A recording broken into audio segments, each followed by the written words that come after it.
Senate will come to order. Today's opening prayer will be offered by Chaplain Daniel DePozo, the National Chaplain of the American Legion, and he is from Henderson, Nevada.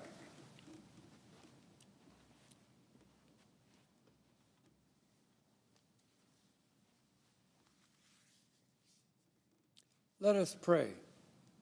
Most Heavenly Father, whose love is given freely, we thank you, Lord. May all of our lawmakers that make decisions be guided in your name. May you have the wisdom and the courage, and most important, the courage of love and heart. We ask you, Lord, who are serving now, to be given to them the help that is needed. This great nation of ours is entrusted to you, O Lord.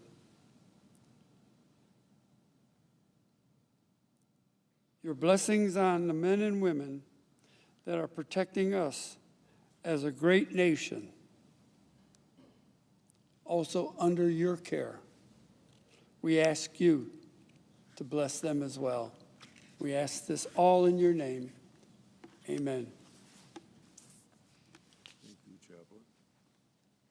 Will you please join me in the Pledge of Allegiance? I pledge allegiance to the flag of the United States of America and to the republic for which it stands, one nation under God, indivisible, with liberty and justice for all.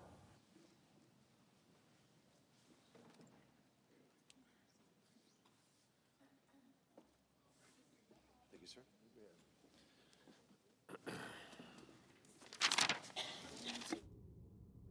That's for two.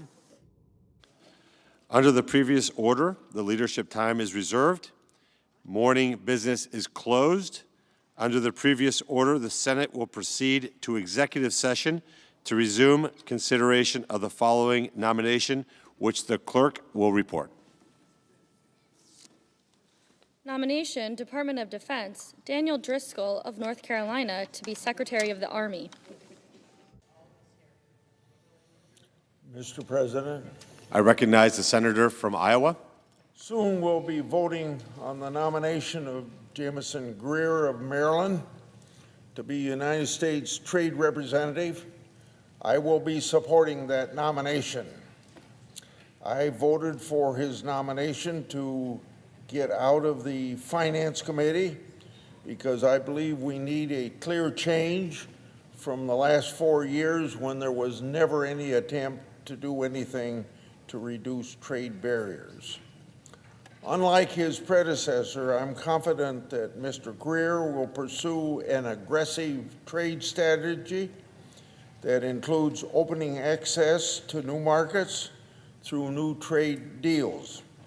I also believe that Mr. Greer will work to level the playing field for U.S. farmers to compete with Brazil fairly and to deal with China head on.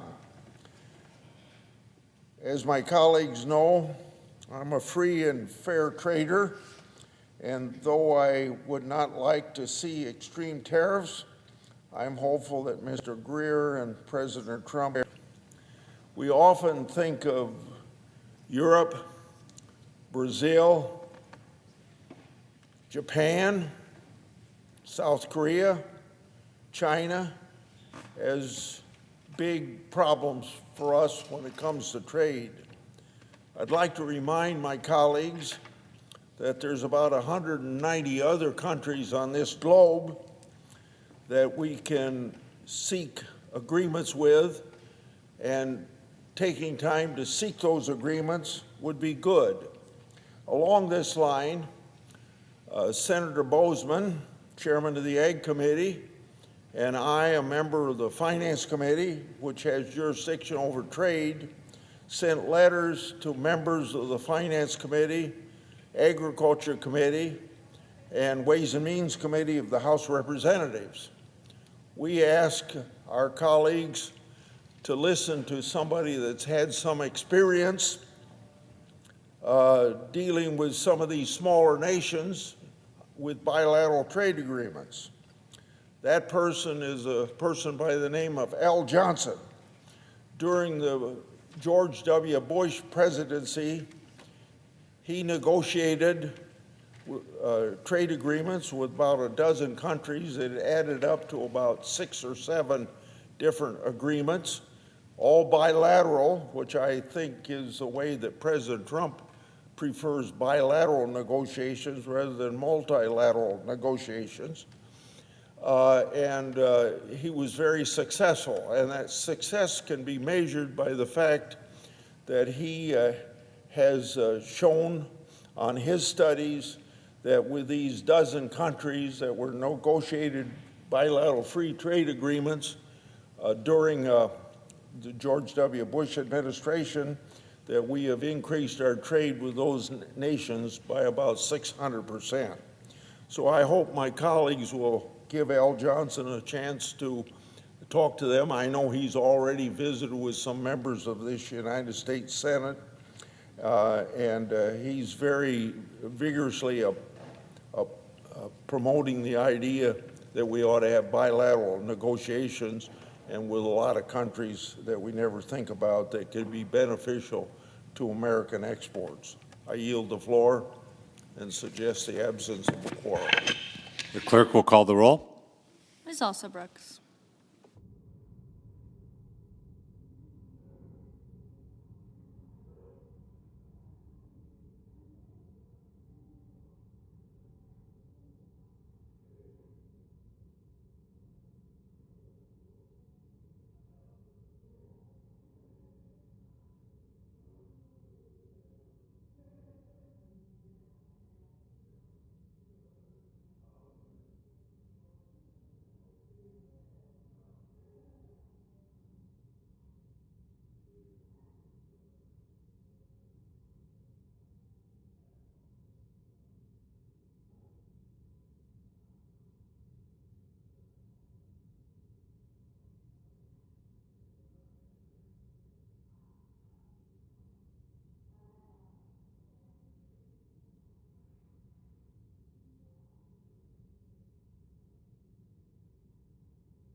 Mr. President.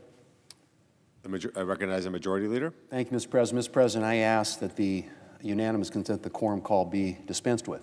Without objection. Mr. President, yesterday evening we invoked cloture on the nomination of Jameson Greer to be U.S. Trade Representative. Mr. Greer is admirably qualified for this position. He spent most of his career specializing in trade law and has extensive international experience. He served as a missionary in Brussels, received a master's degree from 2 Paris institutions, served as a law clerk for the European Court of Justice, and was stationed in both Turkey and Iraq as a member of the Air Force.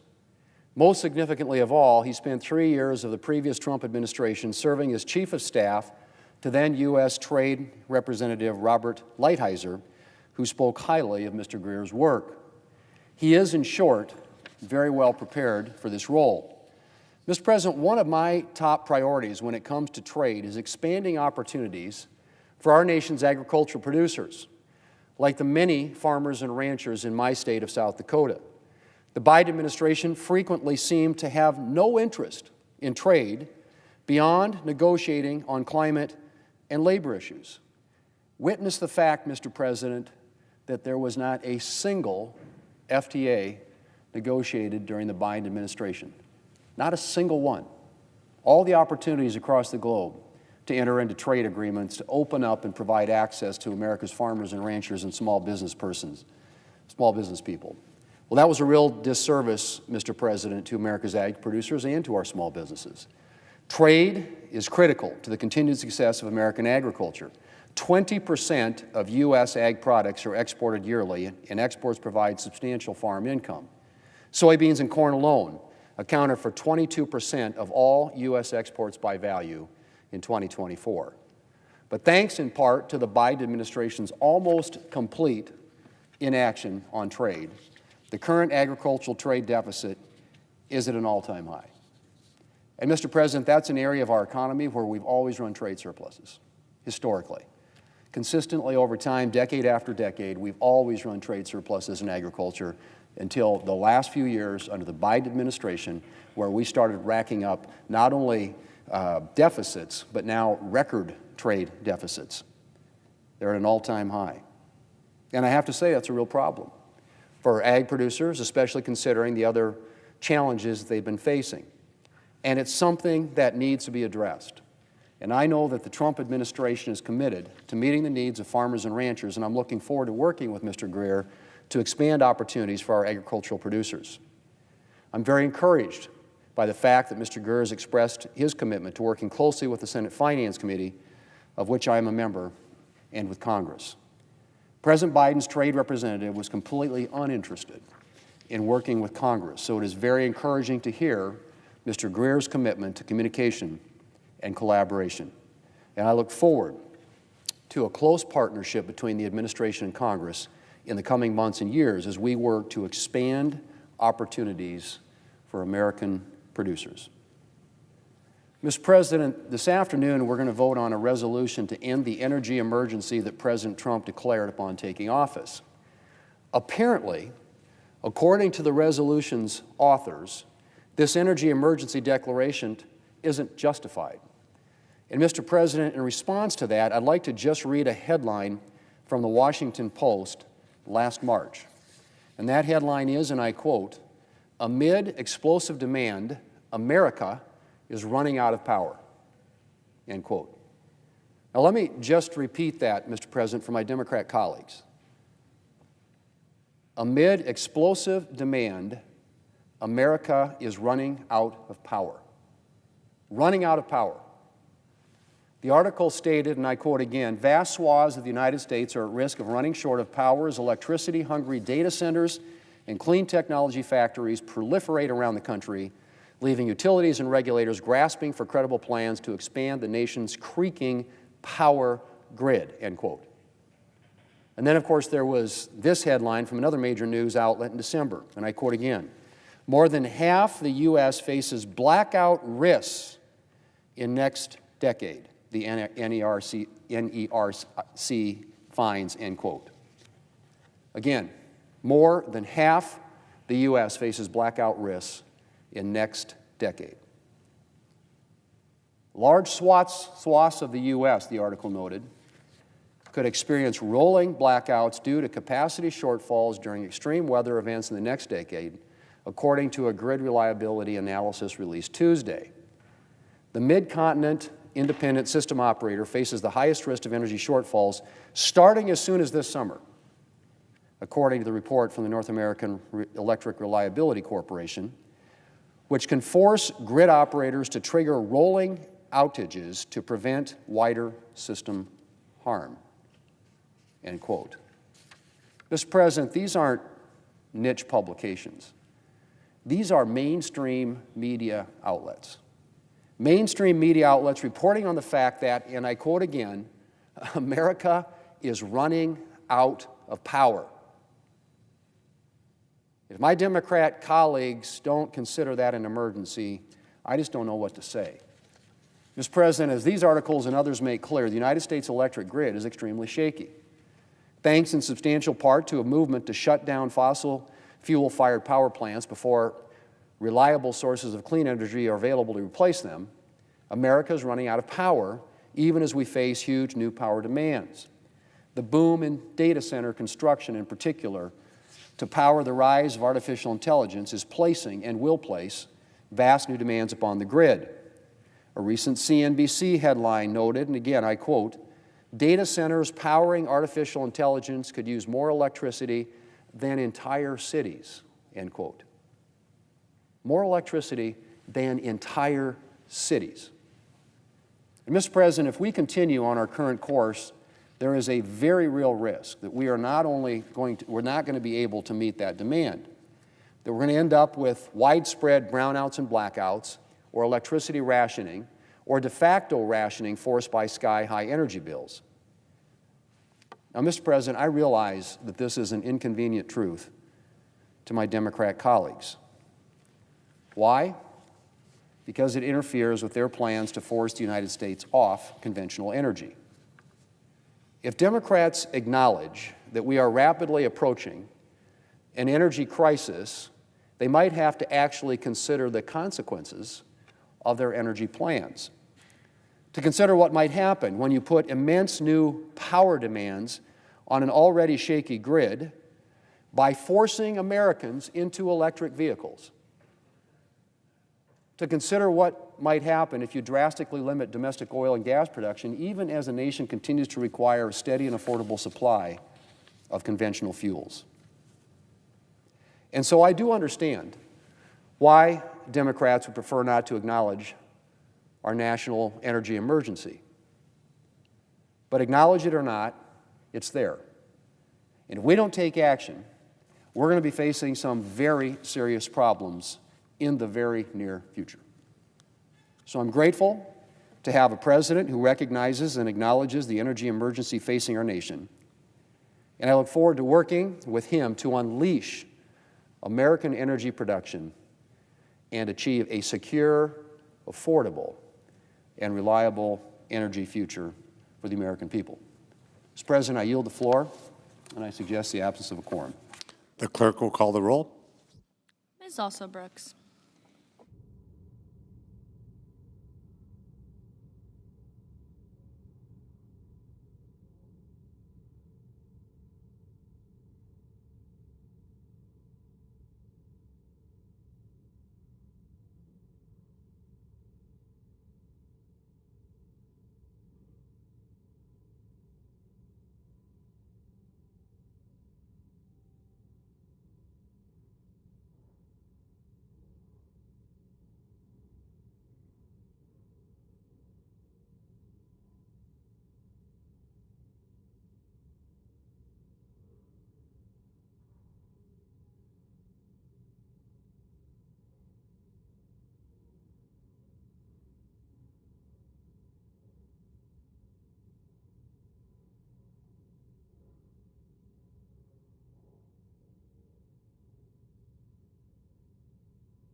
Mr. President, I recognize the Democrat leader.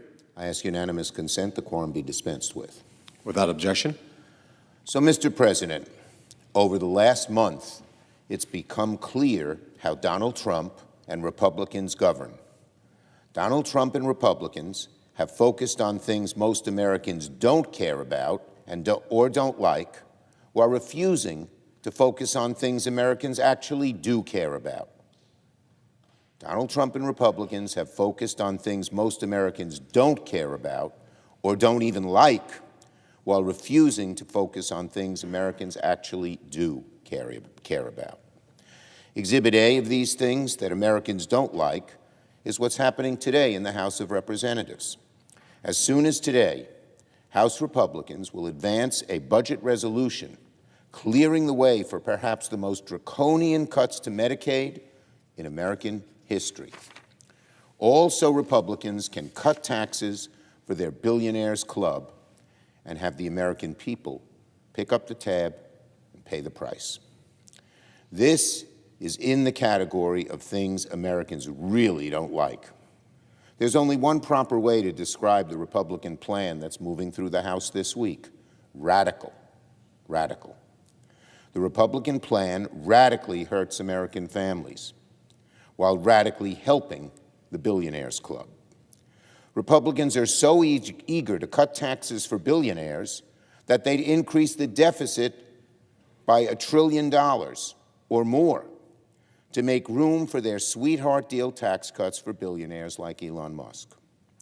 Republicans are also pushing for $1 trillion in cuts for working and middle-class Americans, endangering everything from Medicaid to nutrition programs to housing assistance and so much more. The Republican bill could cut as much as $880 billion from Medicaid alone.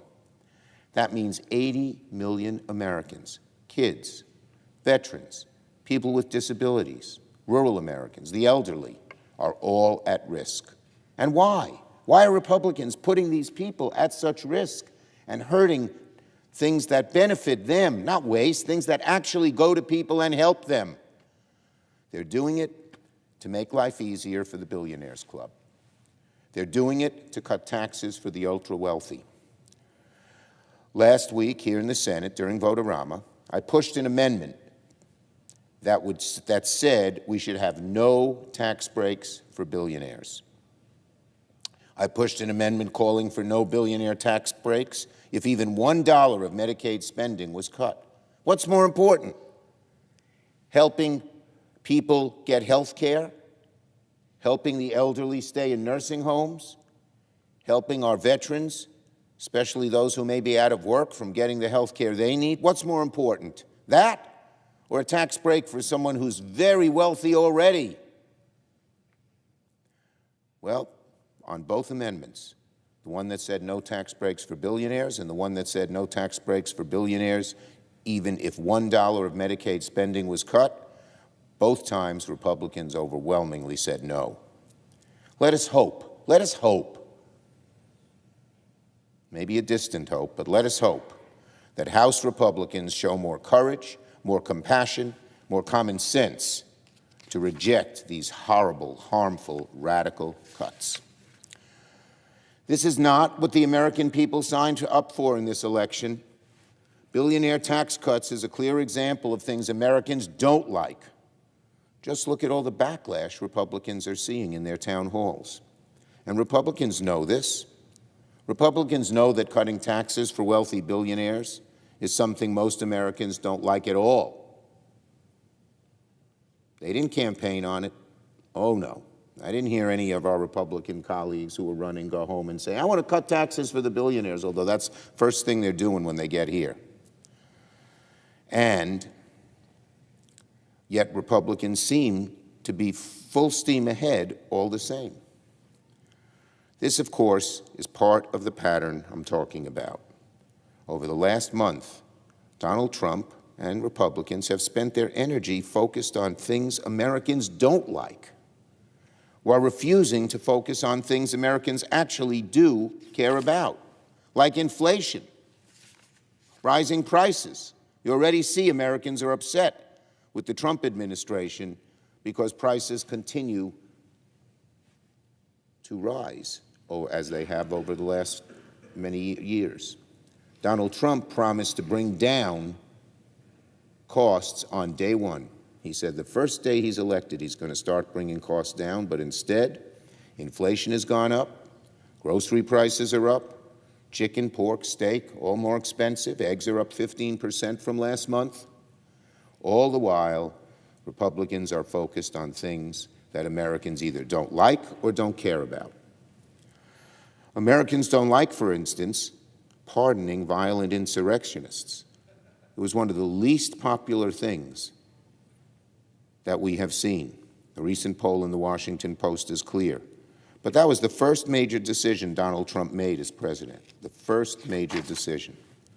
Most Americans don't care whether you call it the Gulf of Mexico or the Gulf of America or something else.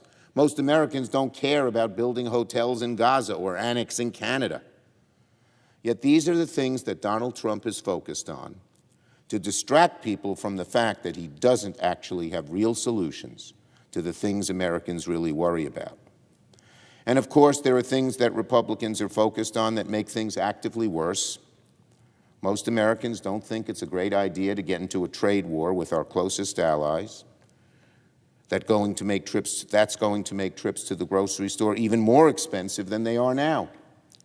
And of course, most Americans do care about making government more efficient. And while everyone certainly supports cutting waste, Americans don't like the harmful chaos that Elon Musk and Doge have unleashed. They don't want to see a rich billionaire treat federal workers with immense disrespect. And make no mistake, Americans did not sign up for Doge to endanger their Social Security and Medicare and Medicaid benefits. That's not government efficiency. That hurts the American people. And what Doge is doing is chaos. And Americans know that the chaos being unleashed by Doge is causing a lot of harm to the country. Americans don't want to see their air traffic safety personnel fired in droves, no questions asked. That's not government efficiency, that's chaos and danger at the airports and airplanes, at security checkpoints. Our veterans don't want to see the VA starved of resources. Someone came over to me the other day and said, my brother's in a VA hospital. He has a rare disease, and 7 of the people were let go. Who's going to take care of them? They don't want to hear about cuts to the Veterans Crisis Line, where veterans who may have come back from Iraq or Afghanistan with PTSD or other problems have a place to go and a place to call. That's not government efficiency, cutting the Veterans Crisis Line. That's just more chaos, more harm, more hurt. Can you imagine the callousness of firing personnel who operate the Veterans Suicide Crisis Line, as was reported by the staff at the VA? It's a cruel and vindictive way to treat America's heroes. And of course, our 9/11 families did not sign up for Doge trying to cut the 9/11 survivor health program. The people who rushed to the towers, the brave heroes, police, fire, first responders, and others who rushed to the towers the days after that horrible day of 9/11 and got illnesses in their lungs and gastrointestinal tracts, and now we're getting some help. 9/11 families didn't sign up to cut that, but that's precisely what Doge tried to do.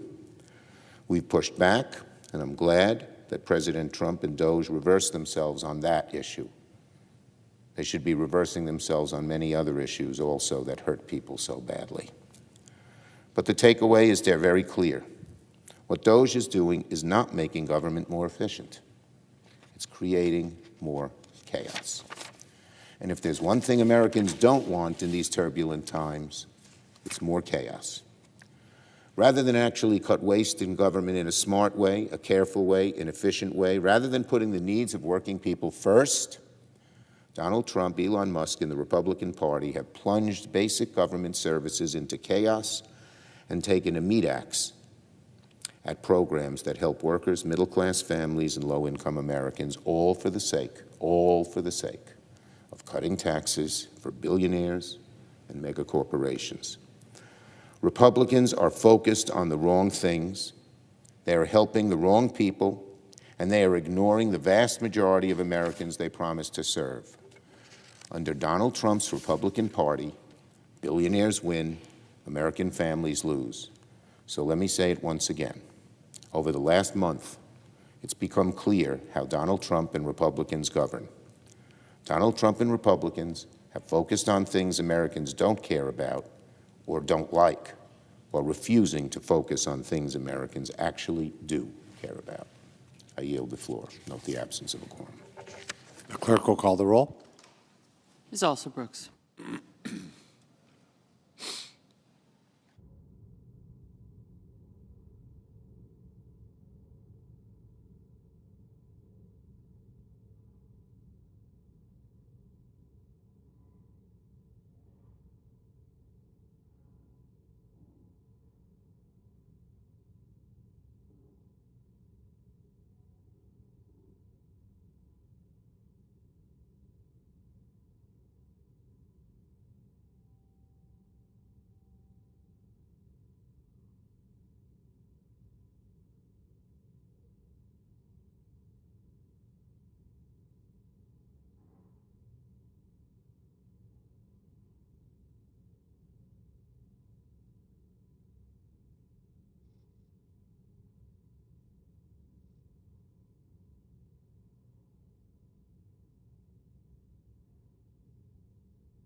Mr. President.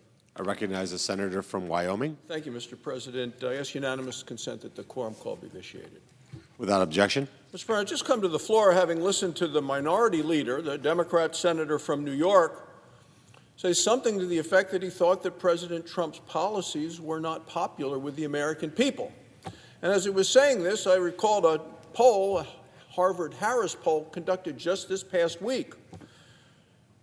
Trump's policies, key thing why he won election as President of the United States, huge popularity of what the President is doing today. Promises that he made prior to the election, promises kept now that he's in the White House.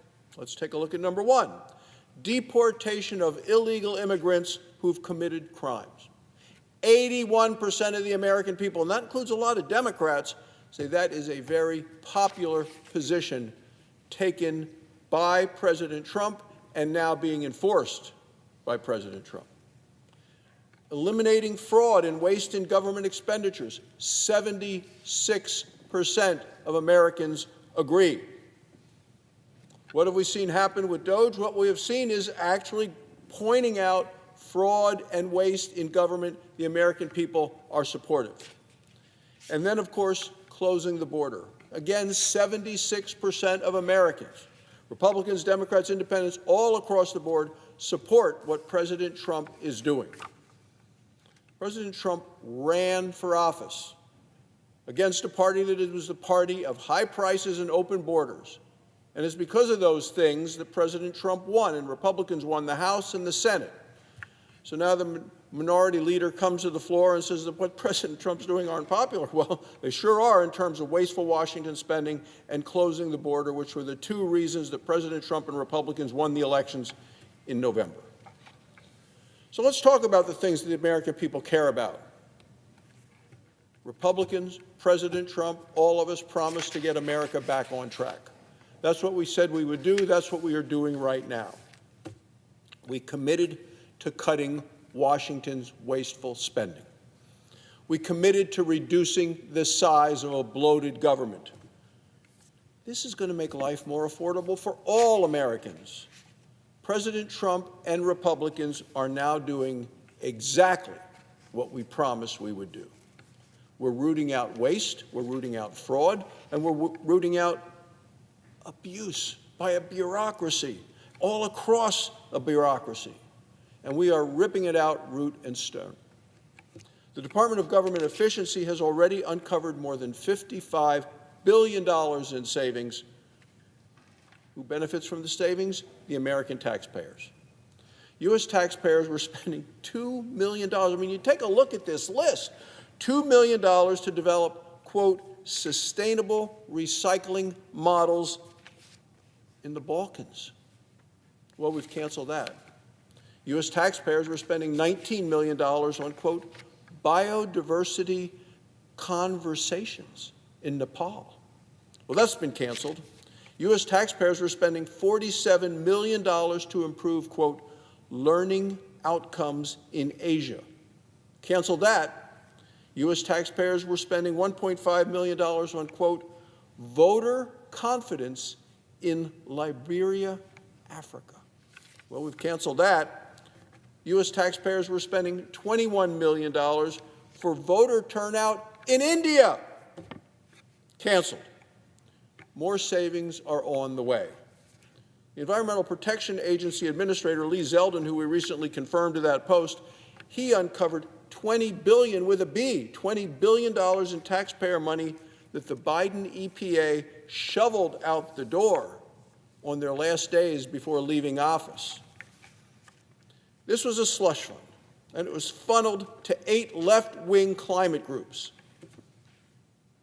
Now, all of this was in the service of the left's extreme, radical climate agenda, an agenda that makes energy more expensive and life less affordable for American families. So who received these taxpayer-funded, undeserved gifts? Anybody remember Georgia Democrat governor's candidate Stacey Abrams? Well, she was one of them. Her left-wing organization got a $2 billion kickback from the Biden administration. Look, I'm so glad that Ambassador Zeldin caught this scam and is working to claw back the money for the taxpayers of this nation. Now, I heard the minority leader admit just this morning, he said, of course there's some wasteful spending. He didn't mention any of those things. He doesn't actually point out to what it is, but I don't hear him say what wasteful spending he wants to cut.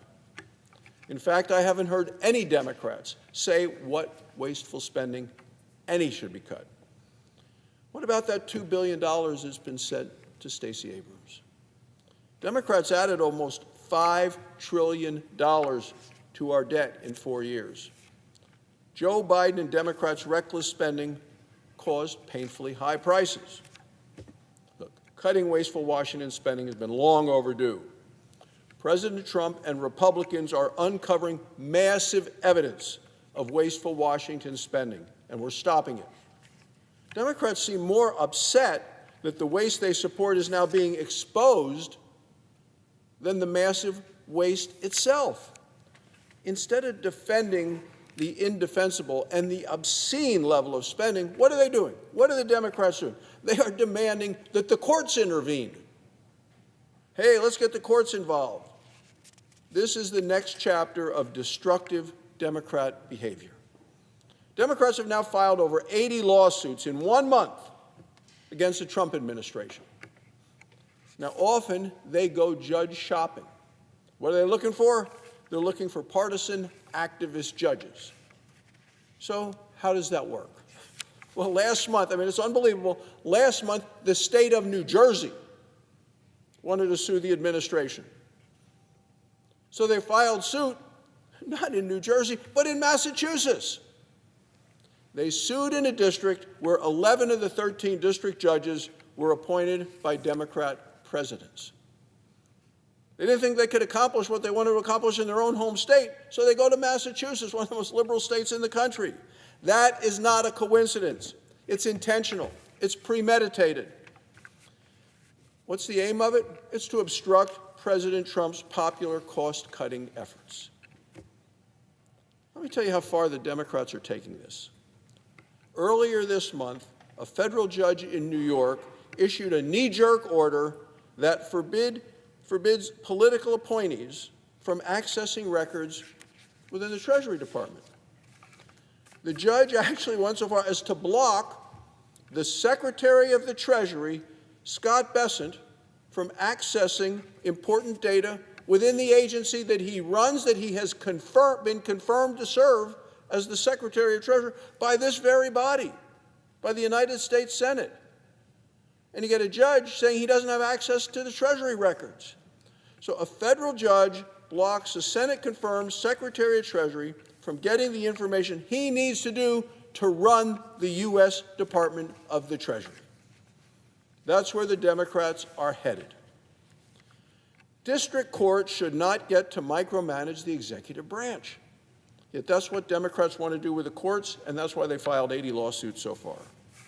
It's not based on the law. It's not based on policy disagreements. This is based solely on political disagreements.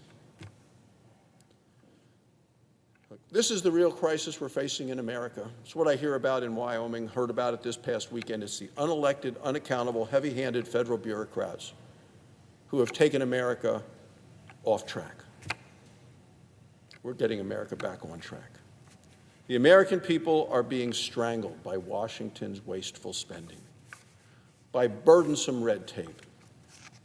According to a poll last month from the Associated Press, almost 2 in 3 Americans say government inefficiency is a major problem. The bureaucracy must be accountable to the American people, and they are there to serve the American people. Americans voted in November for more accountability. They voted to drain the swamp. This is the swamp I'm talking about, and that's exactly what President Trump is doing. Working with President Trump, Senate Republicans are going to deliver on our mandate, and it's going to involve massive change in Washington, because it's time, Mr. President, to get America back on track. Thank you, Mr. President. I yield the floor. Mr. President. I recognize the senator from Illinois. Mr. President, did you see over the weekend Elon Musk, the richest man in the world, dancing on a stage with a chainsaw? Did you see that? Most Americans did. That was his approach to DOGE, government efficiency. Take a chainsaw to it. Put an agency like USAID in the wood chipper, in his words. Does this sound like a thoughtful approach to making government more efficient? Or does it sound like a meat axe approach of a man who has no business being there? Unelected individual who somehow has been given authority by this president to lop off tens of thousands of jobs day in and day out. Yes, we've gone to court. Many of the agencies of the government, the employees and their representatives have gone to court to question this ham-handed approach to making this government work. And they've been successful in the overwhelming percentage to receive temporary restraining orders and the like, because on its face, serious questions are raised as to the authority of this president. We've got time-honored traditions when it comes to things like impoundment of federal funds. The president cannot make that decision unilaterally. The power of the purse happens to be with the Article I agency of our government, the legislature, not with the Article II agency, the executive. And as a consequence, when the president decides to do this unilaterally, he is being challenged in court, and he should be challenged in court. This is not just a political issue, as one senator just described. It is, more importantly, a constitutional issue and a legal issue. And it's going to be resolved ultimately by the court. Perhaps the president will win some of his cases and lose others. But this is a legitimate exercise of the authority under the Constitution.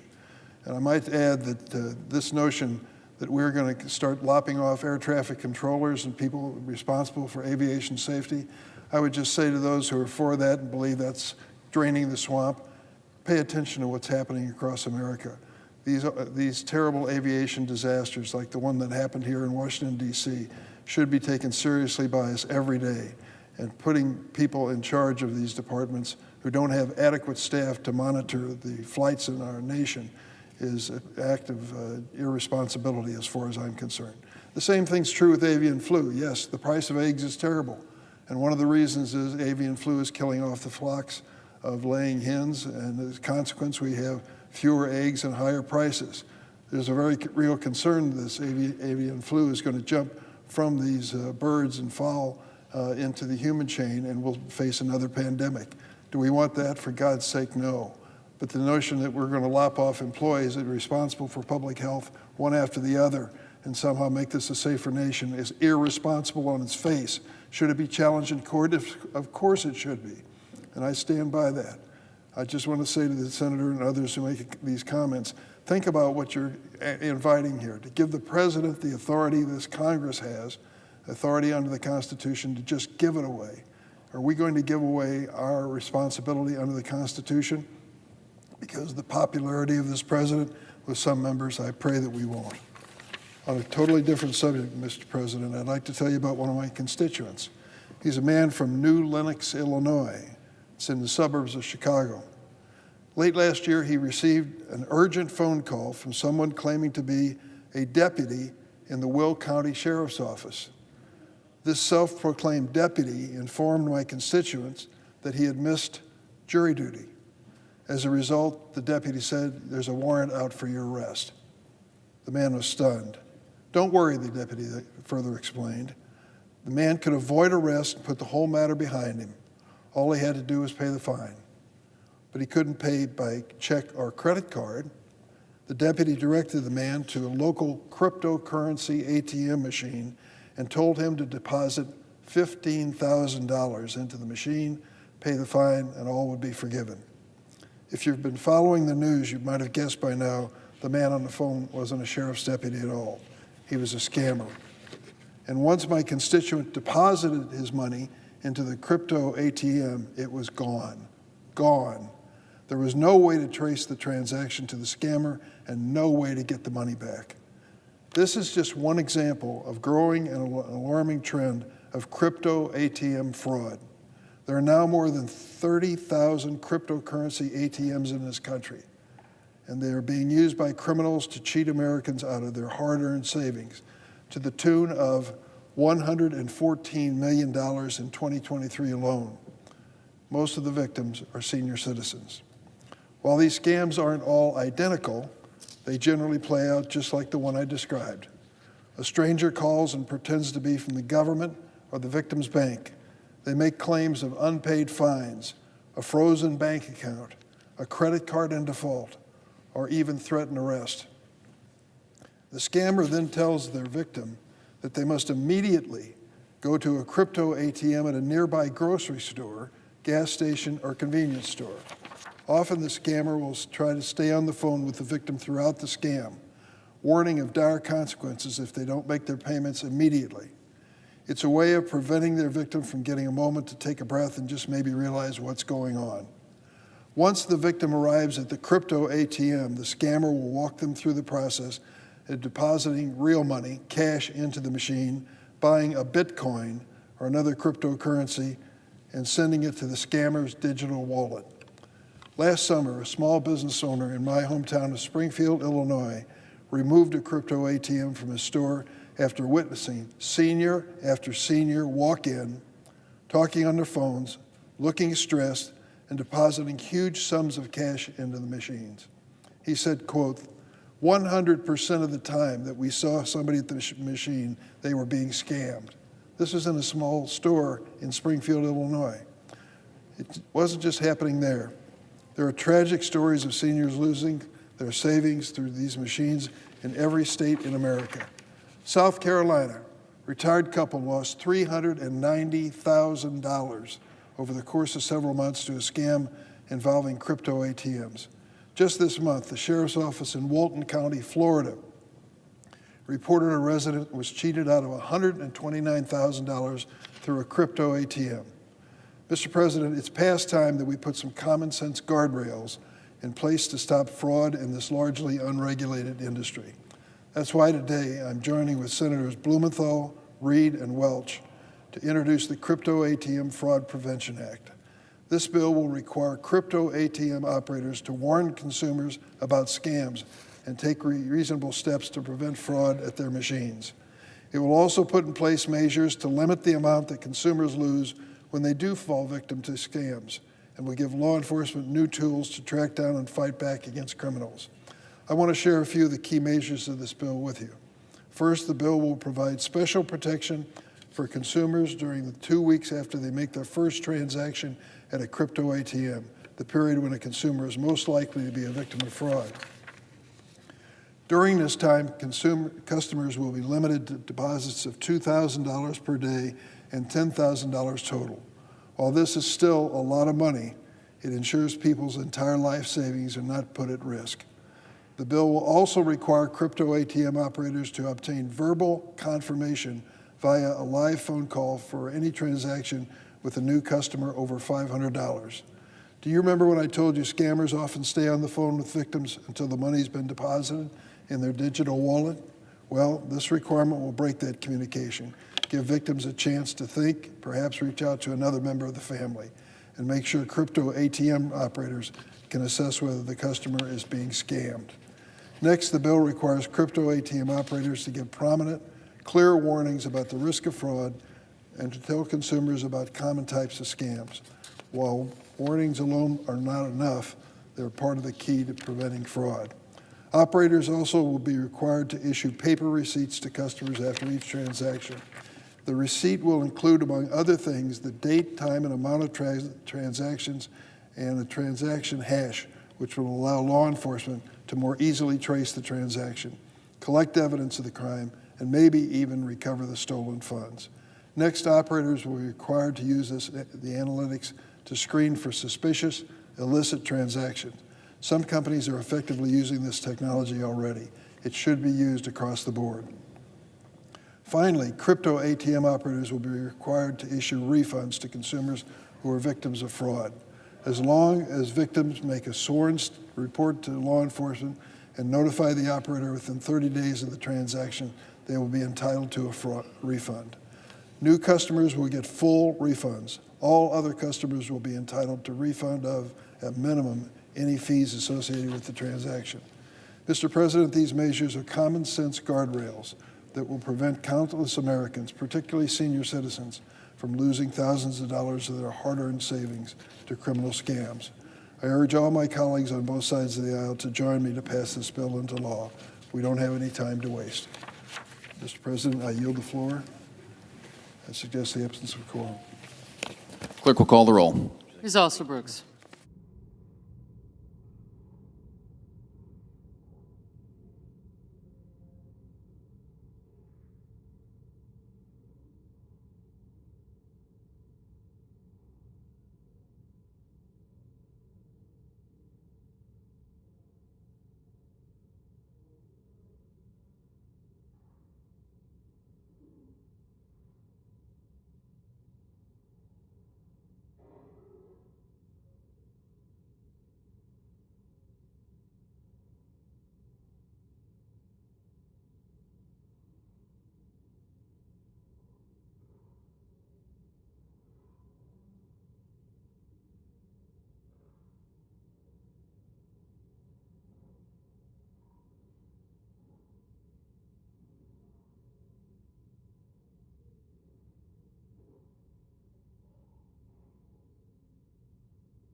Mr. President,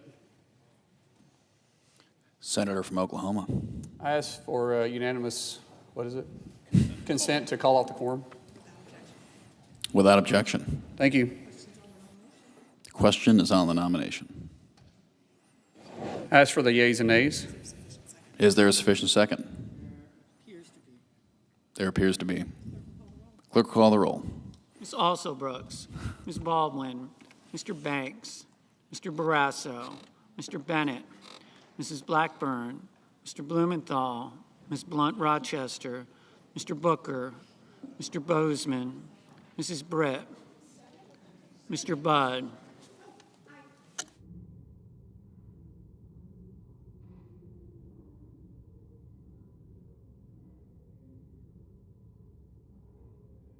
Ms. Cantwell,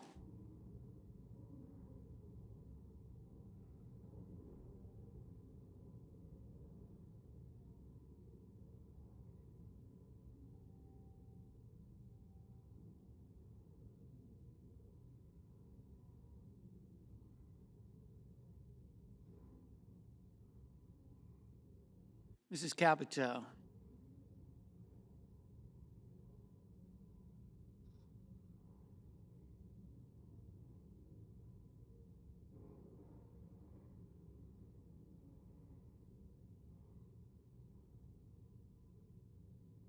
Mr. Cassidy,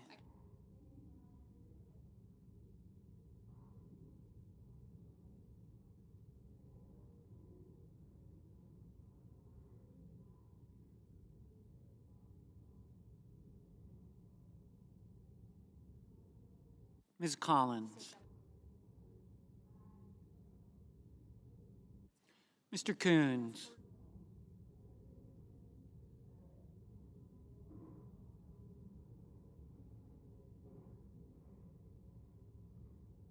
Mr. Cornyn,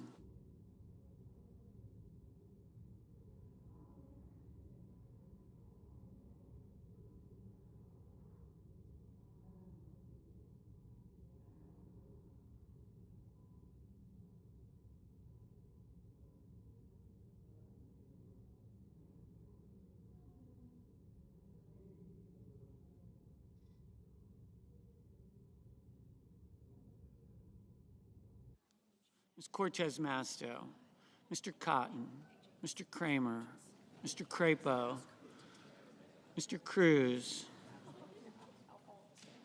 Mr. Curtis, Mr. Daines,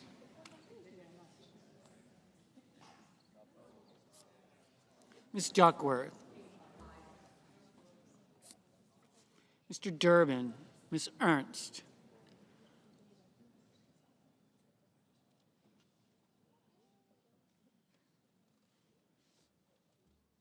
Mr. Fetterman, Mrs. Fisher, Mr. Gallego, Mrs. Gillibrand, Mr. Graham, Mr. Grassley,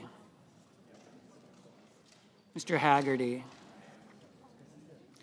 Ms. Hassan, Mr. Hawley,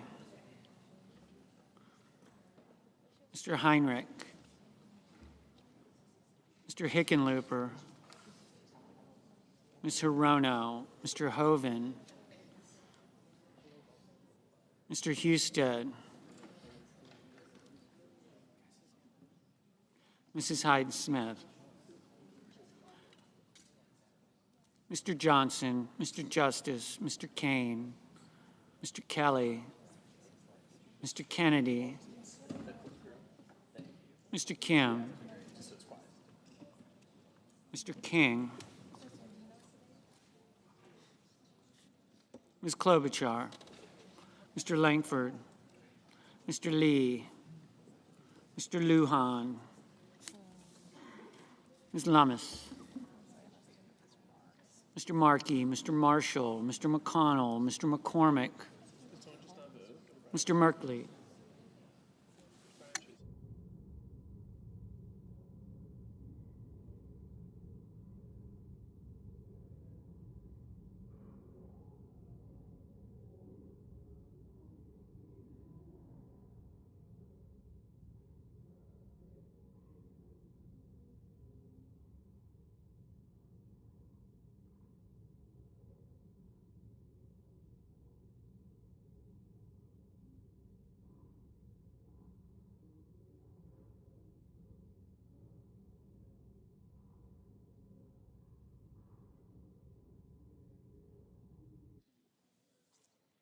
Mrs. Moody, Mr. Moran,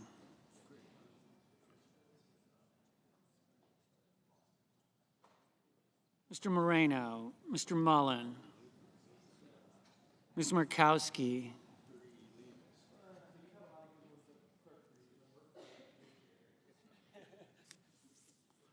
Mr. Murphy, Mrs. Murray, Mr. Ossoff, Mr. Padilla, Mr. Paul, Mr. Peters, Mr. Reed,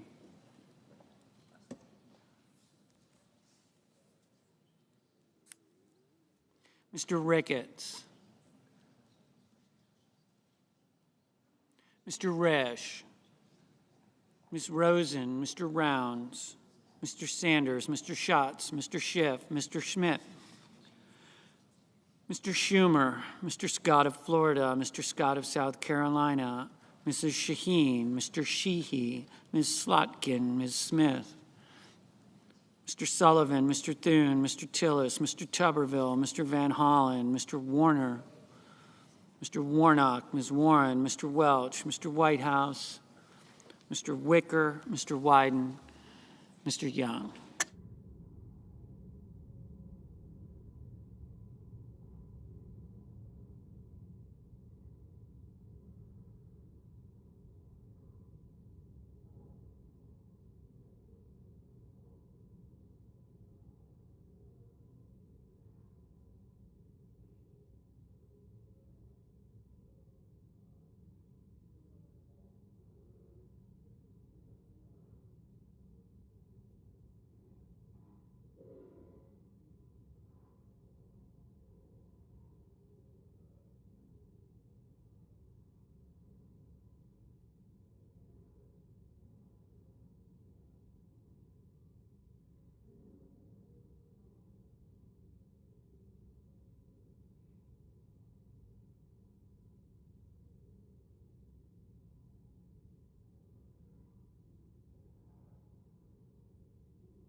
Senators voting in the affirmative.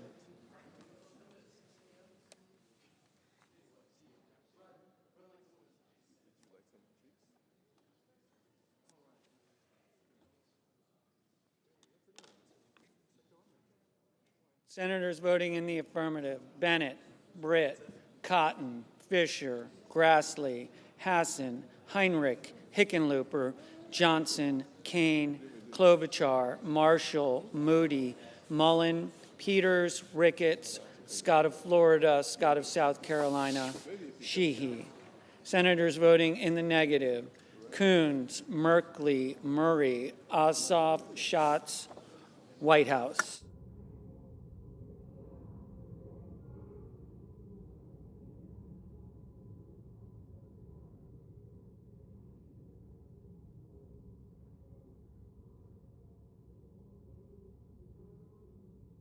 Ms. Cortez Masto, aye.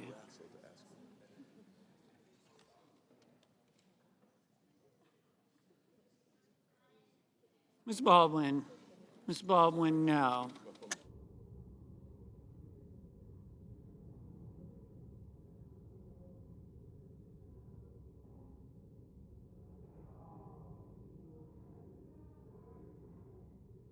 Mr. Bozeman, aye.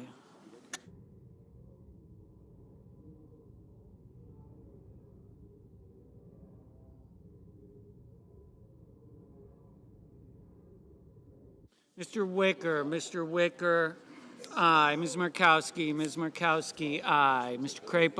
Crapo, aye.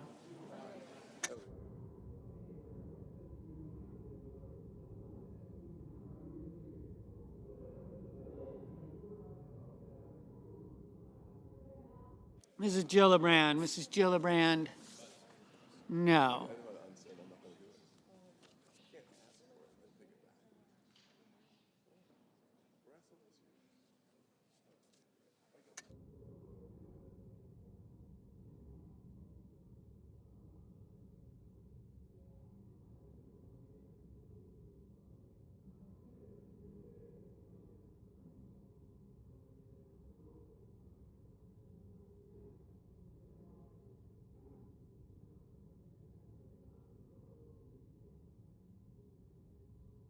Mr. Risch, aye.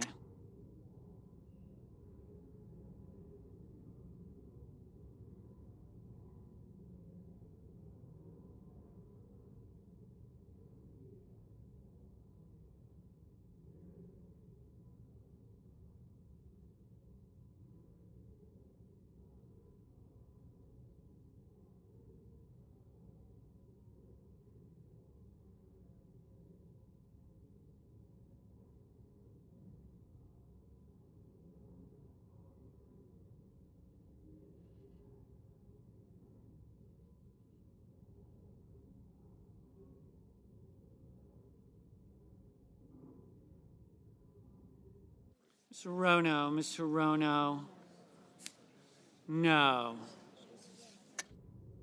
Mr. Justice, aye.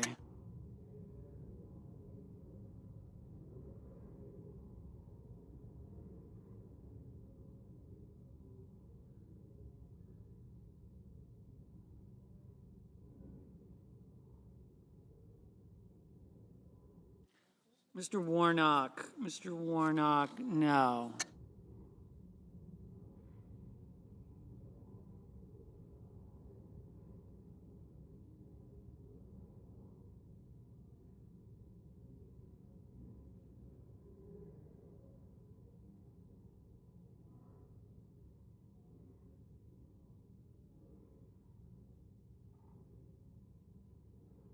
Mr.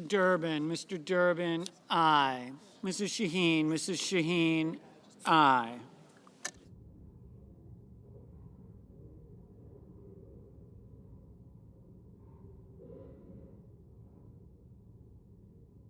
Mr. Moran, aye.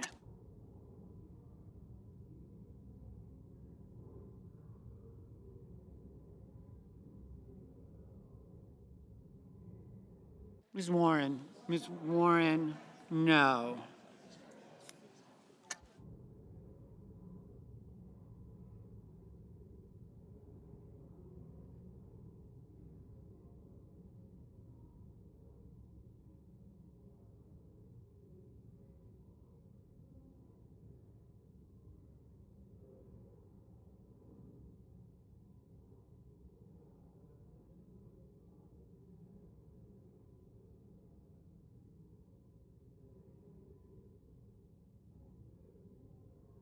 Mrs. Hyde Smith. Mrs. Hyde Smith, aye.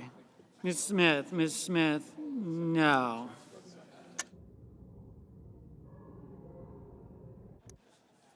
Mr. Curtis. Mr. Curtis, aye. Mr. Hawley. Mr. Hawley, aye.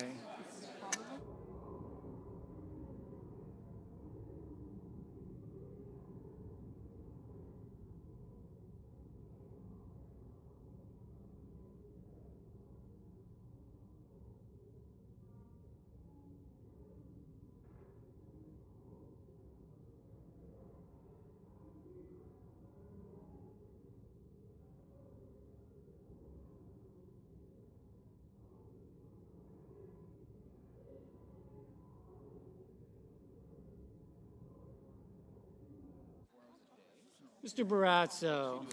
Mr. Barrasso, aye.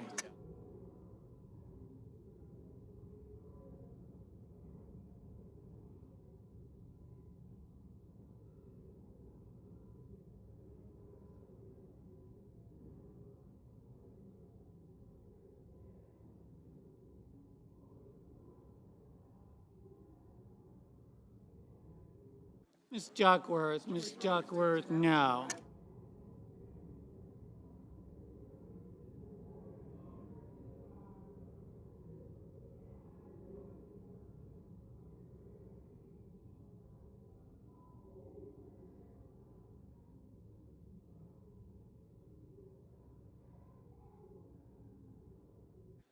Mr. Husted. Mr. Husted, aye.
Mrs. Capito. Mrs. Capito, aye.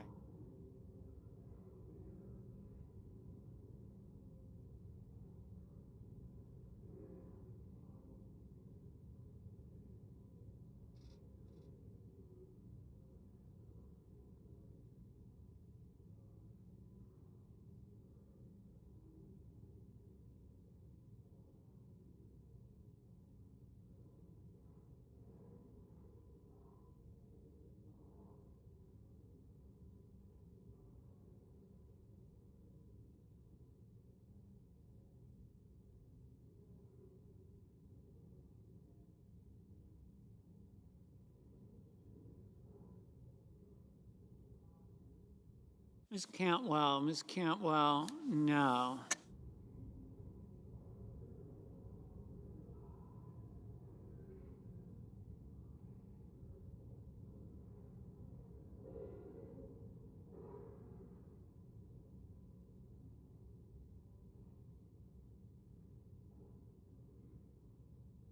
Mr. Paul. Mr. Paul, aye.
Mr. Gallego, aye.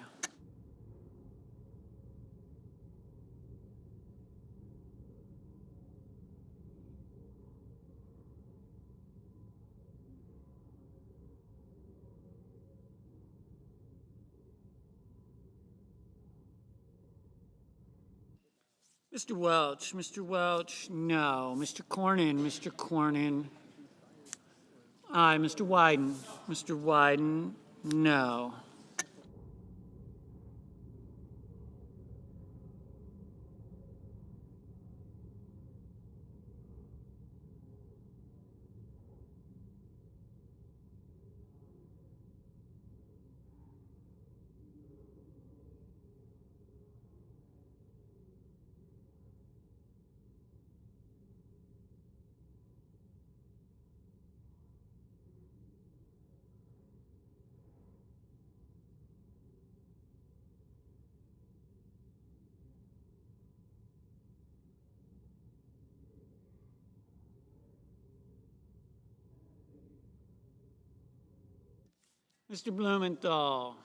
Mr. Blumenthal, no.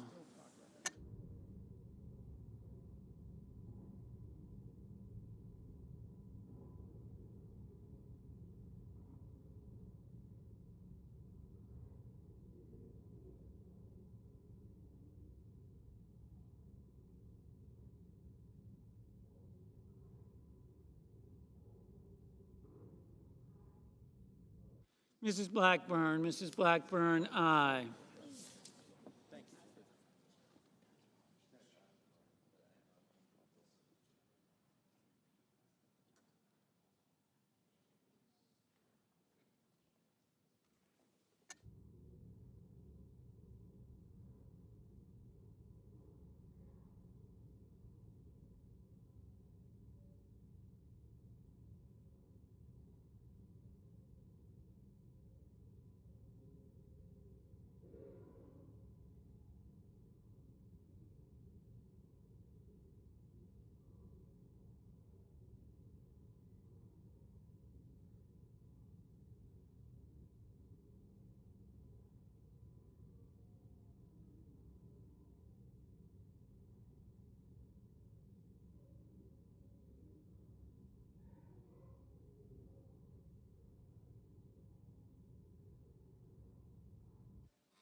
Mr. Warner, aye. Mr. Reed, aye.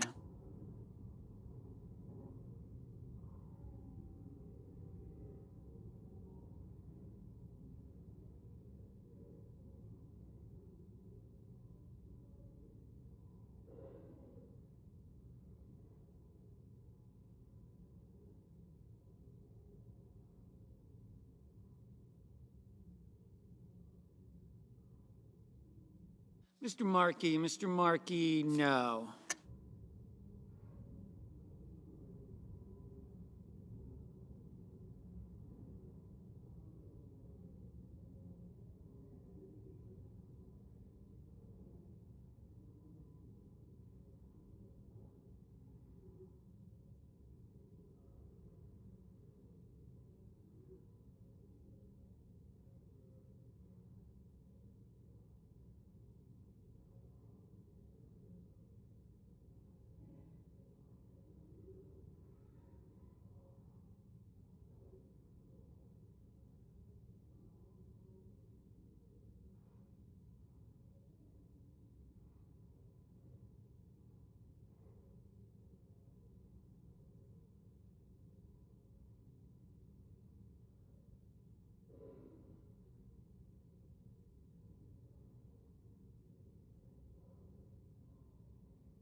Mr.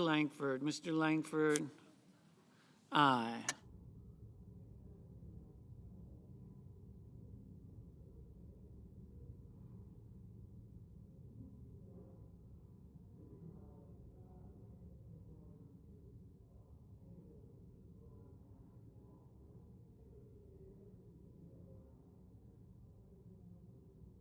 Mr. Banks, Mr. Banks. Aye.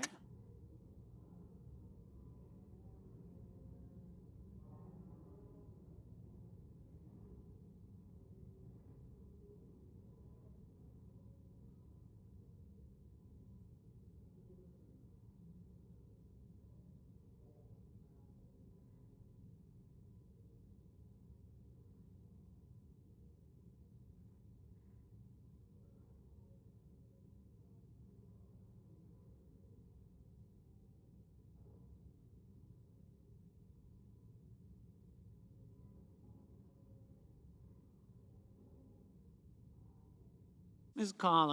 Collins, aye.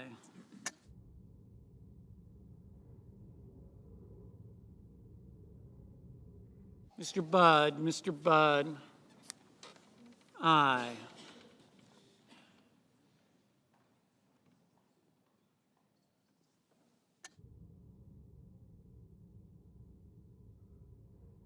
Mr. Schiff, no.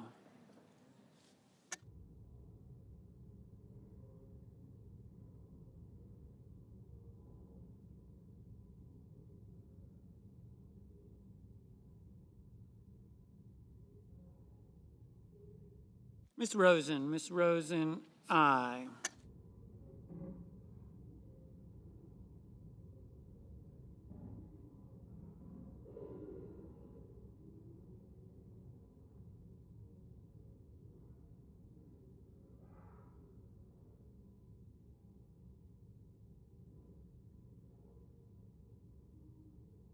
Mr. McCormick, aye.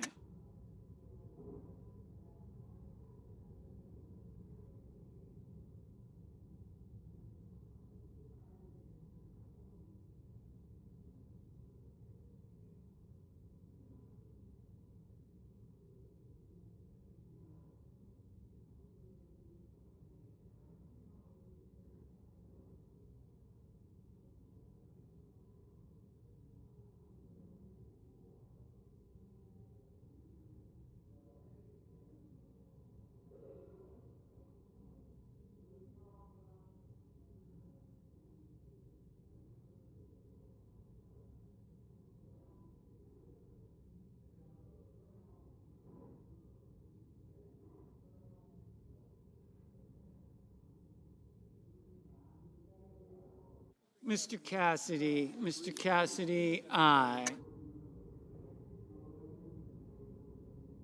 Mr. Kennedy, aye. Mr. Kim, no.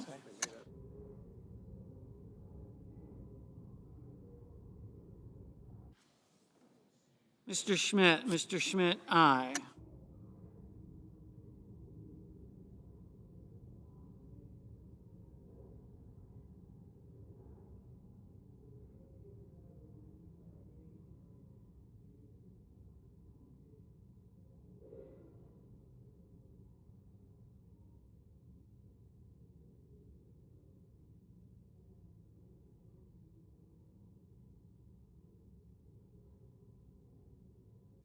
Ms. Blunt Rochester, no.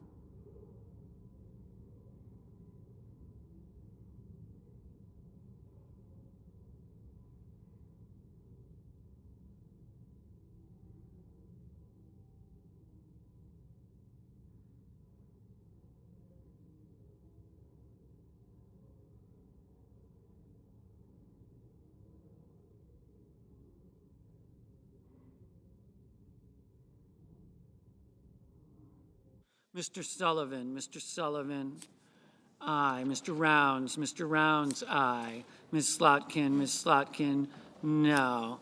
And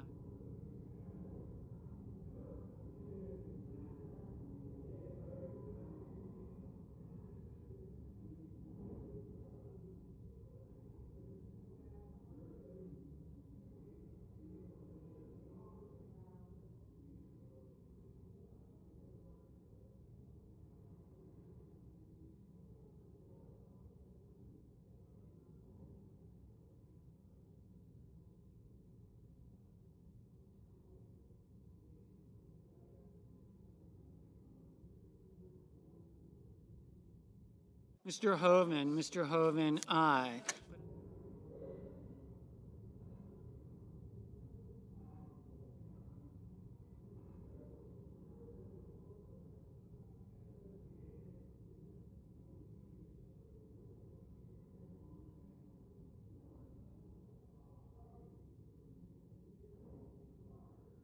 Mr. Tillis, aye.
Mr. Thune, aye.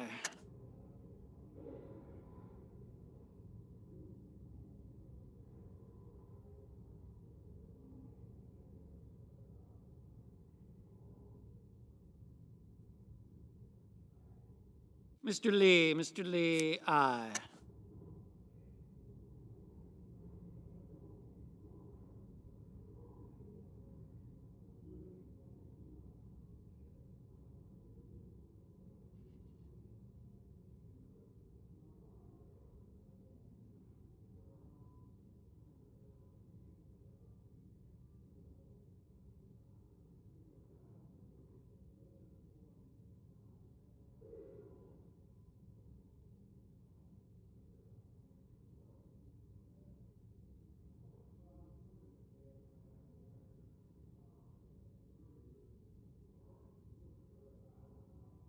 Miss Ernst, aye.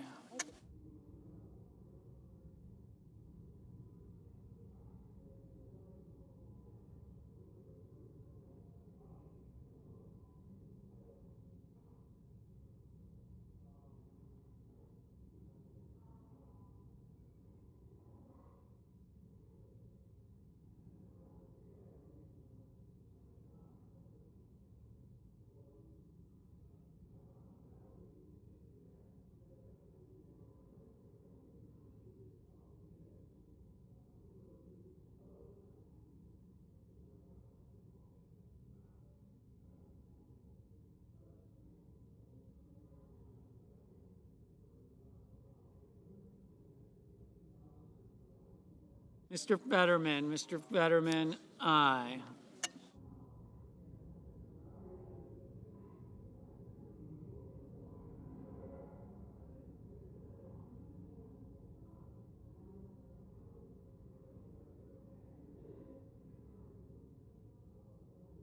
Mr. Haggerty, aye.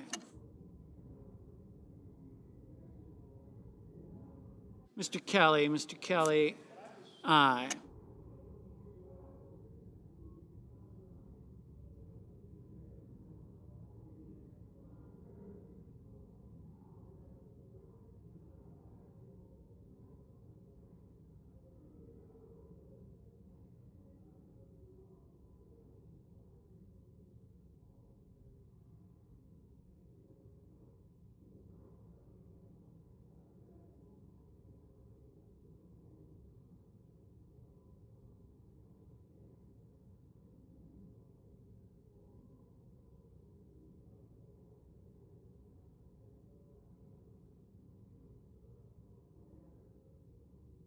Mr. Lujan, no.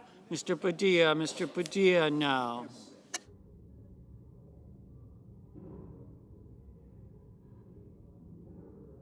Mr. Murphy, no.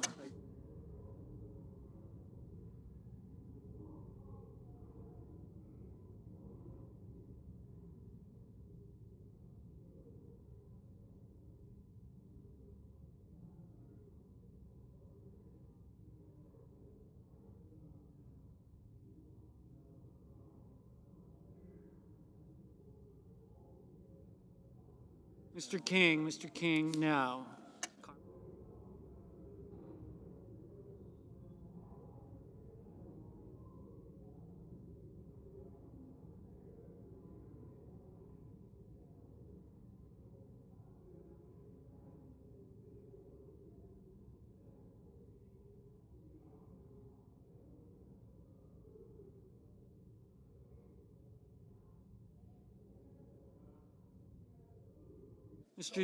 Mr. Young, aye.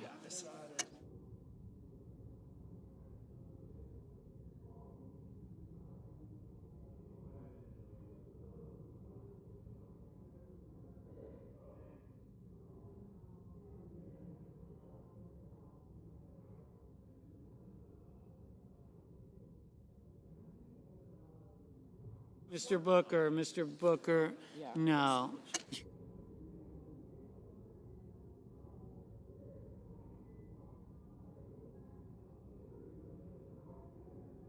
Mr. Graham, aye.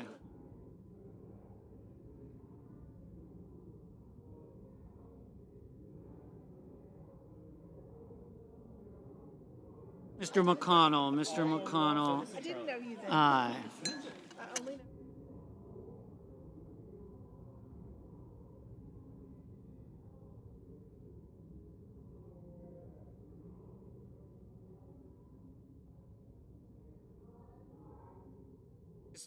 Miss Lummis, aye.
Mr.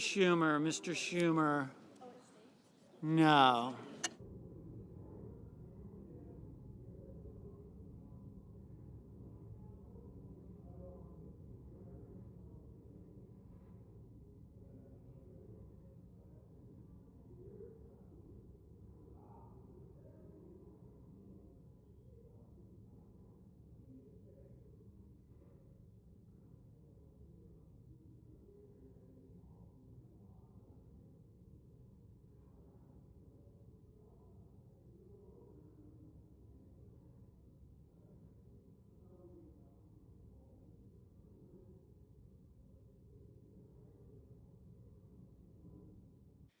Mr. Moreno. Mr. Moreno, aye.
Mr. Daines. Mr. Daines, aye.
We're good?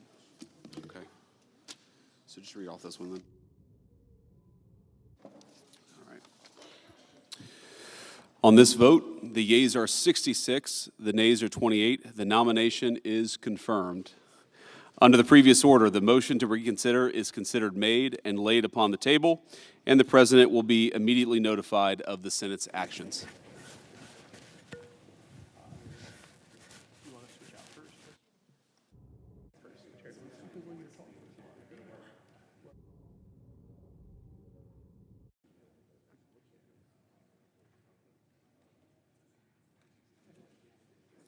Majority Leader. Mr. President, I ask unanimous consent that Senator Kennedy be recognized for up to 15 minutes, and upon the use or yielding back of time, then make a motion to proceed to calendar number 15, S.J. Res. number 11. Without objection.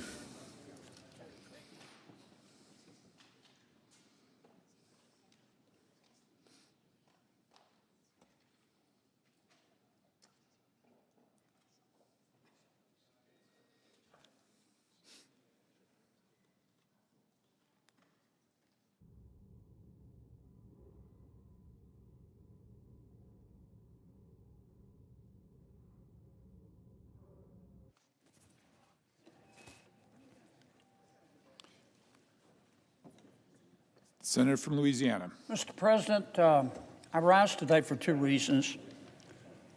Number one, I'm losing one of my best colleagues. She's sitting right here next to me, Miss Jess Andrews. Jess has run my communication shop for, I don't know how many years, 5 years. You know, I try to hire really good people, and certainly Jess is one of them. She's a very moral person. She's whip smart. But when you hire good people, you know you're going to lose them, because good people, capable people like Jess are ambitious people, and they want to move on to new positions. Jess is becoming Deputy Chief of Staff to our new Senator from Ohio, and I wish her well, and I just wanted to thank her publicly. Jess Andrews is the real deal.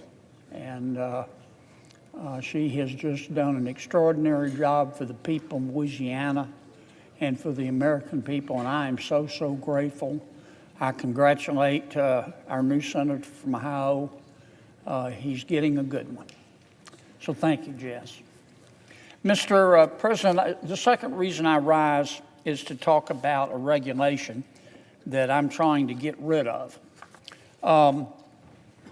But I want to begin with this observation. Nearly 5 years ago, when he was running for president, I remember it like it was yesterday, President Biden said, quote, "I guarantee you we're going to end fossil fuels," end quote.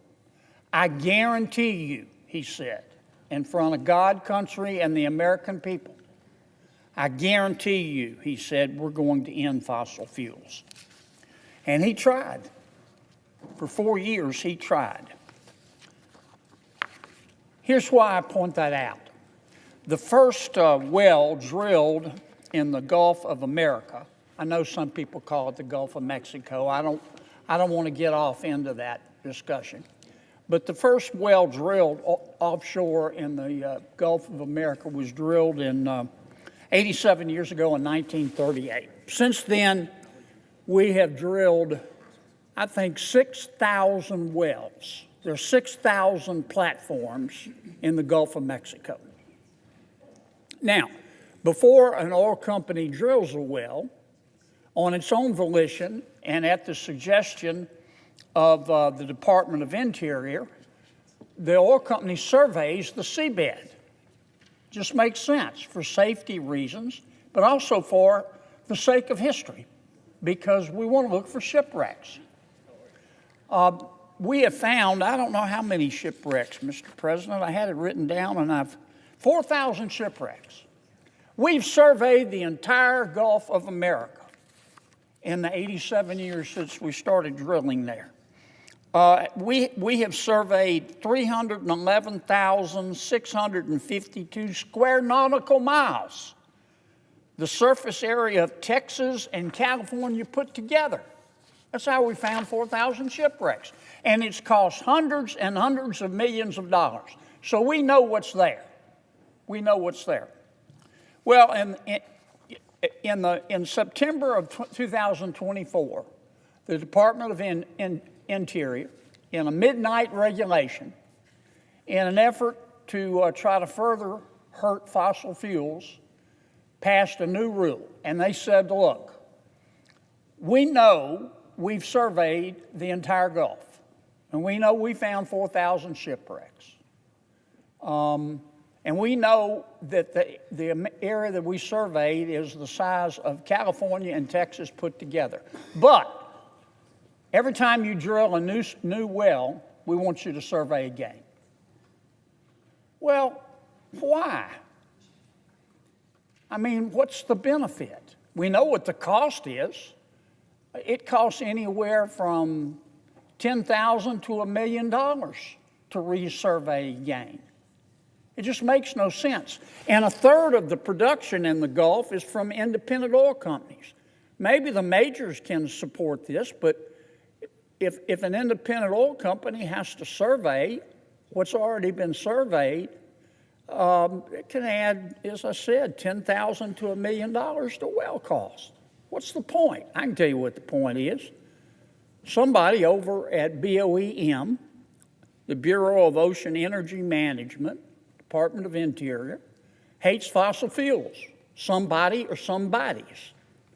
Now, I'm not saying that the person who came up with this rule is the dumbest guy in the world. But that person better hope that the dumbest guy in the world doesn't die. Because this is just bone deep down to the marrow dumb. This is the kind of spending porn that we all ought to abhor. So I'm going to try to kill the regulation today under what, as you know, Mr. President, is called the Congressional Review Act. We'll be voting on that. We'll be voting on that shortly. And I hope that I realize that common sense, as I've said before, is illegal in Washington. This is not a normal place. But I hope folks who still have common sense will vote to get rid of this, this foolish rule. Thank you, Mr. President. I yield the floor.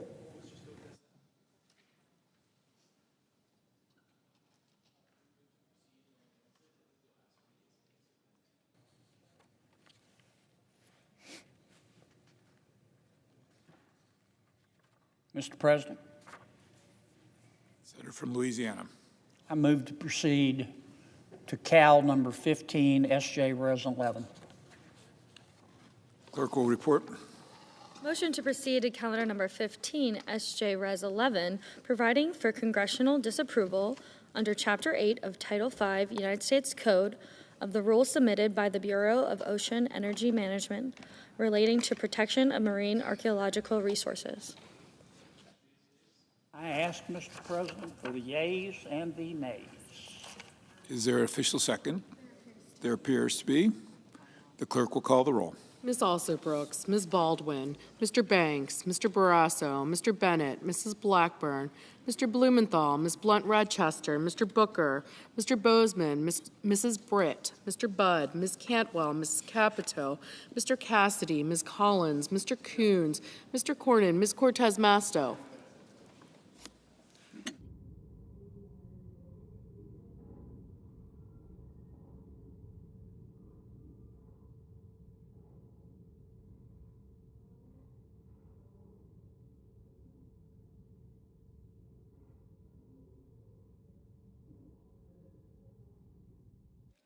Mr. Cotton.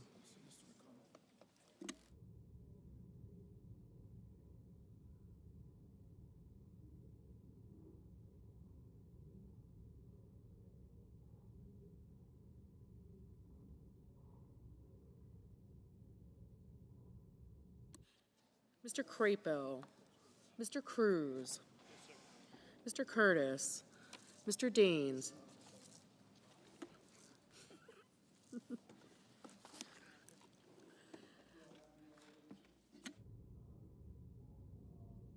Ms. Duckworth.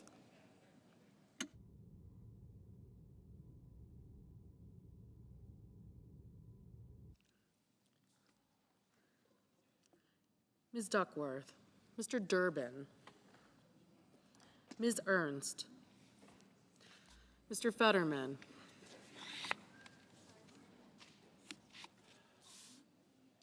Mrs. Fisher. Mr. Gallego. Mrs. Gillibrand.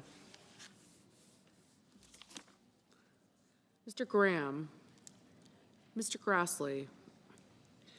Mr. Haggerty, Ms. Hassan,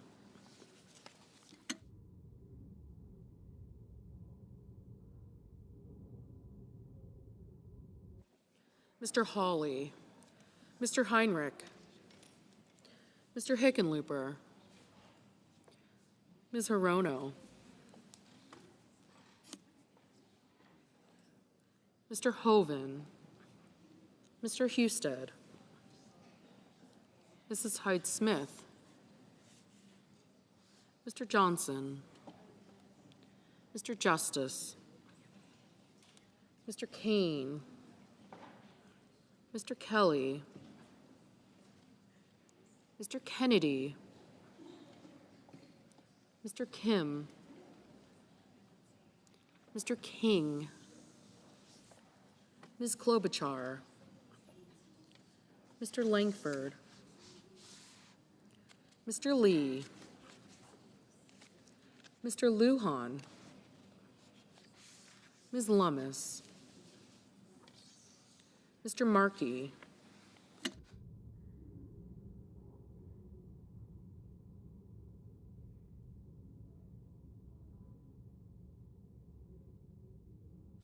Mr. Marshall, Mr. McConnell, Mr. McCormick, Mr. Merkley, Mrs. Moody, Mr. Moran, Mr. Moreno, Mr. Mullen, Ms. Murkowski, Mr. Murphy, Mrs. Murray,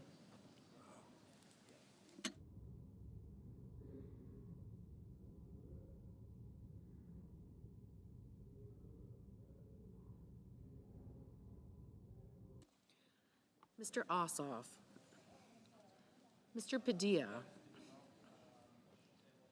Mr. Paul, Mr. Peters, Mr. Reed, Mr. Ricketts, Mr. Risch, Ms. Rosen, Mr. Rounds, Mr. Sanders, Mr. Schatz, Mr. Schiff, Mr. Schmidt, Mr. Schumer, Mr. Scott of Florida, Mr. Scott of South Carolina, Mrs. Shaheen, Mr. Sheehy, Ms. Slotkin, Ms. Smith, Mr. Sullivan, Mr. Thune, Mr. Tillis, Mr. Tuberville, Mr. Van Hollen, Mr. Warner,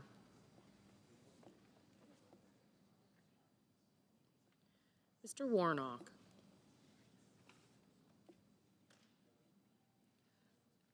Ms. Warren, Mr. Welch,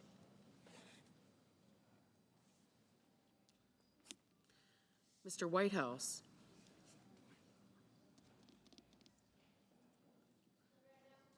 Mr. Wicker, Mr. Wyden, Mr. Young,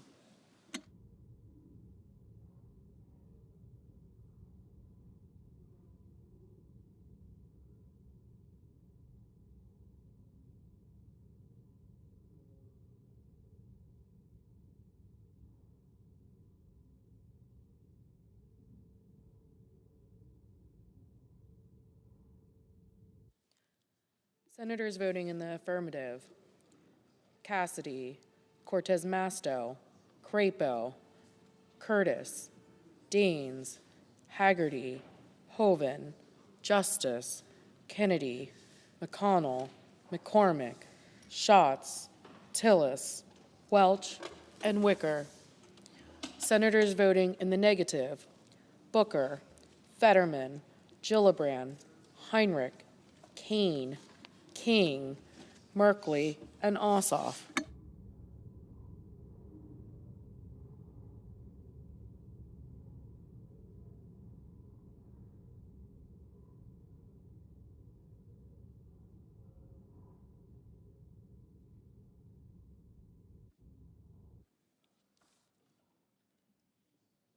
Mr.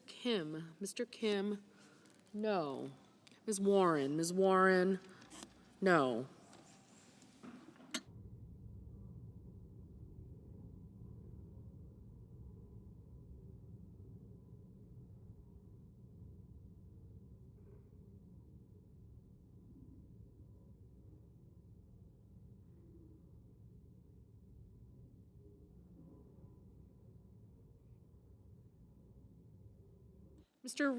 Mr. Reed, no.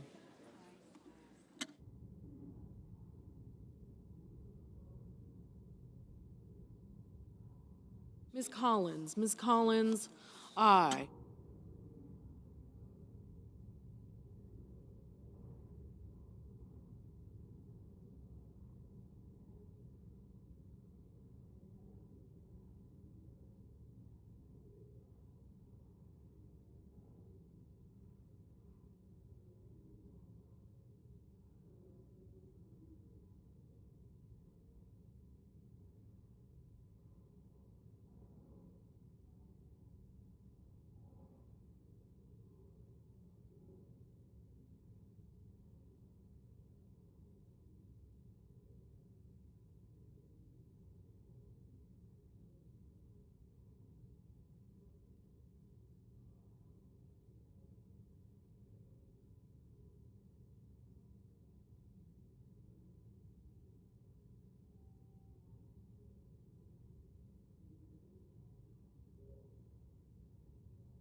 Mr. Scott of Florida, aye.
Mr. Cruz, aye.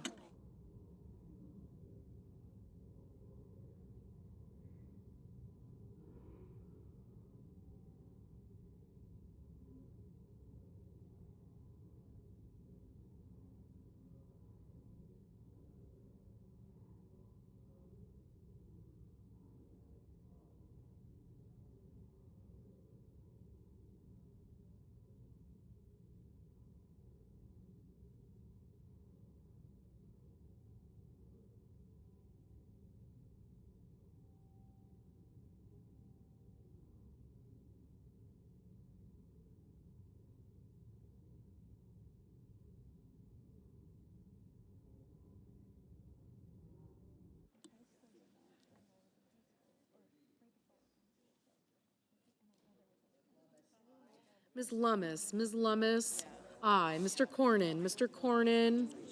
Aye.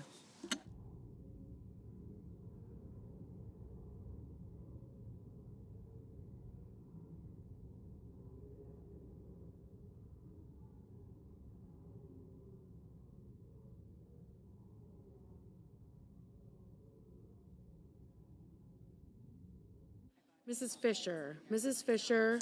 Aye.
Mr. Sanders. Mr. Sanders. No.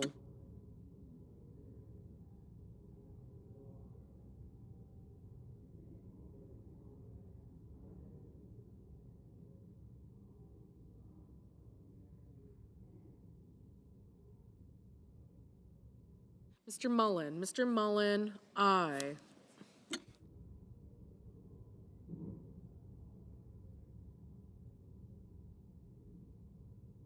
Mr. Graham. Mr. Graham.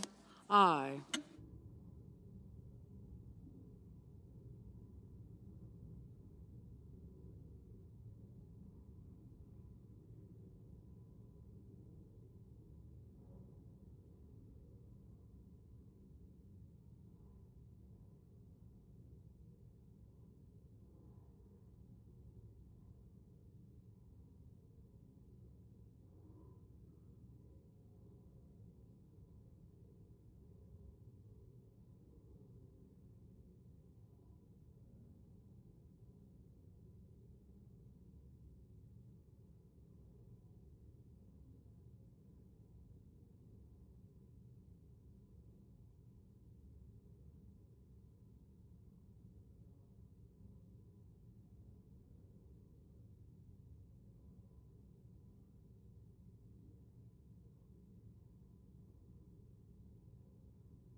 Mrs. Hyde-Smith. Mrs. Hyde-Smith. Aye. Mr. Husted. Mr. Husted. Aye.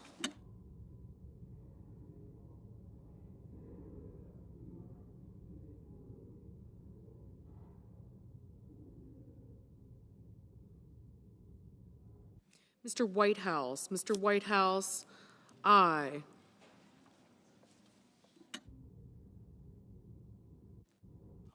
Ms. Smith. Ms. Smith. No.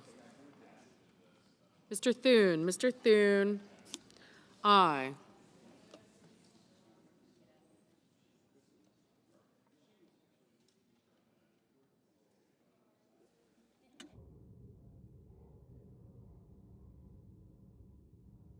Ms. Cantwell. Ms. Cantwell, no. Mr. Barrasso. Mr. Barrasso, aye.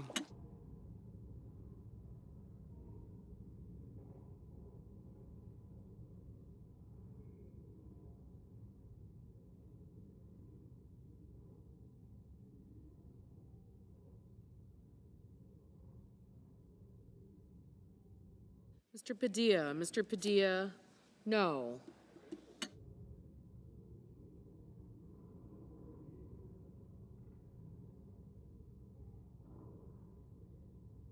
Mrs. Blackburn. Mrs. Blackburn, aye.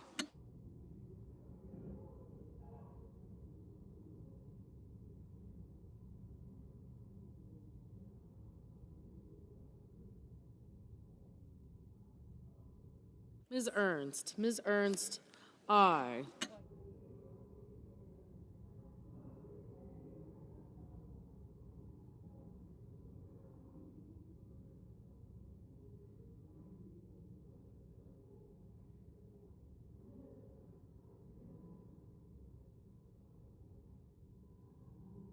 Mr. Kelly. Mr. Kelly, no. Mr. Whitehouse. Mr. Whitehouse, no.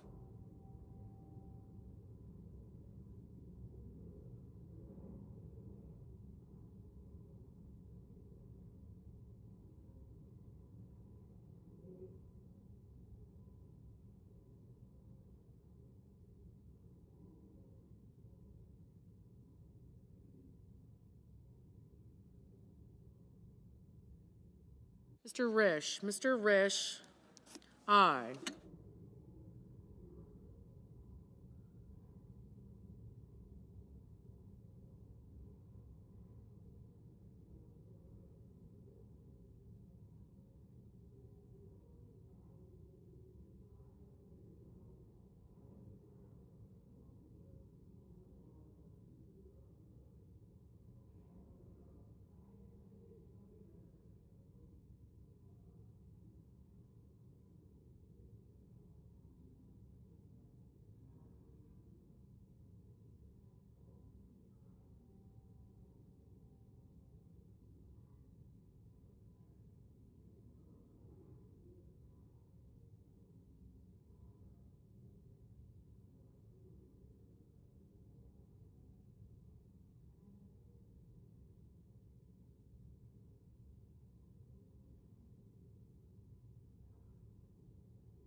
Mr. Scott. Mr. Scott of South Carolina, aye.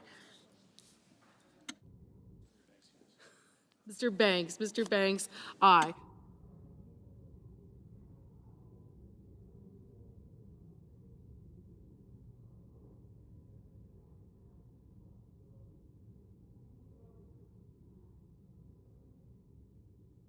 Mr. Wyden. Mr. Wyden, no.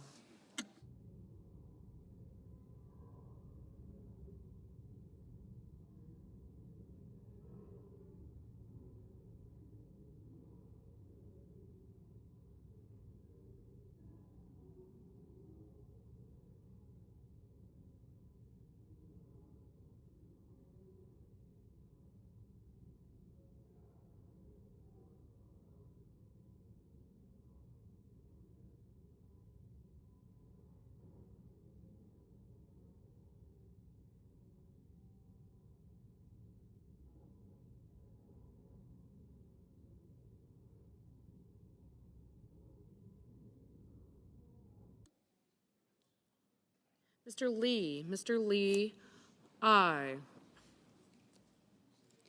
Mr. Moran. Mr. Moran, aye.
Mr. Schatz, no. Mr. Welch, no. Mr. Paul, aye.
Mr. Ricketts, aye. Mr. Langford, aye.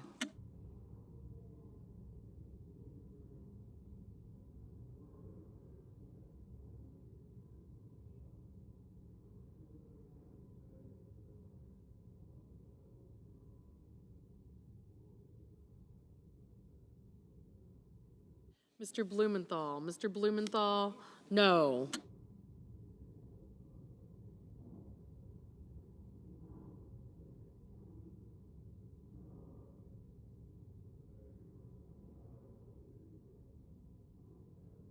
Mr. Cotton, aye.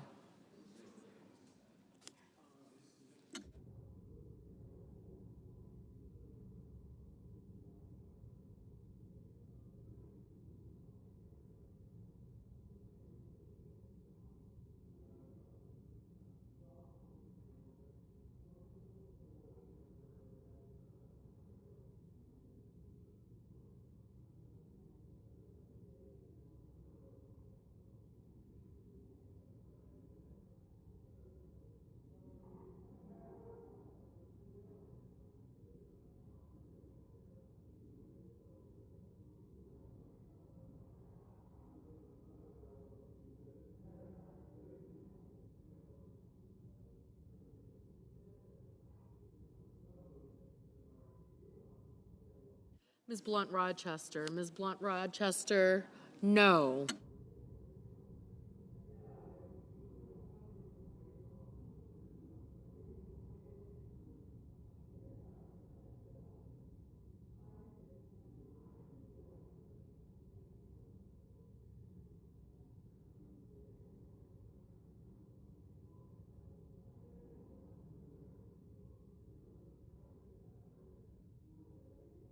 Mr. Marshall, aye.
Mr. Schumer, no.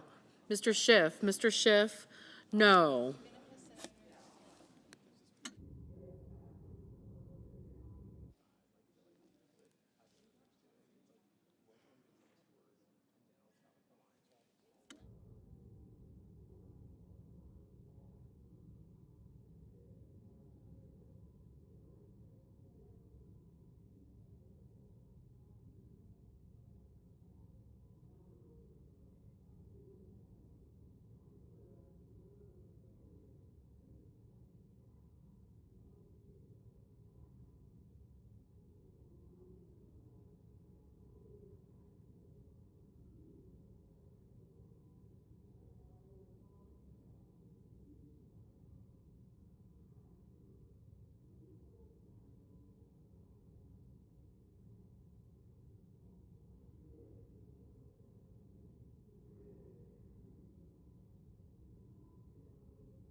Mrs. Moody. Mrs. Moody, aye.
Ms. Hirono. Ms. Hirono, no.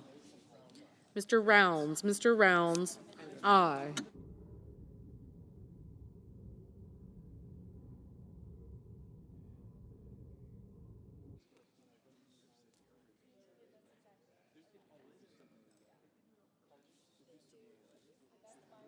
Mr. Grassley. Mr. Grassley, aye. Mrs. Britt. Mrs. Britt, aye.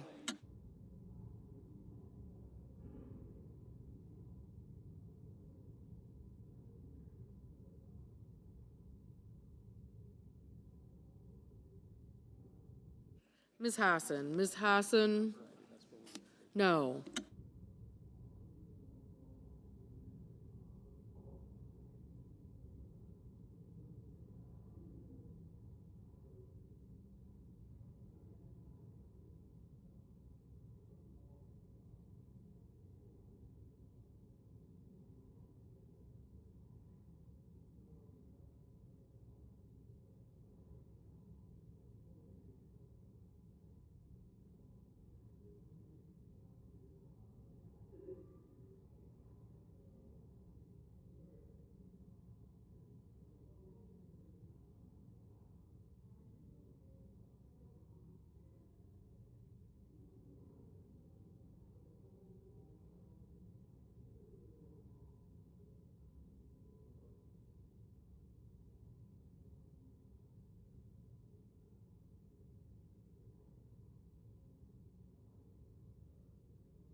Mrs. Shaheen. Mrs. Shaheen, no.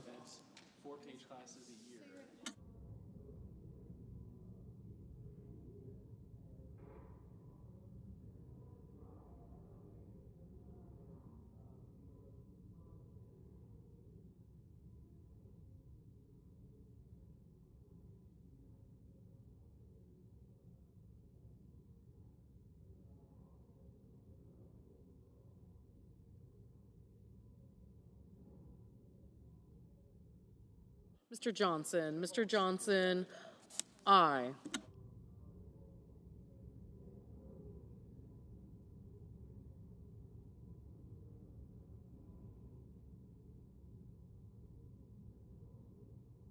Mrs. Murray. Mrs. Murray, no. Mr. Peters. Mr. Peters, no.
Mr. Durbin, no.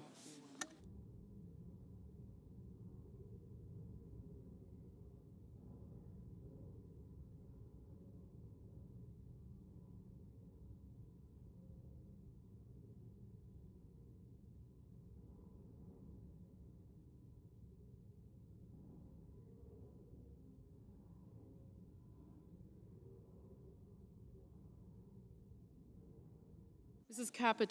Capito, aye.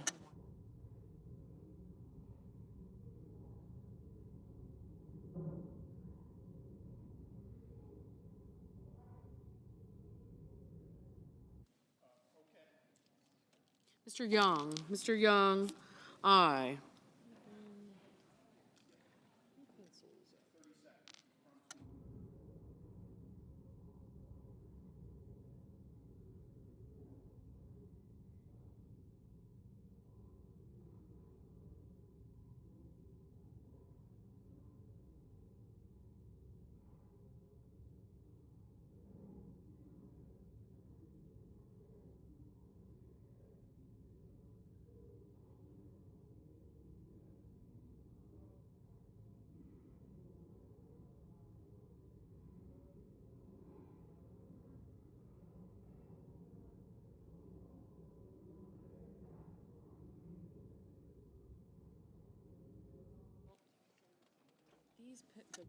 They don't make them anymore?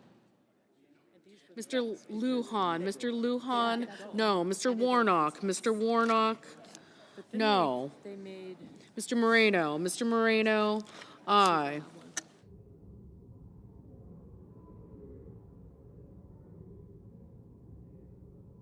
They were made in France. Which were?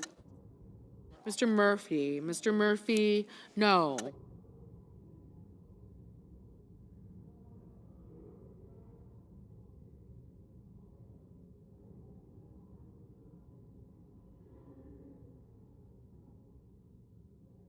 Ms. Klobuchar, no.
Mr. Markey, no.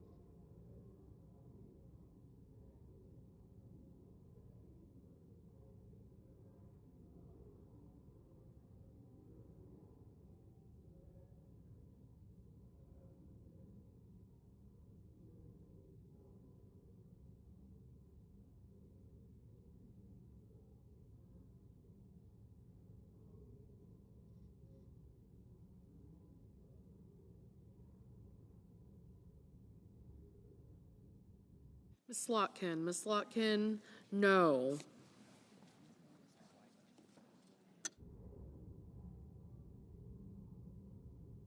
Mr. Sheehy, aye.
Mr. Schmidt. Mr. Schmidt, aye.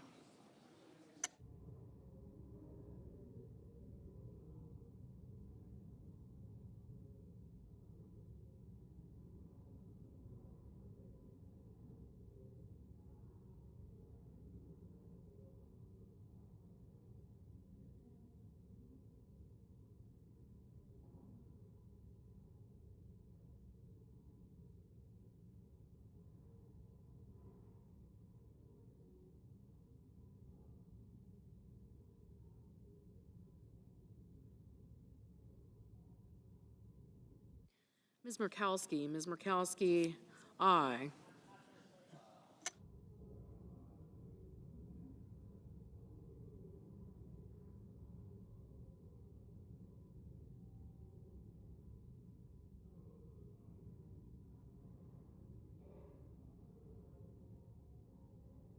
Ms. Duckworth. Ms. Duckworth, no.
Mr. Bennett. Mr. Bennett, no.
Mr. Budd. Mr. Budd, aye.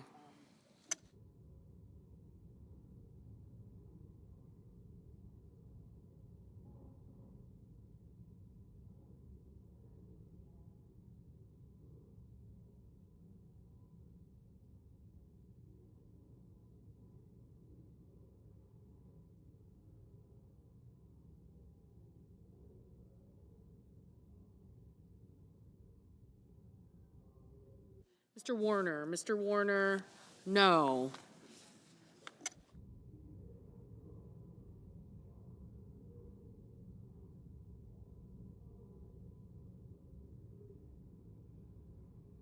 Mr. Gallego. Mr. Gallego, no.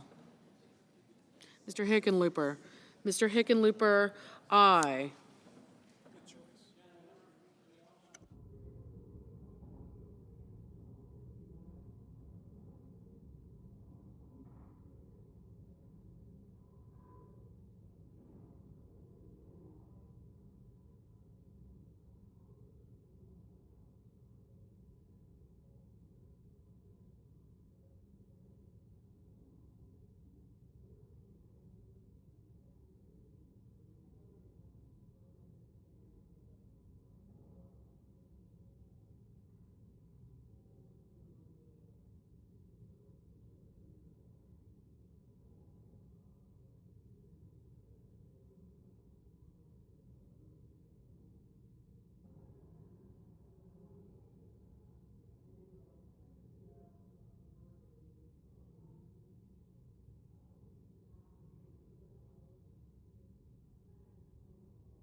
Ms. Rosen, aye.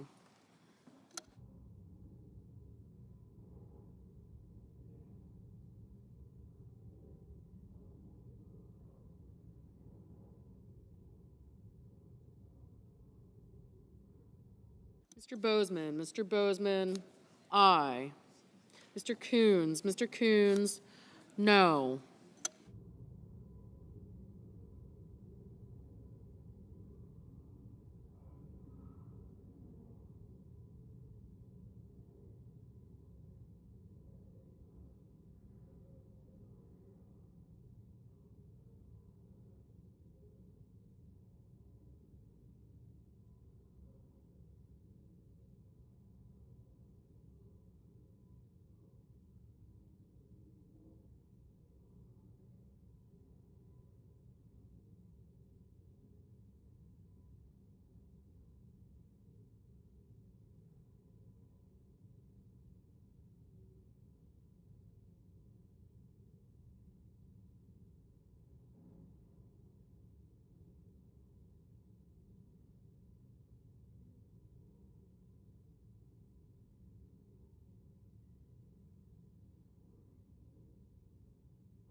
Mr. Hawley, aye.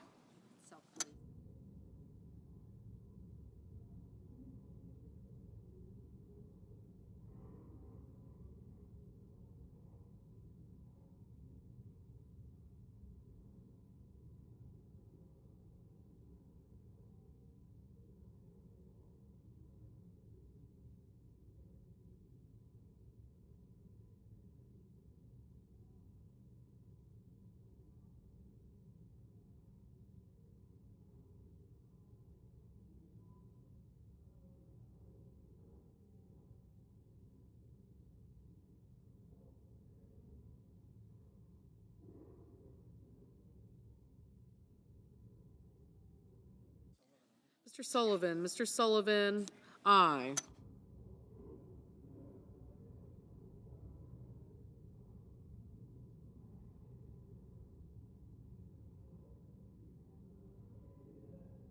Ms. Baldwin, no.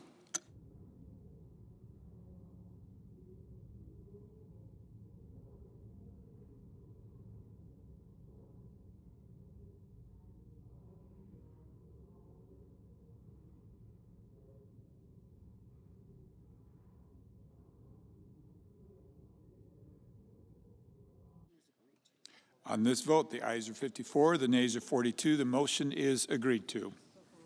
The clerk will report.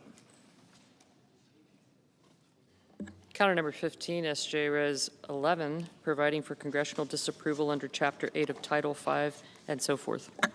Under the provisions of 5 U.S.C. 802, there will now be up to 10 hours of debate equally divided. Under the provisions ordered, the Senate stands in recess until 2:15 p.m.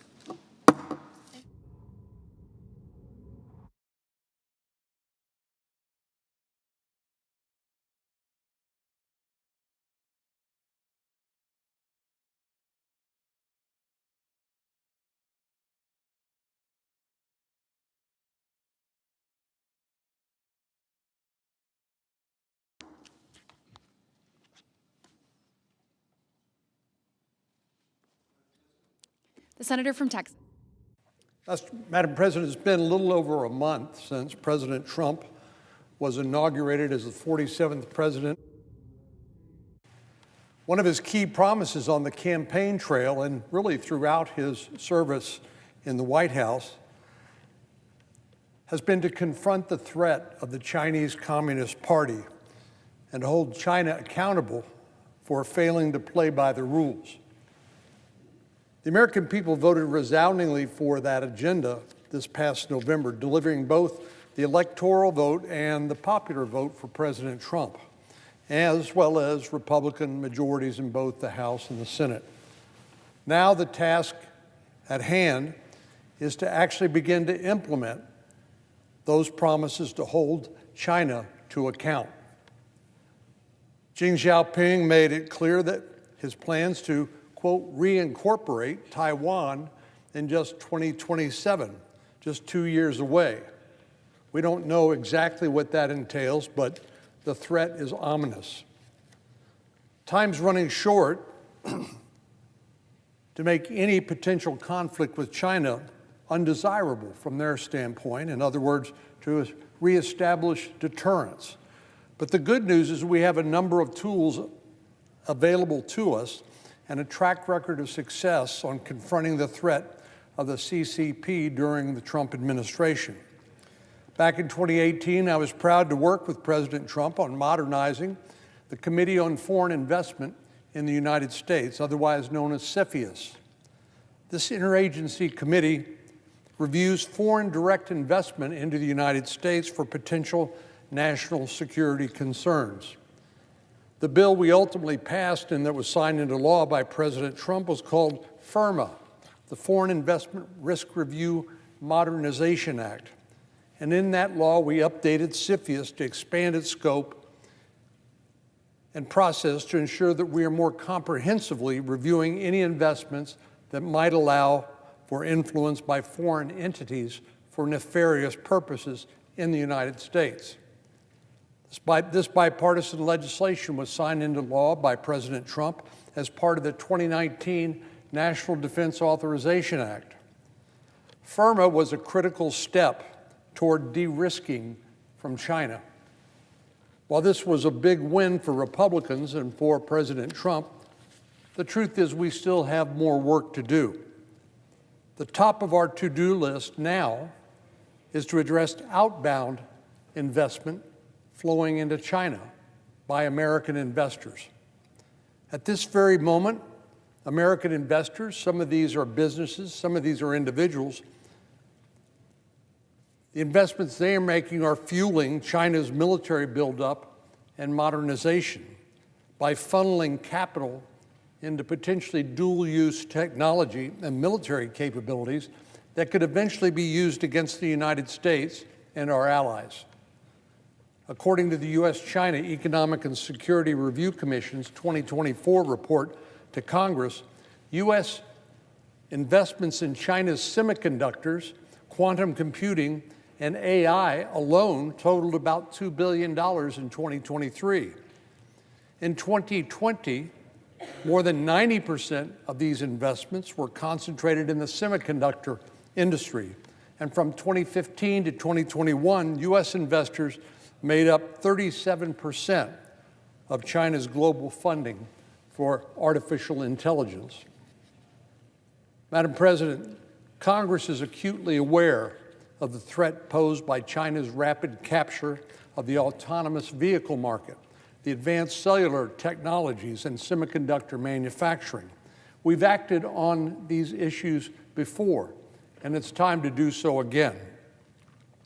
I was proud to lead the CHIPS for America Act to help the United States reestablish manufacturing for advanced semiconductors here in America, where the percentage of advanced semiconductors that fuel everything from our cell phones to the avionics in an F-35 Joint Strike Fighter, only 12% of those were made here in the United States. The rest of them were made in Asia, principally in Taiwan and South Korea. But we're in the process of turning that around.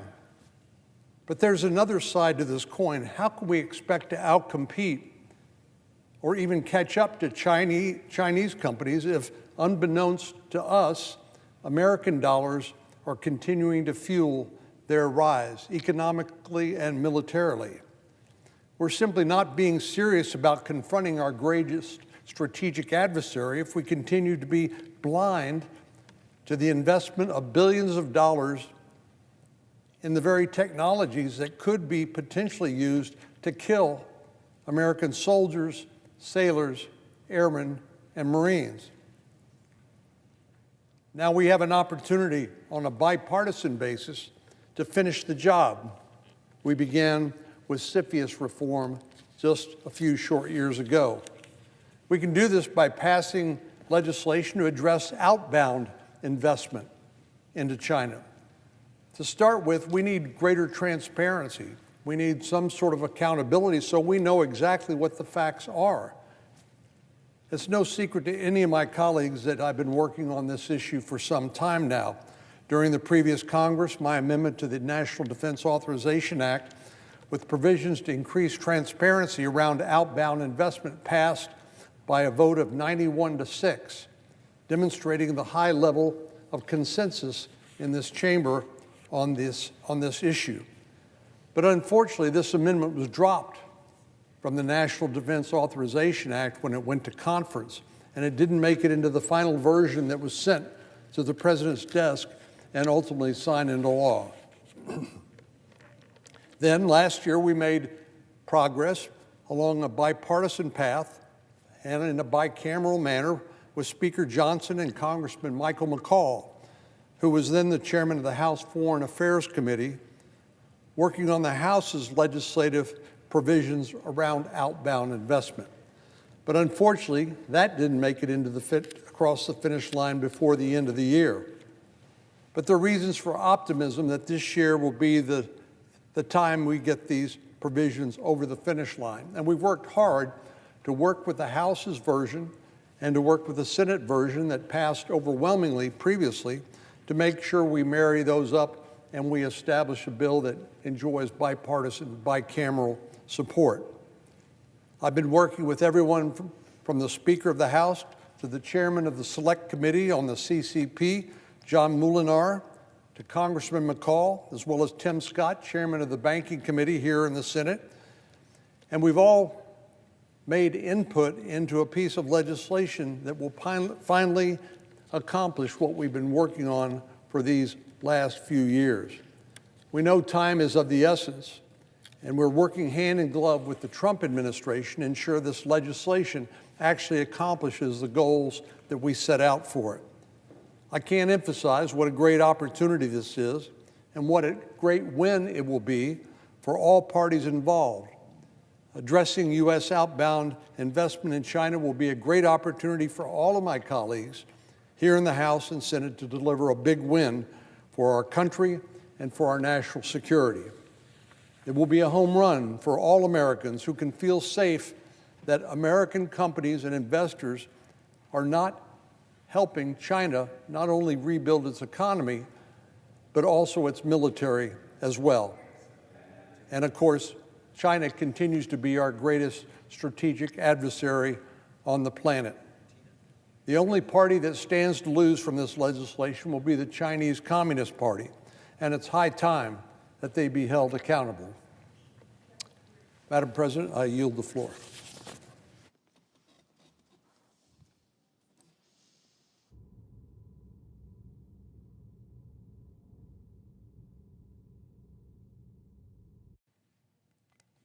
Madam President. Senator from New Mexico. Madam President, I rise today in opposition to Senate Joint Resolution 11, which would repeal a policy that helps protect archaeological sites in the ocean when oil and gas development is planned in the area. And I want to be clear that this policy does not prevent any oil and gas development.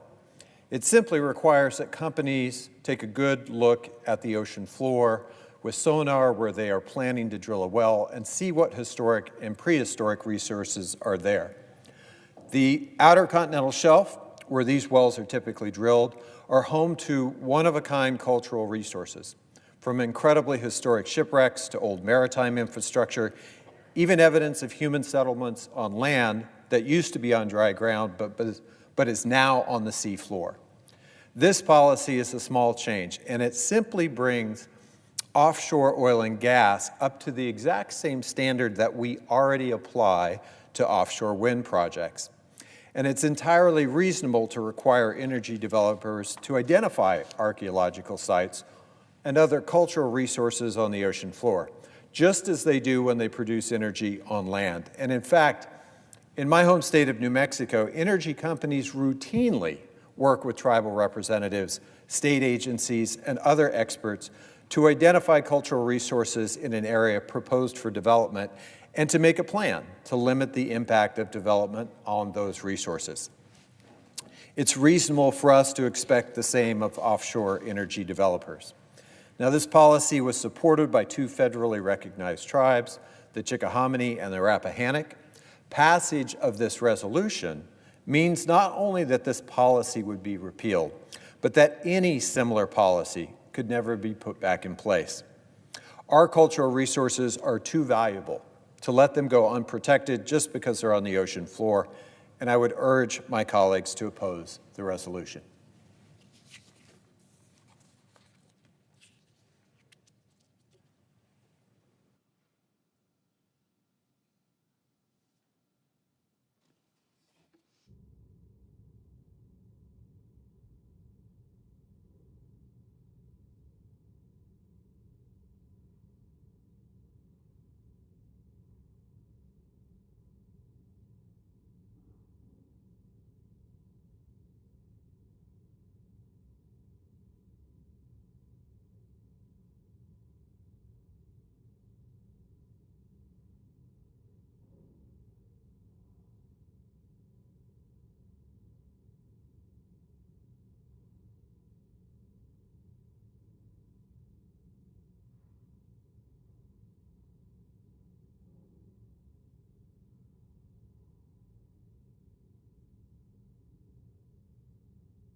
Mr. President, The Democratic Whip? are we in a quorum call?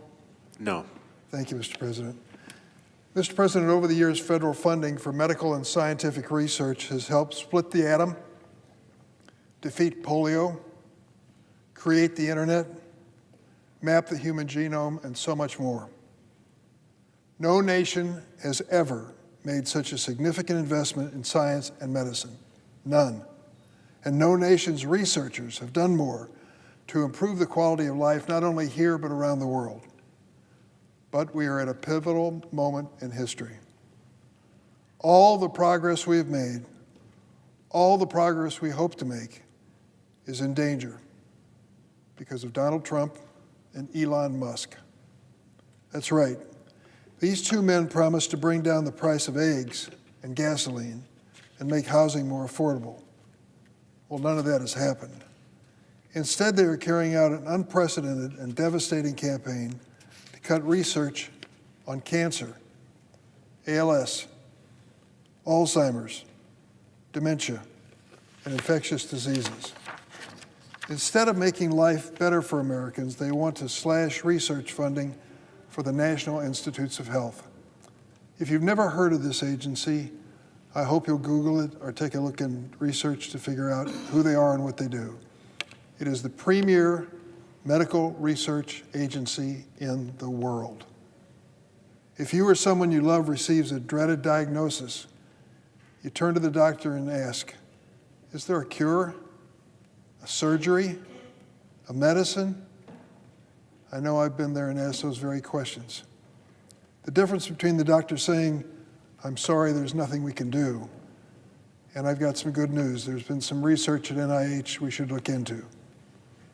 You know all the miracle drugs you see on TV? Can't get away from them, can you? 99% of those drugs approved in the last 10 years were the product, in some way, of NIH research.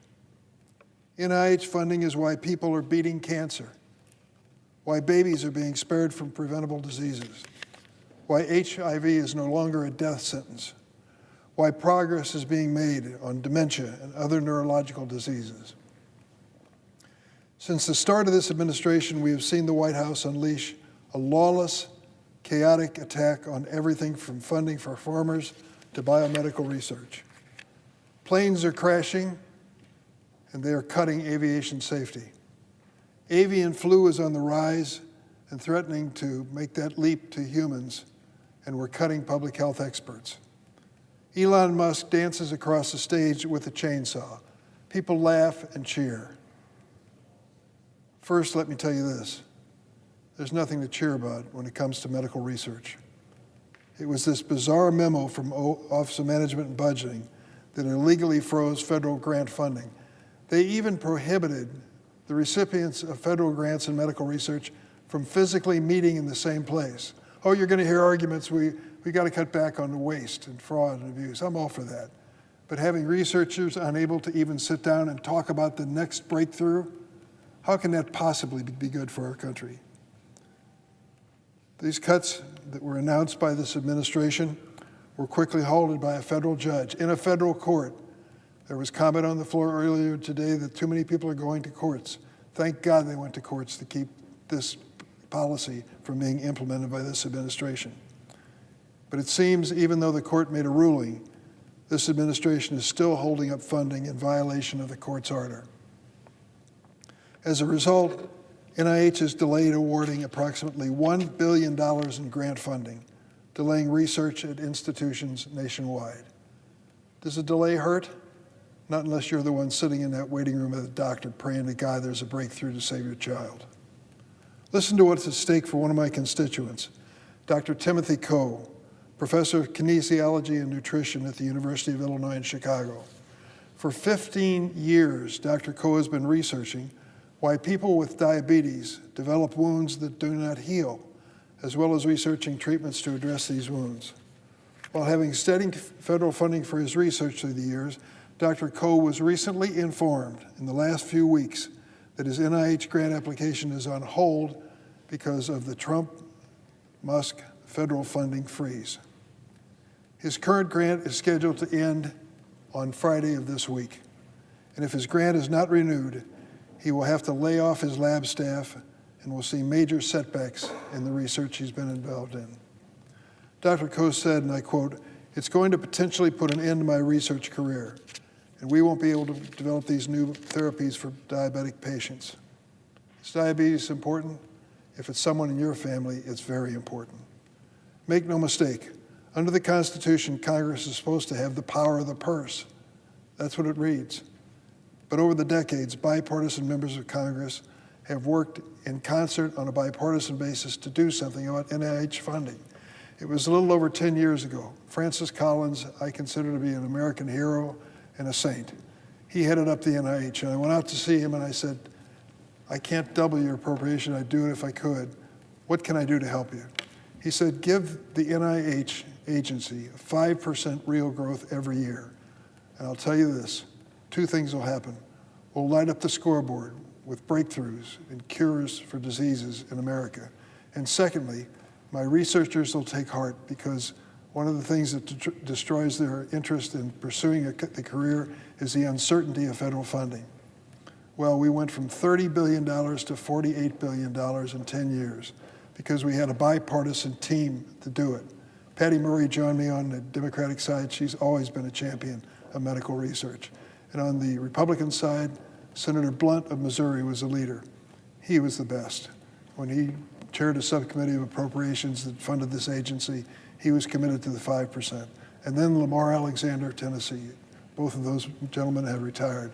But the four of us put together an effort that raised the NIH funding from $30 billion 10 years ago to $48 billion, a dramatic, dramatic increase. We did it because we all agreed this is not a partisan issue. It should never be.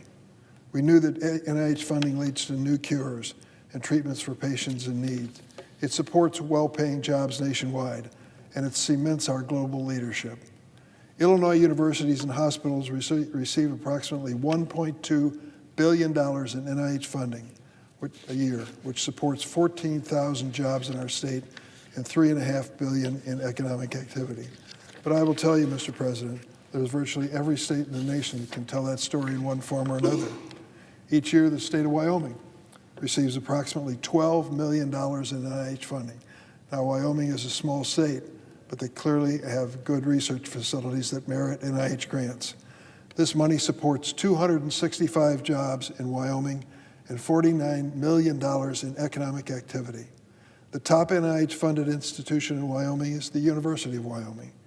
With this NIH funding, research at the University of Wyoming have recently conducted the following projects. See if any of those sound close to home or close to your family. Number one, why Alzheimer's disease and dementia can worsen at specific hours of the day. Number two, a project in Wyoming linking between menopause and cardiovascular disease in women and developing a new non-invasive tool to help treat people suffering from epilepsy, schizophrenia, anxiety, and autism. All sound like worthy projects to me. But unfortunately, President Trump and Elon Musk aren't finished there. They tried indiscriminately to slash how NIH pays for indirect costs. Without indirect cost, universities wouldn't be able to afford the technology that allows them to conduct research. Cuts to indirect costs are simply cuts to research, period. The other day we had a debate on the floor on this NIH. One of the Republican senators talked about the outrageous outlying indirect cost in this country. Let's look at them. Let's review them. But to stop all meetings of all medical researchers while we do this, to stop the funding for all of the grantees, to stop all of the medical research because there might be 1 or 2 or 10 schools that ask for too much, or hospitals. Thankfully, the Illinois Attorney General, along with 21 other states' leading attorneys general, sued and secured a temporary reprieve for universities and researchers.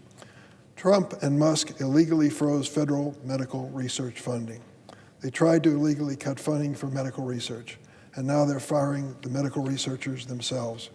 Reports indicate that 1,200 NIH employees have been fired so far, from experienced vaccine researchers to the next generation of scientists, to the acting director of NIH's Alzheimer's and Dementia program.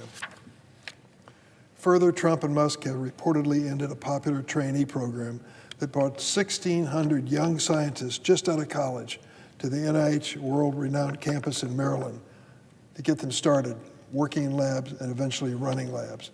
They are our future when it comes to medical research, and the Trump and Musk chainsaw chaos of budget cuts has made them victims. How does this make us a greater nation? How does this make us a healthier nation, a better nation? It doesn't.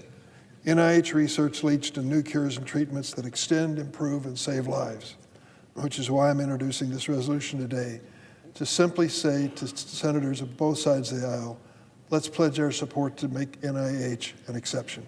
Let's not let wanton cuts stop something very valuable. The resolution is straightforward.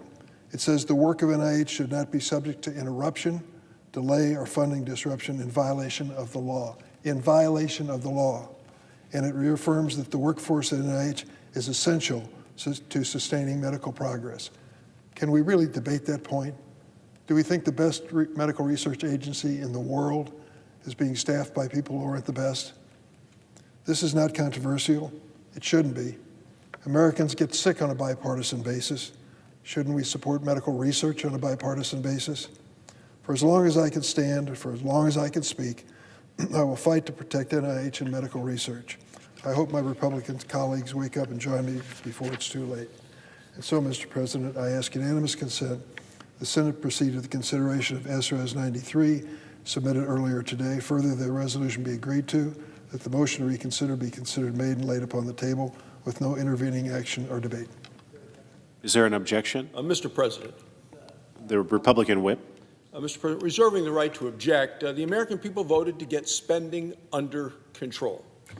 2 in 3 Americans say that a major problem that we face today in this country is government inefficiency, and I agree.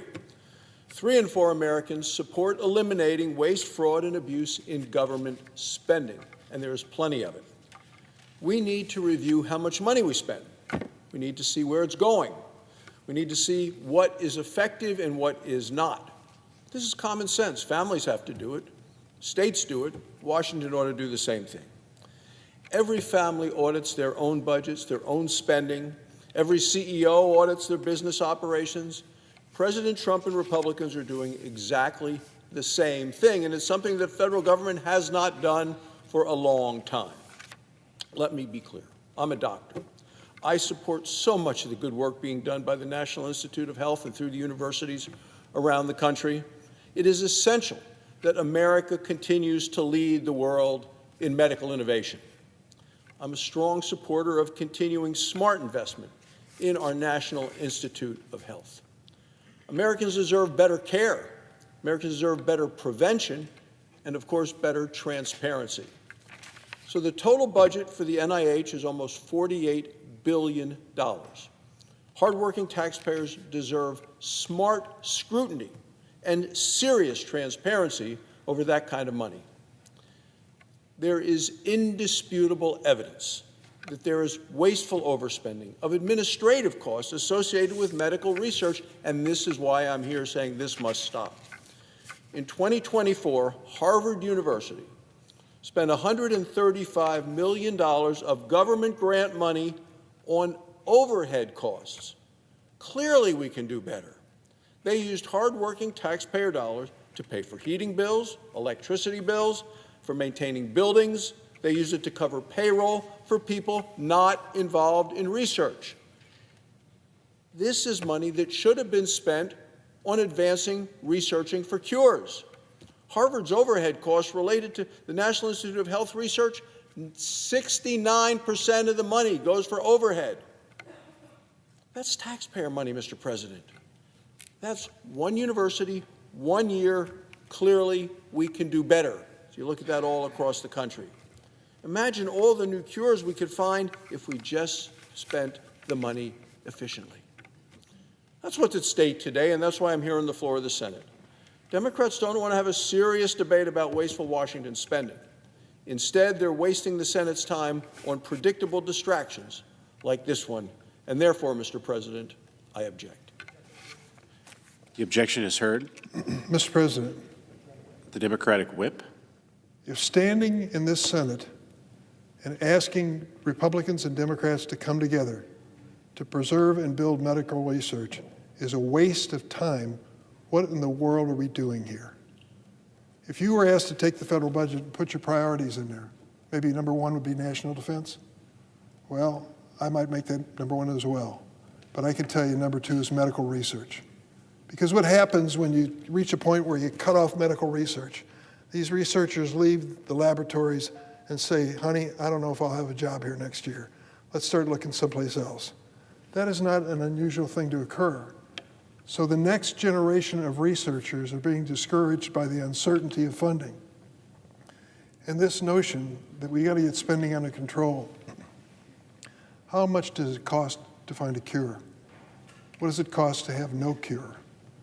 Let's get down to the bottom line here. We're talking about how long people stay in the hospital or whether they're alive at the end of the experience or not. Some of these medical treatments they have to turn to extremely expensive. Unless you can find a cure, the front end of it, and you don't find it by saying, well, maybe next year we'll spend some money on medical research.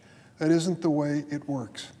You want to have a good doctor you can trust from year to year, not a new one every year with a question mark. And the same thing is true with researchers. If you've got the best researchers, why in the world would you discourage them from their continued work? I listened to this comment about $48 billion. It's a lot of money, for sure, and it's taxpayers' money, and I take it very seriously. But how much do you think it cost if we didn't find these cures, didn't find these drugs? What would it cost in human terms, the experience of families who would give up hope because there's no place to turn? That's a reality. We all have friends, and I had one today, I won't get into detail, who has just learned that he has pancreatic cancer. We don't have a cure yet. If we could find one, do you know how that would change the lives of so many people and their families? Is that worth putting our research into, our fax dollars into, or, as the senator said, who objected to my resolution, just wasting time here on the floor? Well, I'm going to come back and waste time over and over again. I'm not giving up on this. I'm not giving up on families that are waiting for cures and research. I'm not giving up on the researchers who dedicate their lives to finding them. And of course, if we've got some overspending, whether it's at Harvard or Illinois or even the University of Wyoming, let's clean it up. But is it possible to clean that up without jeopardizing the basic mission of the National Institutes of Health? I certainly hope so. To think that we would have to close down the whole agency because a handful of schools are overcharging the federal government, and there's no proof that they are. I think that's part of the reality. Mr. President, this is an issue that's important to every single American, whether they know it or not. We can get spending under control and do it thoughtfully, not at the expense of the best researchers in the world and the expense of cures, which would give families hopes once and for all. I yield the floor. Suggest the absence of quorum. The clerk will call the roll. Ms. Also Brooks.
Mr. President, The senator from Vermont.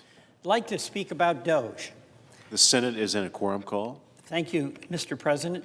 I'd ask that the quorum call be suspended. Without objection. Thank you. I'd like to speak about DOGE. The verdict is in. It's been a colossal failure. It's done immense damage to many of our institutions and inflicted immense pain on innocent people. Also, it's not going to be successful in its stated goal of reducing spending and wasteful spending. But before I do, let me just say what all of us know. Every single person in this United States Senate is all in when it comes to attacking waste, fraud, and abuse. Every single one of us knows that we should kick the tires on every program that we have in federal government and look to see how we can make it be more efficient. And there may be even some programs where we say, you know what, its purpose to serve, it's time to move on. So those of us who are being critical of DOGE are just looking at what DOGE is doing, but not at all quarreling with the notion that every one of us, Republican and Democrat and Independent, has a responsibility to be the best stewards of taxpayer money that we can be. But here's my problem with DOGE. They're not looking in the right places. You know, there is so much ripoff that is going on. Let's just, a couple of examples in our healthcare system. United Healthcare is rigging the system on Medicare Advantage programs. Our seniors, we want them to have the health care that they need, but they set up these billing systems where they paid nurses and forced doctors essentially to over-analyze and over-prescribe and overstate what medical conditions were. And this was not to help the senior on a Medicare Advantage program. This was to pad their bottom line and make billions of dollars.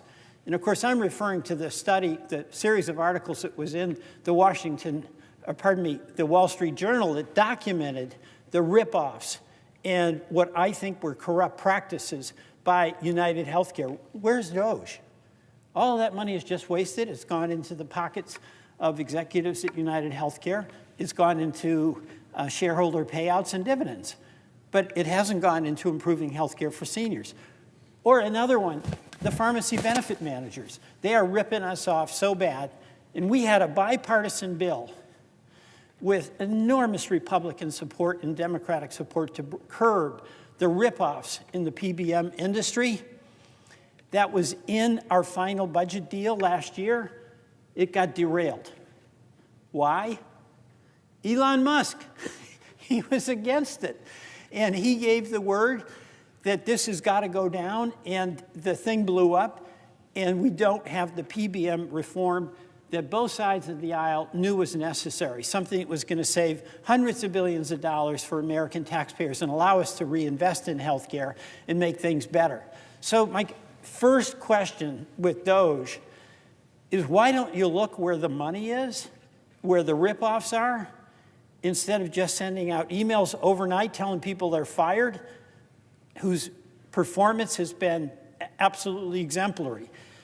So that's the core question I have about DOGE.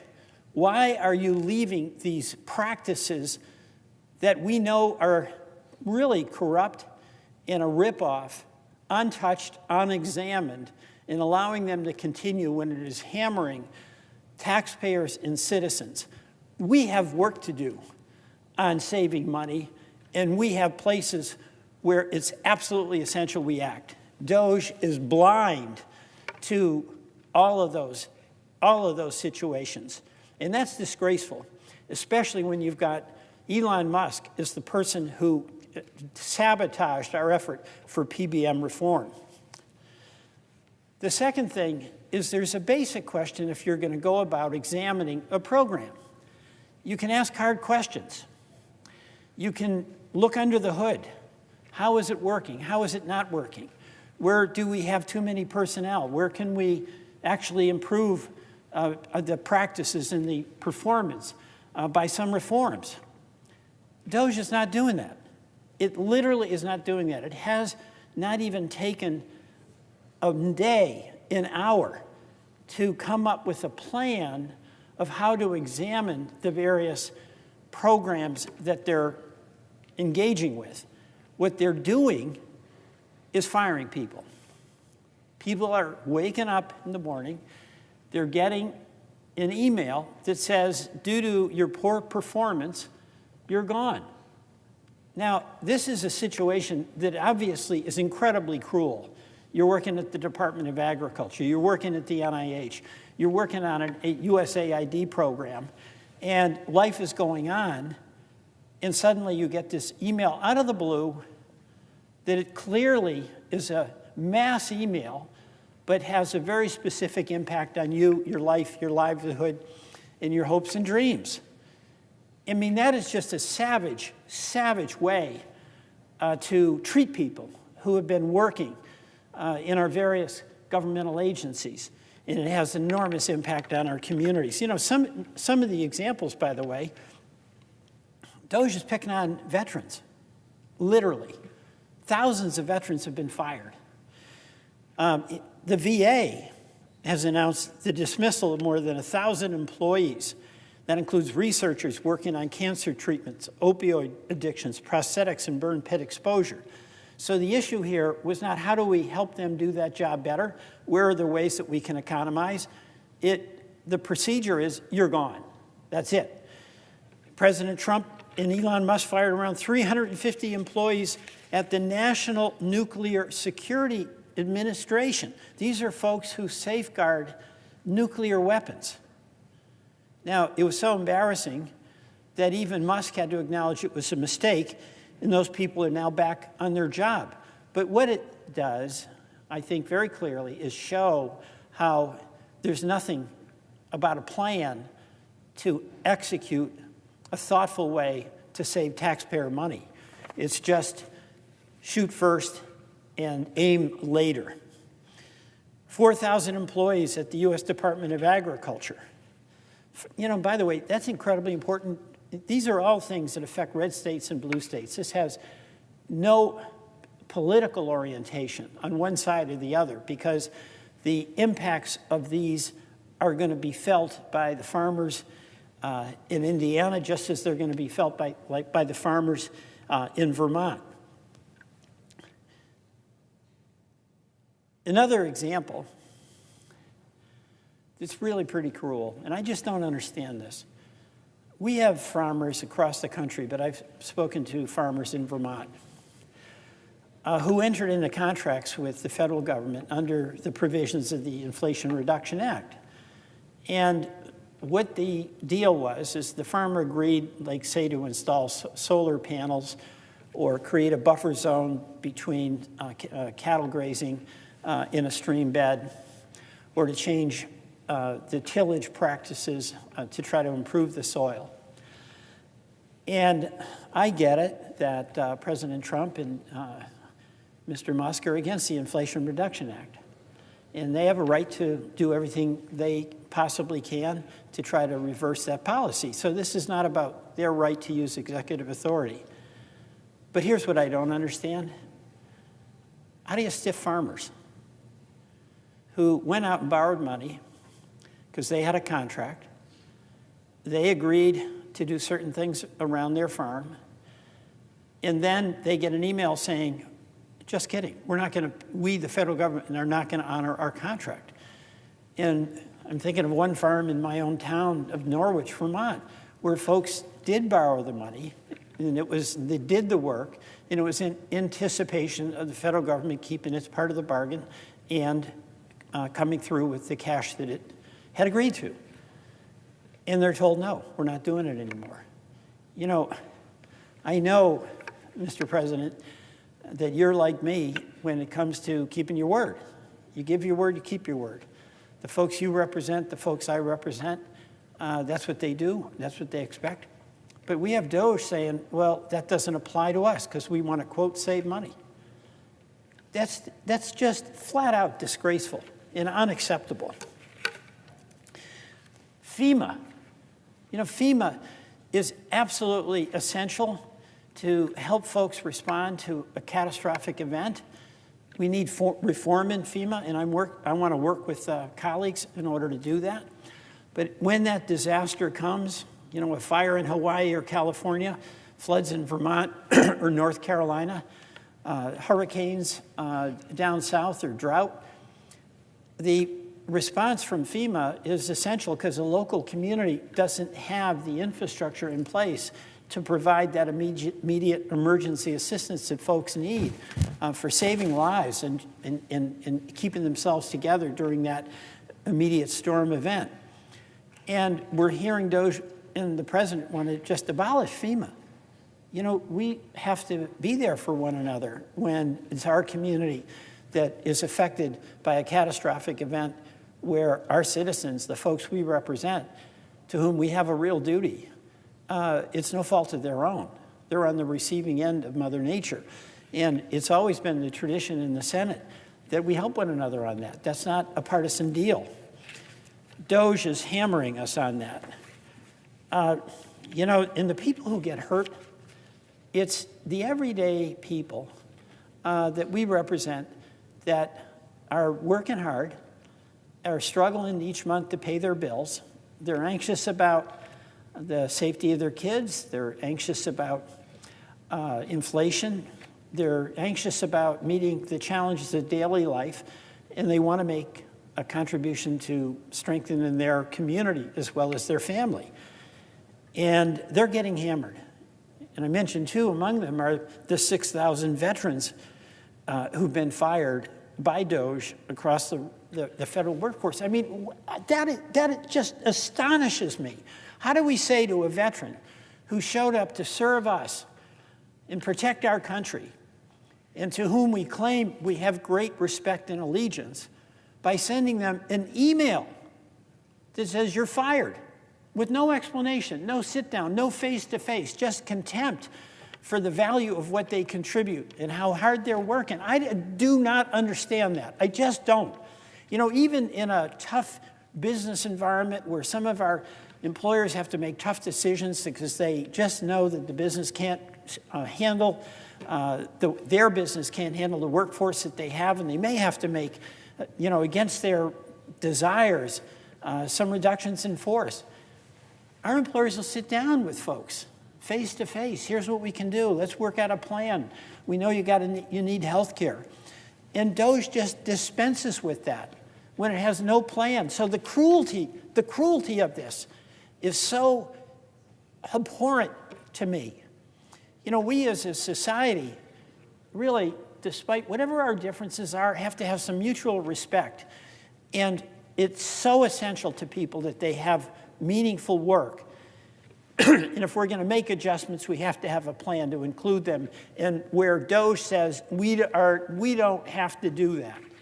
And this isn't just about Elon Musk being a multi-billionaire. No matter what happens, it's not going to really affect him. It's about Elon Musk treating people with what I think is the utmost cruelty. You are gone. You are gone. It's such disrespect for people who work hard in the VA, work hard in the NIH, work hard in the Department of Agriculture, work hard in the Department of Treasury. So that element of this, we should all be shocked at.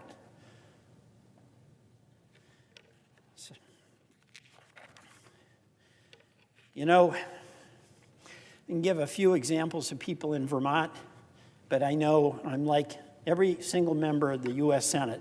We can give examples of people in the states we represent. Our Small Business Administration Office has been a real help to Vermonters, very effective. One employee there got a performance review. This is shortly after the performance review. In a very short period of time, you have established yourself as an invaluable asset. That was the performance review. The next day, February 7th, she was fired. because the email said, quote, your performance has not been adequate to justify further employment at the agency. So arbitrary, so unfair, so Elon Musk-like. We have a scientist at Department of Agriculture, Caitlin Morgan, sustainable agriculture and food systems at the Ag Research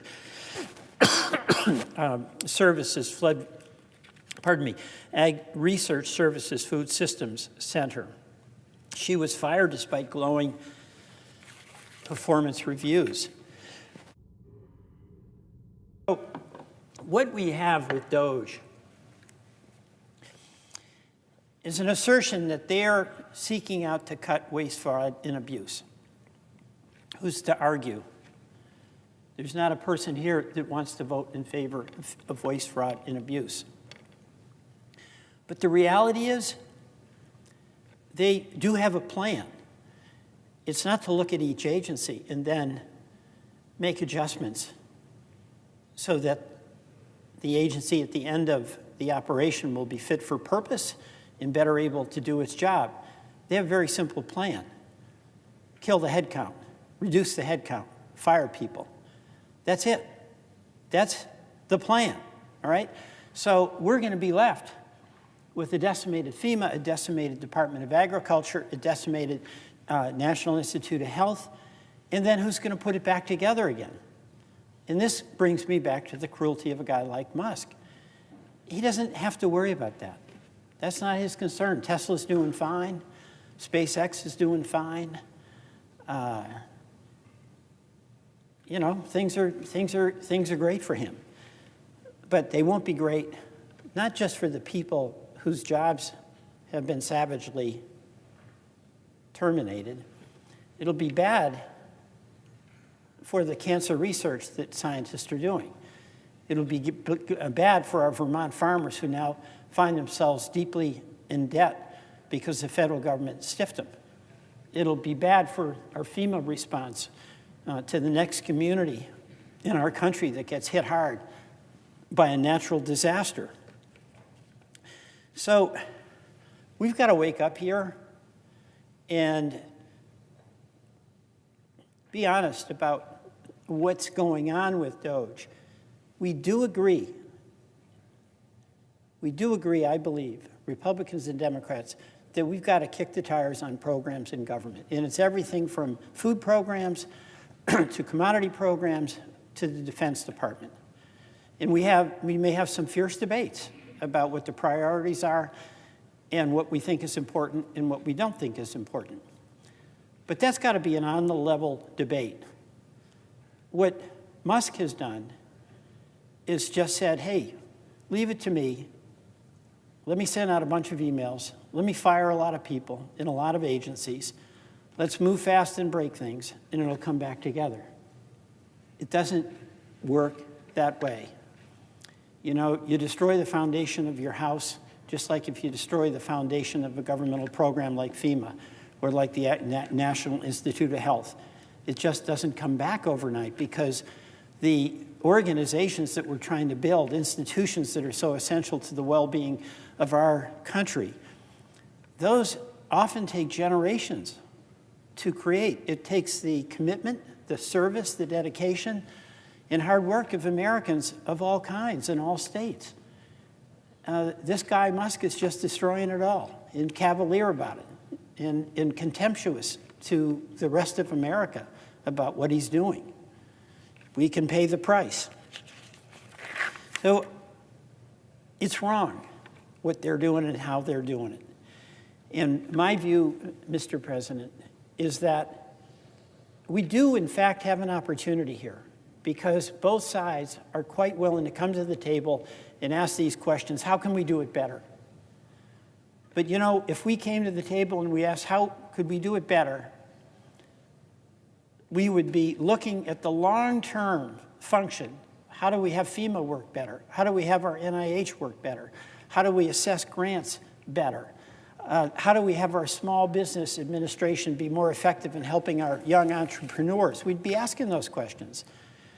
And the other thing we would be doing, I believe this because I have such respect for all of my colleagues here, we'd care about how it affected people. And we might have to make some tough decisions because this program could be cut. This one might have to be expanded.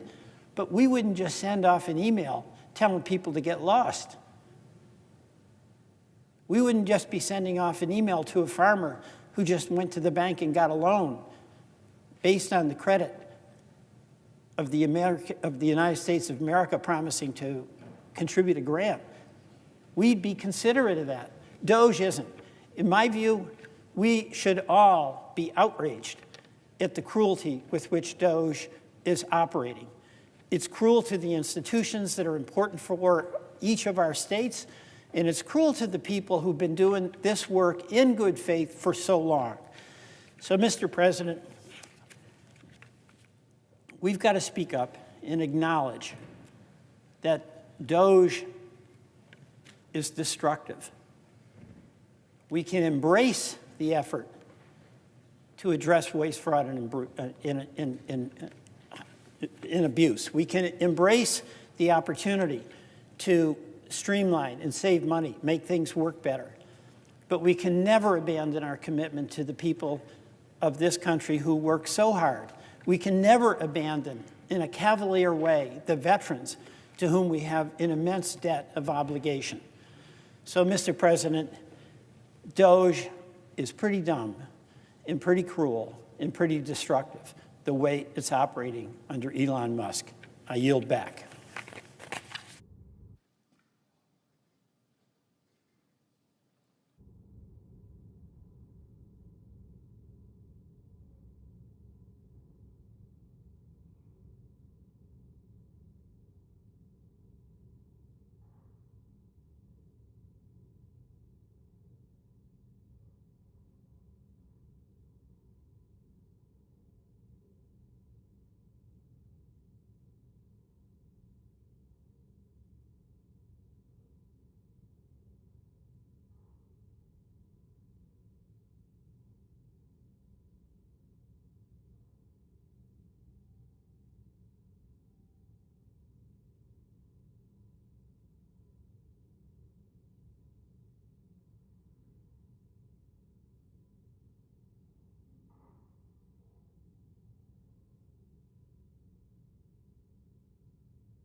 Mr. President. Mr. President, I have 7 requests for committees to meet during today's session of the Senate. They have the approval of the majority and minority leaders. Duly noted. Mr. President, I ask unanimous consent that the following interns in my office be granted floor privileges until February 26, 2025, Jasmine Wildcat and Carly Woodruff. Without objection. Thank you, Mr. President. I rise to speak in support of President Trump's energy dominance agenda and to oppose my colleagues who want to keep America literally in the dark ages when it comes to producing energy. This, the greatest energy producing country, is being asked to take a step back. Our energy is cleaner, we produce it cleaner, we transport it cleaner, and yet the Biden agenda had us deferring to other countries who produce energy dirtier, transport it to countries that are paying for it, so the Russians, for example, can spend money to fight a war that we're on the other side of. These are matters that President Trump is addressing and has committed to the American people pursuant to his executive order on January 20th of this year, the first day he took office, to make a priority. As we all know, during President Trump's campaign, he chose to make energy exporting, energy dominance, energy independence a hallmark of his campaign. And he did it because he knows about the connection between energy independence and bringing down inflation. When you go to the grocery store, we see products all over the shelves that have been brought there by trucks that are paying a lot for gasoline and diesel fuel. You see frozen food refrigerators lining the aisles that are plugged into electricity that comes from oil, gas, coal, wind, solar. And the more expensive it is, the more expensive the products are that we buy in those stores. The same is true in any retail store around this country. Over the last 4 years, the Biden administration worked overtime to stick it to the energy industry at every turn, while my colleagues here cheered them on and helped them. On day one, President Biden placed a moratorium on public land energy development that never truly went away until January 20th of 2025, when President Trump was sworn into office and signed an executive order. Wyoming and the West have fallen victim to the previous administration's regulatory regime designed specifically to kill the industry. And then once he kills it, he goes overseas and asks countries like Saudi Arabia and Venezuela to fill in the difference.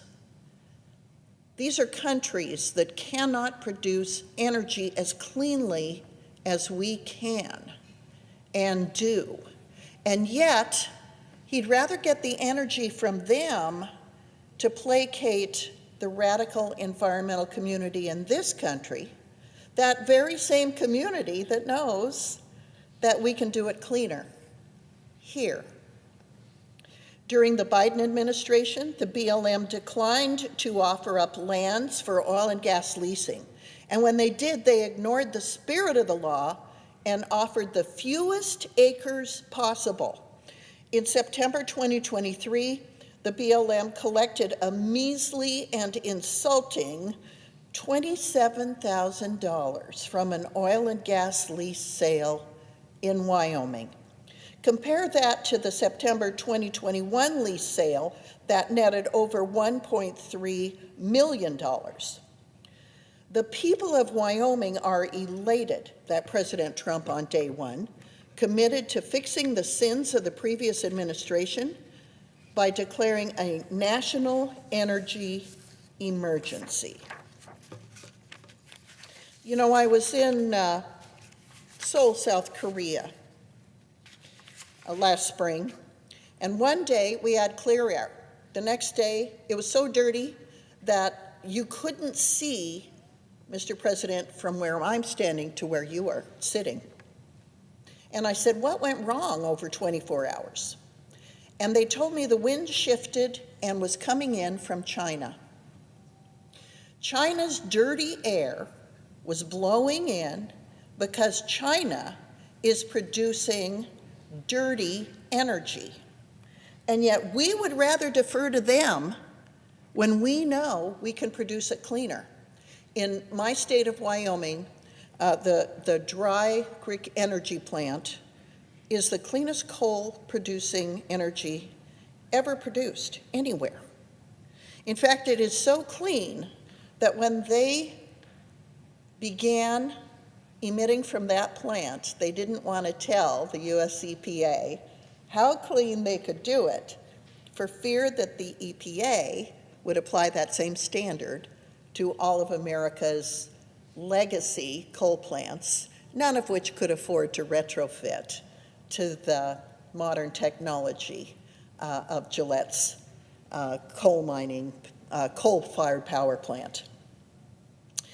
In Wyoming, we have abundant oil, gas, uranium, coal, and more. Under the order, Wyoming's public lands can return to Congress the intended goal of multiple use, which includes responsible resource extraction. If you go back to FLPMA, the Federal Land Policy Management Act that passed in the 1970s, it mandates multiple use of public lands, not single use, not preservation or conservation alone, not oil and gas production alone, not recreation alone. It's all of these multiple uses. Energy production is the backbone of my and many other Western states. We're proud to power the nation and to support a president who supports us.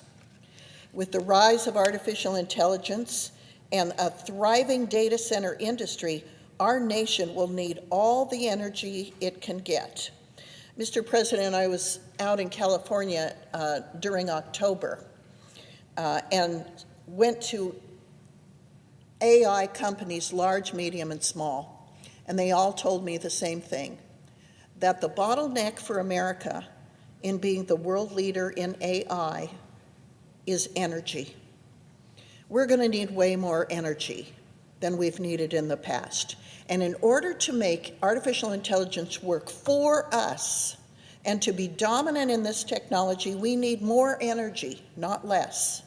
And we know we can do it cleaner than other countries.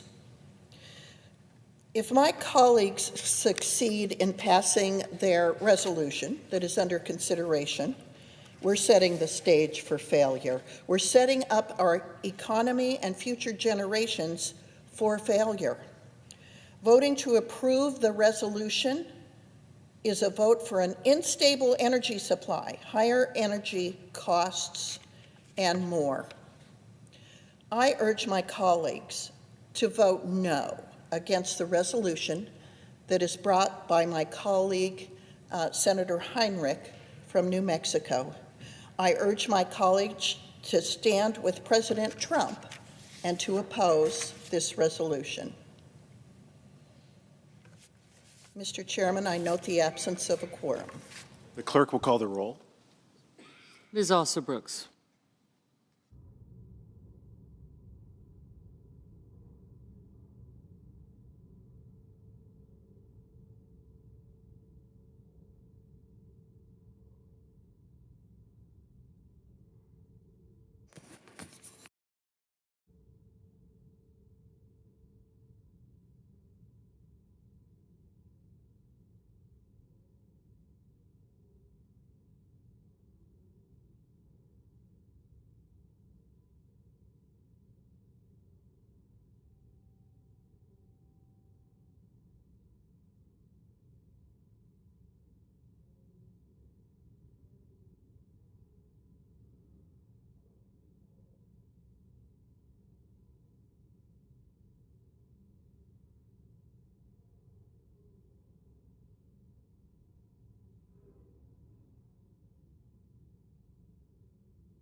The senator from Virginia. Mr. President, can I inquire whether we're in a quorum call? Yes, we are. Could I ask that it be suspended? Without objection. Thank you, Mr. President. Mr. President, I rise to describe an amazing journey that I took this weekend. That was a powerful journey connected to my Virginia National Guard and also to issues that are very, very prominent right now in the world.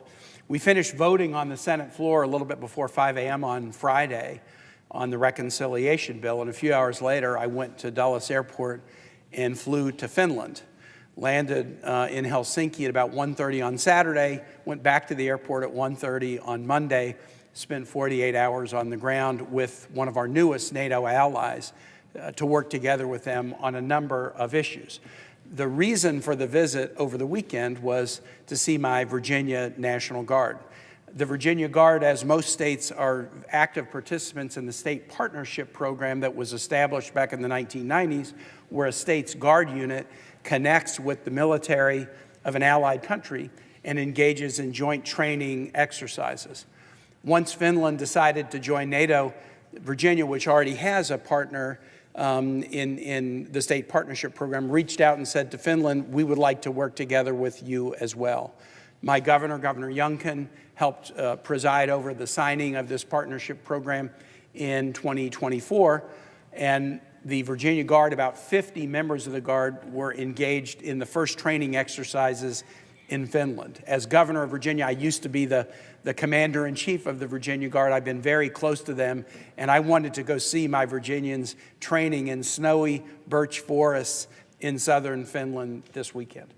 And I was able to do that. My Guard unit is training with the Karelia Brigade, which is one of the 3 brigades of the Finnish Army. It's got a long history of very heroic service.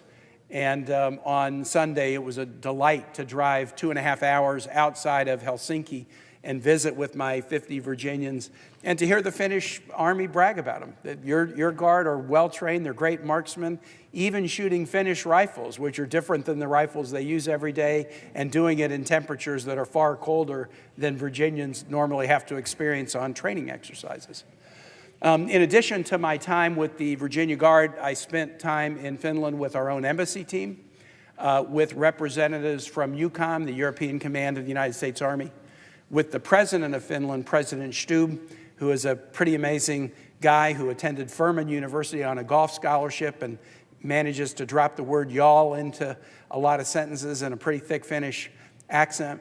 I spent time with the foreign minister and with the permanent defense secretary, and also visited the Helsinki shipyard, which is about to start working in tandem with the United States and Canada to build icebreakers, which is something we desperately need. So it was a great trip, too short, but really powerful, and I returned last night having interacted with my Virginians and known a lot more. There was a sobering element to it, too, and that's really why I wanted to come and speak. To be in Finland, a nation that had to fight 2 wars against Russia in the late 1930s, early 1940s to maintain its independence, and to be there with those leaders on the 3rd anniversary of the Russian invasion of Ukraine was sobering and thought-provoking. Finland knows Russia and Russian leadership better than just about anybody because of this hundreds of miles of border between the 2 nations. And that memory of fighting 2 wars against Russia to maintain Finnish independence is still a very present-day and palpable memory for the Finns, even though those wars happened in the late 1930s and early 1940s. And you can be sure, Mr. President, that our friends, our allies, those we are training together with, had some pretty strong thoughts about Russia's invasion of Ukraine and the commemoration of the 3rd anniversary. I was very disappointed, and I think many were, that yesterday the UN considered competing resolutions on the 3rd anniversary of the Russian invasion of the Ukraine. One was a Ukrainian resolution that talked about Russia as the invader, Russia as the instigator of the war. That resolution passed the General Assembly, but in a shocking move, the United States voted against it because of the language placing the blame for the war on Russia. There had been previous resolutions after the invasion, and on the second anniversary, the first anniversary, saying this war was started by Russia, that the U.S. led those resolutions. But now the U.S., through our president, through our Secretary of Defense, through the UN, we don't have a permanent UN ambassador now, but through the U.S. representative at the UN, was unwilling to sign onto and vote for a resolution that talked about Russia as being responsible for the war. And so we opposed the Ukrainian resolution. Who voted with us to oppose this resolution? Russia opposed, North Korea opposed, Nicaragua opposed, another 15 nations opposed, about 60 nations abstained, including China. China wouldn't vote no, China abstained, and 90-plus nations voted yes. The resolution passed, but it passed with the United States unwilling to sign on to the proposition that Russia started this war and should not have done so. There was also a United States resolution that was tendered to the UN General Assembly. That U.S. resolution did not mention anyone as being responsible for the war, but called for a ceasefire and peace, obviously. The U.S. resolution was subject to an amendment that was offered by the UK and other nations, inserting the language in that Russia was responsible for the war and should not have done so. That amendment passed, and because it passed, the U.S. ended up not even being willing to vote yes on its own resolution and instead abstained. These Finnish colleagues, who are friends and allies, were pretty candid about their disappointment in the United States for not being willing to state a truth that this war was instigated by Russia. And they deeply want to be partners with the United States on defense, hence their accession to NATO, hence their agreement to the State Partnership Program with Virginia. But they're puzzled with an American leadership, from the President to the Secretary of Defense to the UN, that's unwilling to state that Russia started this war. I came home, Mr. President, last night. It was a long flight, made too long because of a cancellation. I got back a good bit later than I had originally planned, but I had a lot of time to think. And what I thought about was basically this: we need to learn some lessons. We need to remember the lessons of 1938. Neville Chamberlain, the Prime Minister of England, went to Munich thinking he could find an end to war and deliver what he called peace in our time. And he negotiated with the German government and came back to England and said, there is now peace in our time, which anyone in politics would love to be able to say, but we all know that that Munich agreement was a disaster. It was negotiated between England and Germany, but many of the other nations that were later invaded by Germany weren't there, and it wasn't a peace agreement, and they suffered. But did England at least protect itself from suffering by signing a deal and proclaiming peace in our time? No. England was attacked as well after the Germans had attacked Belgium and France and Poland and other nations. So an illusory peace in our time deal was just that. It was illusory. You can't appease a bully. They will bully you and others unless you stand up to them. Or we could remember 1975. In 1975, the Helsinki Accords, right in the community where I was visiting, were signed. The Soviet Union was a signator, along with the United States and Canada and European nations, to guarantee certain principles, including the guarantee of the inviolability of national sovereignty and that no nation should be able to invade the sovereignty of others. We need to remember that. We celebrate the 50th anniversary of the Helsinki Accords this summer. We need to remember those principles and who has violated them and who has not. Let's remember 1995. In 1995, as an aftermath of the Helsinki Accords, we helped form the OSCE, the Organization for Security Cooperation in Europe. It's the one organization that includes all European nations, including Russia. NATO doesn't include all. The OSCE does. The OSCE, again, was committed to the principles of the Helsinki Accords, protecting national sovereignty, and we need to remember who has violated those principles and who hasn't. And, Mr. President, we should remember 2020. 5 years ago this week, in 2020, the Doha Accords. President Trump negotiated a, quote, peace accord with the Taliban. A peace accord with the Taliban.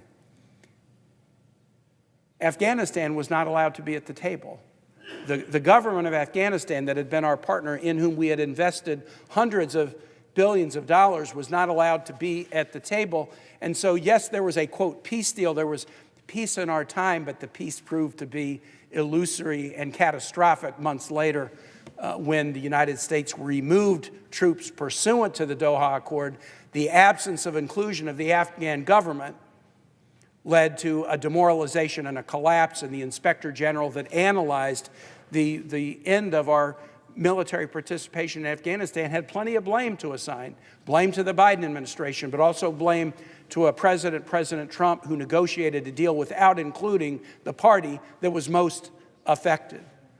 I thought of the Doha Accord when I saw the news of negotiations in Riyadh between the United States and Russia to end the war in Ukraine, and noticed that Ukraine was not at the table.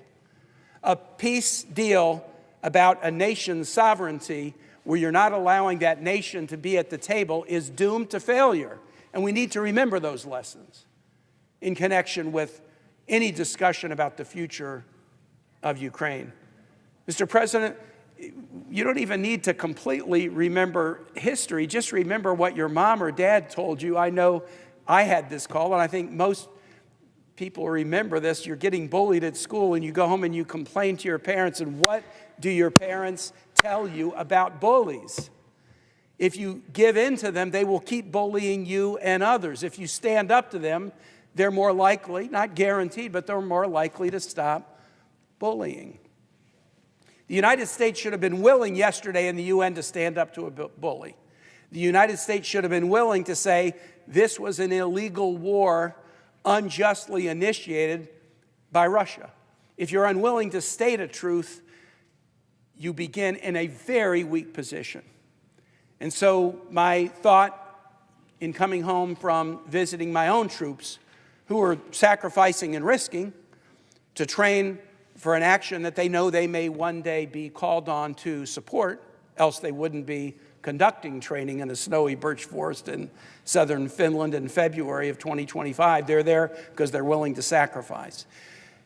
It takes sacrifice to protect democracy. Our nation is coming up on the 250th anniversary of our democracy, and not only our democracy, but our leadership role in democracies around the globe. The world needs us to continue to stand strong. Our friends like Finland are hoping and praying that we continue to stand strong. It is my belief that in the heart of the American people, a desire to continue to stand strong. And with that, Mr. President, I yield the floor. The senator from Louisiana. Of the floor be granted to the following member of my staff, Jack K. Uhl, for today. Without objection.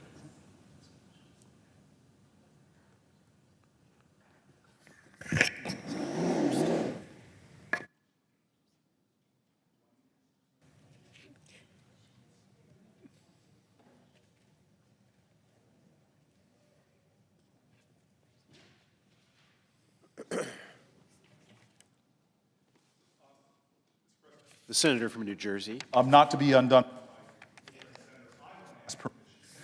To be on the floor, and so it looks like I'm asking for unanimous consent that the privileges of the floor be granted to the following members of my staff: Derva Trivedi,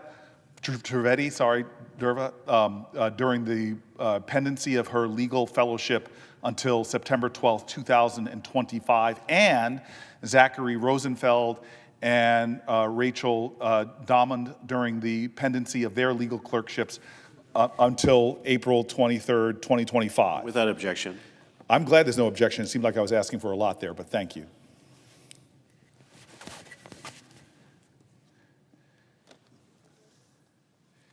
Mr. President. The senator from New Jersey. I'm grateful. We are dealing with a crisis that all 100 members of this body understand, that has taken the lives of hundreds and hundreds of thousands of people, and that's the scourge of fentanyl. One of the things that we've been doing as a result of that is temporarily scheduling fentanyl analogs, these horrific substances that are manufactured in order to pour onto our streets such a small amount of this drug, it literally can be the size of one pill. As they say, one pill can kill. It's very important to me that we see the temporary scheduling of this continue until the Senate finds a more wholesome response to this crisis.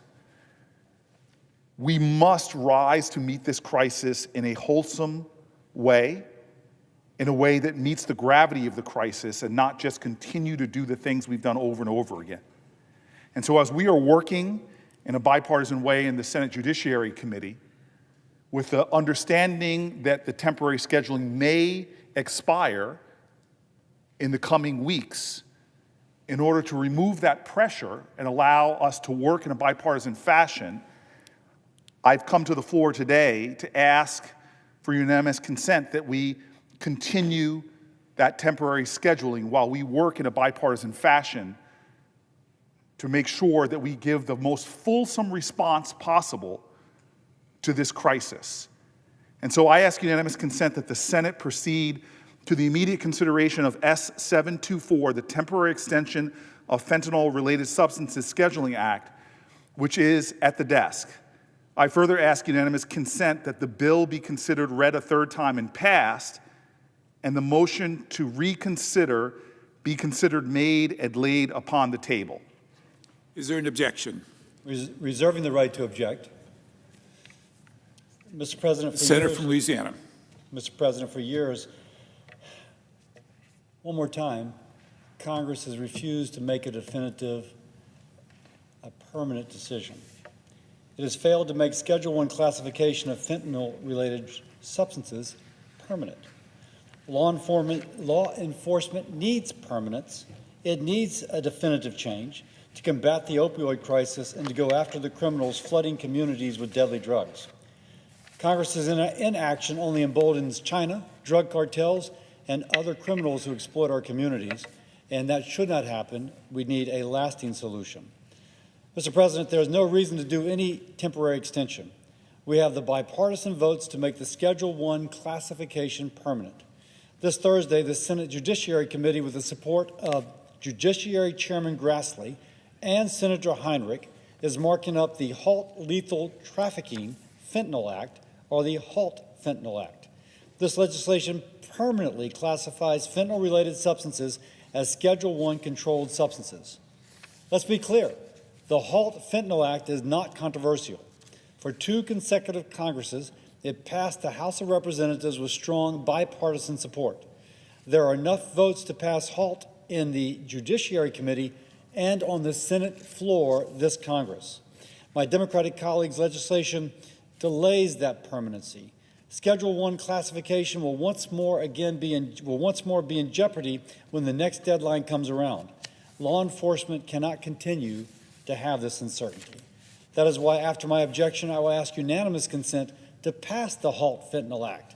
This legislation has already passed the House of Representatives and has bipartisan support in the Senate. I hope all my Democratic colleagues will join in supporting the bill. We have a responsibility to provide law enforcement the tools they need to address the scourge of deadly drugs in our communities.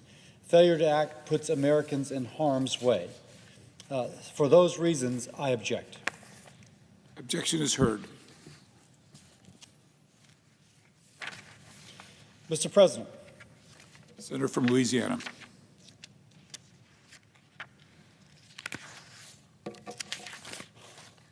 Because of my objection, I ask unanimous consent to pass the HALT Fentanyl Act to permanently classify fentanyl-related substances as Schedule I controlled substances.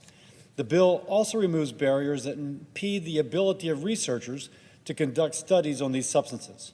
The HALT Fentanyl Act already passed the House of Representatives with overwhelming bipartisan support.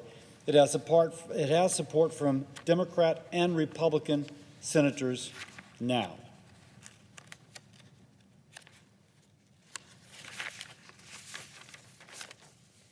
This is the bill the Senate should be voting on today, not just a temporary extension that creates greater uncertainty in our effort to address the opioid crisis, but again, one which establishes permanence, something which gives certainty to law enforcement to combat this, as I said earlier, scourge of illegal fentanyl. I ask unanimous consent that the Committee on the Judiciary be discharged from further consideration of H.R. 27 and the Senate proceed to its immediate consideration. I further ask that the bill be considered read a third time and passed, and that the motion to reconsider be considered made and laid upon the table. Is there an objection? Reserving the right to object. And this is why I'm down here today. Really, literally this point, Mr. President, and I want to jump here. The senator from New Jersey. Thank you for recognizing me. I truly appreciate that. But this gets me excited because this is the point that I want to illustrate.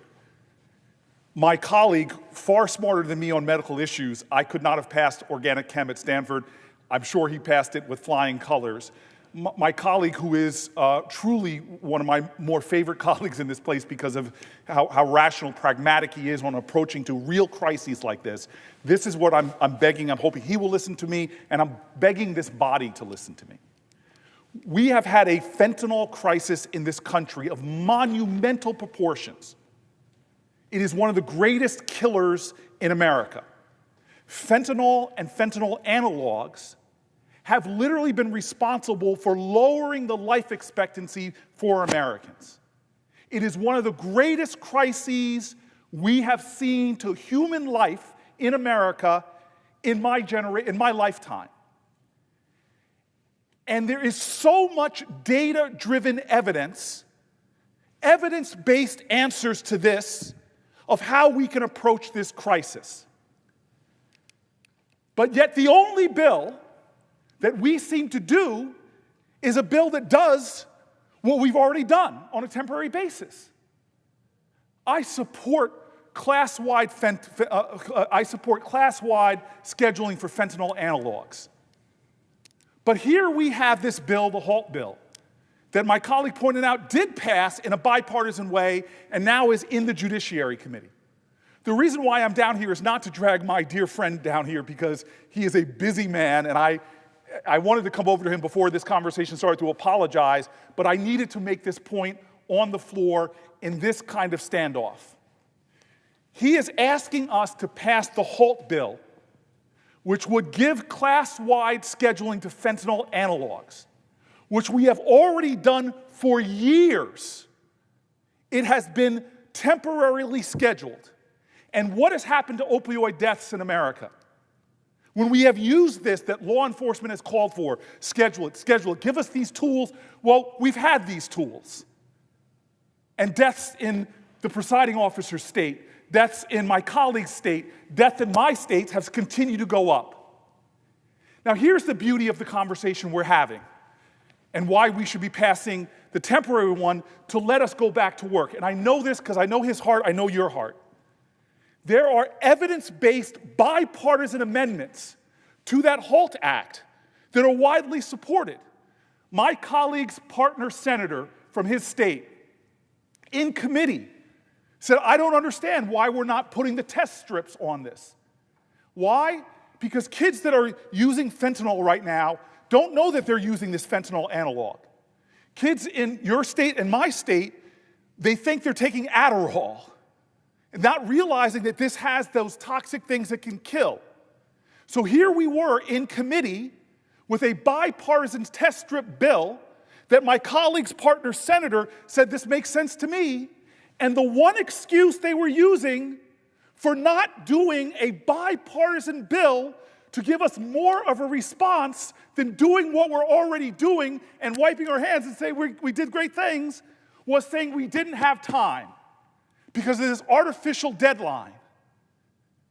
So I'm down here to say, wait a minute, let's do the temporary extension and take time to do bipartisan bills. But don't take my word for it. Take the Republican witnesses that came to our hearing. We just had a painful hearing of law enforcement leaders, other Republican witnesses that told us the scourges of fentanyl that we all know. And those people all said, this can't be all Congress does. That the HALT bill cannot be our only response because the HALT bill permanently schedules what we have already scheduled temporarily. I believe in the 99 members here that know that our response to this crisis cannot be what we've already been doing for the last 5 years. When there are bipartisan bills that we could be putting on this bill to show America that we're not going to just puff ourselves up and make permanent something that was already done in a temporary way. Let me read some of this pleading from Republican witnesses. Republican witness Jamie Puerta, a courageous parent who lost his child to an overdose, testified, "It is imperative that we educate our children on the dangers of any kind of drug use due to the lethality that can come with any kind of experimentation or self-medication. We must have specific fentanyl education introduced to our schools as soon as possible, otherwise more children will die." That doesn't even cost money. We could be doing things through the Department of Education, supporting education campaigns, bipartisan support for that idea. Is it on the Holt bill? No. Let me go on. Republican witness Sheriff Don Barnes highlighted the successes of a multifaceted strategy to address both supply and demand for illicit drugs. These are the bullet points he said that we should do, imploring Congress, don't just do what you already done, do something more. Give law enforcement officers naloxone to reverse overdoses, education for 5th and 6th graders, ensuring a continuity of care and successful reintegration for people who are returning to the community from the scourge of these drugs. Witness after witness, from law enforcement to scientists to doctors, have offered up bipartisan supported ideas so that our response to one of the biggest scourges in our country isn't just to do what we've been doing for the last half decade or more. I've got bipartisan bills on the committee. My colleagues from Texas have bipartisan bills on the committee. And the only excuse that people said for us not to have more consideration, oh, well, the deadline is coming up in a few weeks for our temporary passage. When I realized we've passed temporary scheduling by unanimous consent before. It's not hard to do.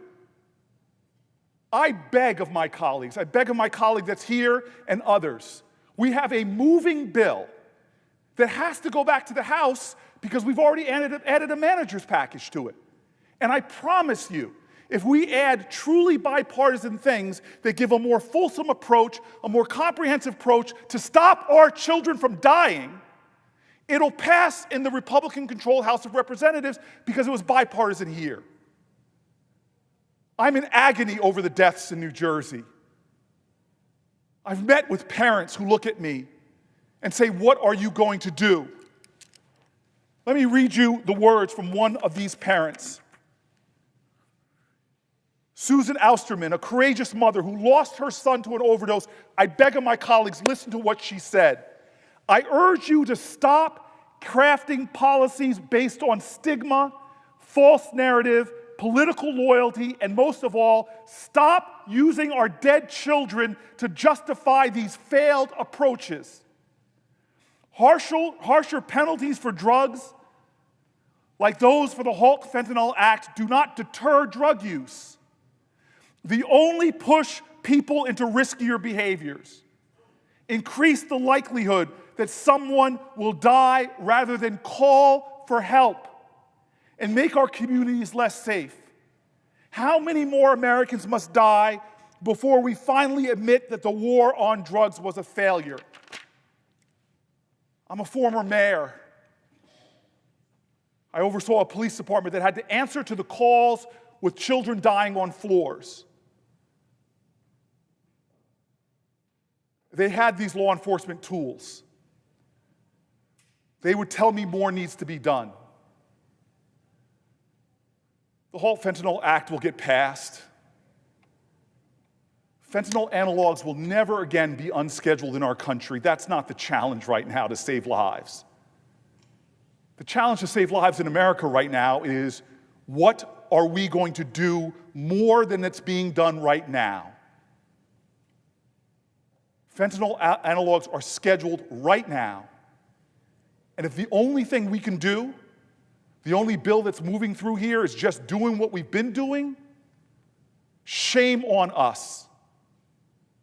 I'm asking this body to give time, extend the temporary scheduling so that we can work in a bipartisan fashion, so that Senator Kennedy, who said, I want more time to look at this seems rational, this seems logical, seems like something we should do, that when bipartisan senators step up like that and say, I want to work with the man or the woman across the aisle, that we have the time to do it. So God, I'm sorry that my friend, who is truly a great American leader and one of the smarter people in here, I'm sorry that he objected to my bill, but I will stand up in our committee meeting on Thursday and make this same plea that we don't just pass the Halt Fentanyl Act, that we actually put things on it that aren't partisan ideas, that are the ones that law enforcement's calling for, that are the ones scientists are calling for, that are the ones doctors are calling for, bipartisan bills that, dear God, the parents of dead children are calling for us to step up and do more than the same old thing we've been doing around the war on drugs since I was a kid myself. With that, I object. Mr. President. Objection is heard. Senator from Louisiana. I appreciate my colleague's passion. Everybody watching me right now knows somebody who has died from a fentanyl overdose. You cannot minimize the impact of this on everyday families. But what is presented to us as a false choice, I would say even a wrong choice. I think my colleague is saying that unless we pass his amendment to put this temporarily on hold, once more refuse to make a decision to make this permanent, somehow things will get better. Let me repeat what I said in my earlier remarks. This Thursday, the Senate Judiciary Committee, with the support of Judiciary Chairman Grassley, a Republican, and Senator Heinrich, a Democrat, is marking up the Halt Lethal Trafficking or Halt Fentanyl Act. This Thursday is when it's going to be marked up. Now, this is a moving piece of legislation. If you want to do something more than this legislation does, start 2 months ago, start working that committee. Don't stop now. Call people tonight and say, listen, Thursday, we're going to be marking this up. Will you consider my amendment? And make the case that was so impassionately given, that we got to do more than what we're doing. I agree. And so the way to do it, because this has not yet been marked up, this can still be modified. And by the way, this is not the end of what we are going to do to address the issue of fentanyl. It does allow law enforcement to say, listen, this isn't temporary. We now can kind of go to the bank, if you will. This is the law going forward. But if my esteemed colleague wants to make this more than it is now, that is the opportunity on Thursday. And the process matters. And going Thursday on a bipartisan basis and get that buy-in, sitting down with a senator who's undecided and working through it with that senator, getting him or getting her to a yes is part of that process. Delaying once more permanence, who's to say a year from now, once more we'll make it temporary, and we'll make it temporary, and we'll make it temporary. There's something about deadlines. Deadlines sharpen a man's mind. If there's a deadline Thursday to get this on, and then when it's brought to the floor, the deadline to amend it on the floor, now is the time to act. But now is not the time to delay. I appreciate my colleague's passion. I look forward to working with him. Neither of us ever wants to go to a family member, to a friend, to a fellow American, and have to comfort them. This is an important step, and if there's more to be added, let's add it. But let's not complain because it hasn't already been added. With that, I yield. Mr. President. The senator from New Jersey. I just want to clarify, because my colleague pounded on the desk and that was hard for me to watch. I'm not here because we haven't been trying to get a bipartisan consensus on this and calling and doing all the work. I've watched this now for 3 Congresses. Number 2, I'm here not because I'm trying to stop the HALT Act. I'm here because I heard 2 Republicans in our committee say the only reason we can't consider bipartisan approaches, even if they're good ideas, is because of the urgency of this moment. So all I'm saying is this is obviously a fait accompli. I just don't want my colleagues to walk away thinking this is some kind of stunt. This is my attempt to take away an argument for us to do the work on Thursday. Clearly, it's been objected to. I'm going to go back and try my hardest on Thursday to do something more. And the one prediction, I don't want to call it a prediction, but my colleague says we have a lot more time. I've watched now for at least 3 Congresses that I've worked on trying to get a larger approach to meet the fentanyl crisis. And 3 Congresses, this body has failed to rise to the challenge. And so I'm dying to be here when my colleague tells me I told you so, and I give him permission to do that this body will do something beyond just scheduling. Because as I've read, law enforcement, scientists, doctors, parents are not just asking for the whole Fentanyl Act. They're asking for us to do more to save lives. Now, I've only been here 12 years, but I know the window's open to get things done when something is a must-pass bill and move. This is an opportunity to put some things on to show the larger public that we're not going to do what we always do. I am really worried when this window closes, there'll be a lot of people thumping their chest and saying, we dealt with the fentanyl crisis, and all of these other ideas won't have vehicles to go through. I will not stop working until this body does more than just scheduling what has already been scheduled. People on both sides of the aisle are demanding us to do more, and we don't need to go left, we don't need to go right. We need to do the common sense, evidence-based approaches that are being supported and called for. In fact, some of the common sense amendments are already bipartisan, supported by senators. And so I'm grateful, and I yield. Mr. President. Senator from Louisiana. Mr. President, I have a resolution under the, we call it a CRA, to rescind one of President Biden's regulations. In 1938, we drilled the first well in the Gulf of America, which some people still call the Gulf of Mexico. Since then, 87 years have passed, and we have drilled about 6,000 wells in the Gulf. We have laid hundreds of thousands of miles of pipelines. The oil and gas companies who did this have surveyed, they have x-rayed every square inch of the seabed in the Gulf. They have surveyed, they have x-rayed 311,652 square nautical miles in the Gulf. Put Texas and California together. That's the geographical area that has been surveyed by the oil and gas industry. Why did they do that? For safety reasons. So before they put a platform in the Gulf, they knew that where they were putting it. And number two, to preserve history. Because we have or had a lot of shipwrecks in the Gulf from which we can learn about the past.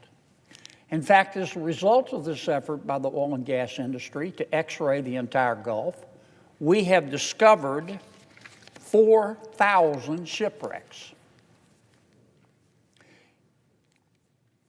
In the waning days of the Biden administration, September of 2024, the Department of Interior under the Biden administration, the Bureau of Ocean Energy Management, we call it BOEM, promulgated a midnight regulation. And this is what the regulation said. You have to survey it again. Even though the entire Gulf has been surveyed, you have to do it again, oil and gas industry. If you want to drill a well, or if you want to lay some pipeline, you've got to x-ray it again. Why?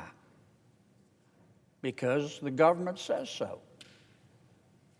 Now, this is going to add anywhere from, I don't know, $20,000 up to potentially $1 million to the cost of drilling a well to x-ray after an x-ray's already been done.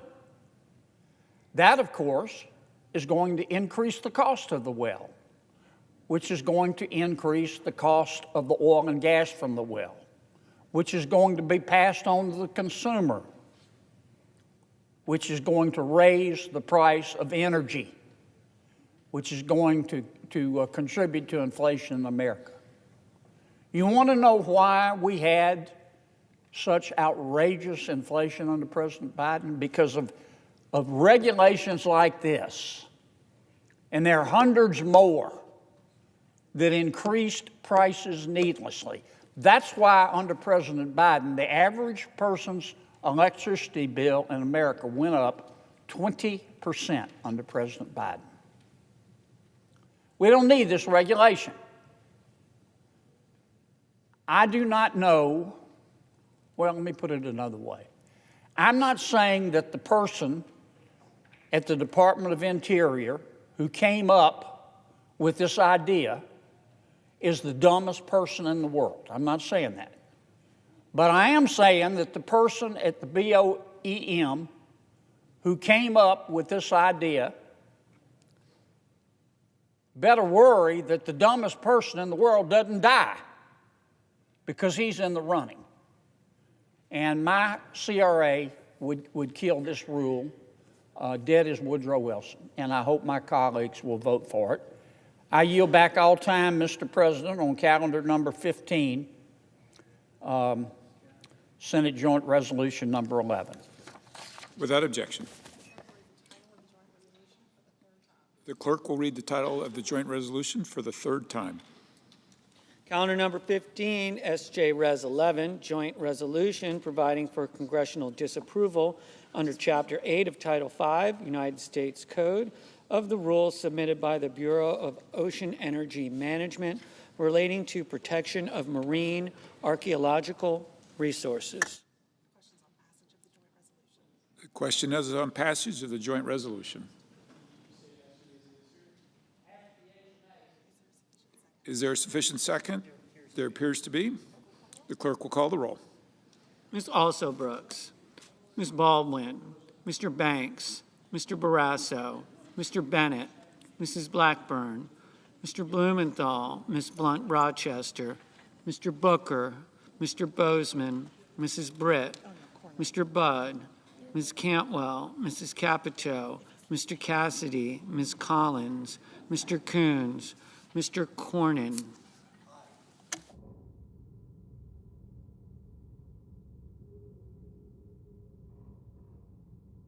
Ms. Cortez Masto.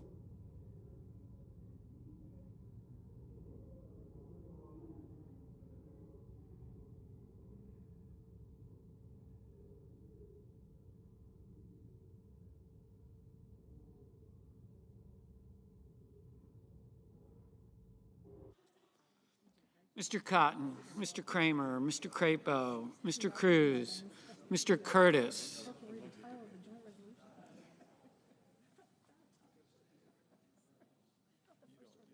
Mr. Daines, Ms. Duckworth, Mr. Durbin, Ms. Ernst, Mr. Fetterman, Mrs. Fisher,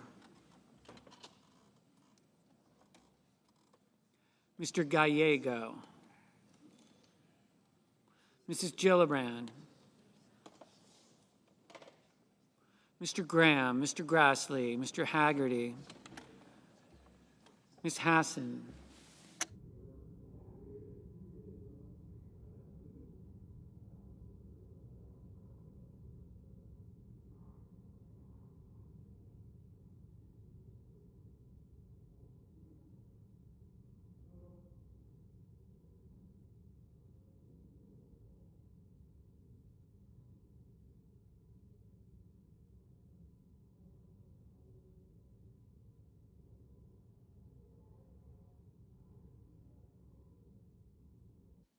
Ms. Hassan, Mr. Hawley, Mr. Heinrich, Mr. Hickenlooper, Ms. Hirono, Mr. Hoven, Mr. Husted, Mrs. Hyden-Smith, Mr. Johnson, Mr. Justice,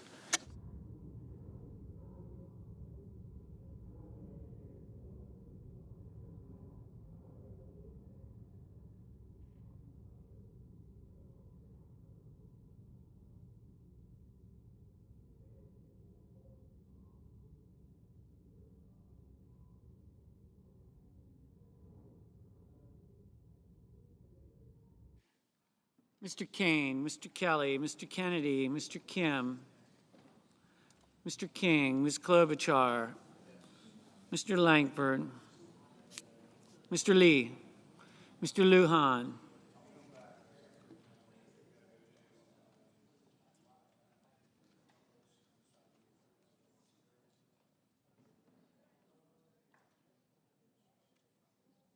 Ms. Lummis,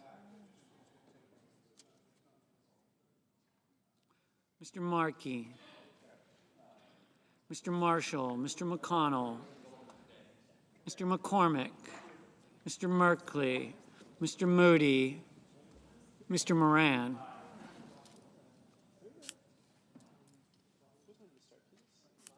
Mr. Moreno, Mr. Mullen, Ms. Murkowski,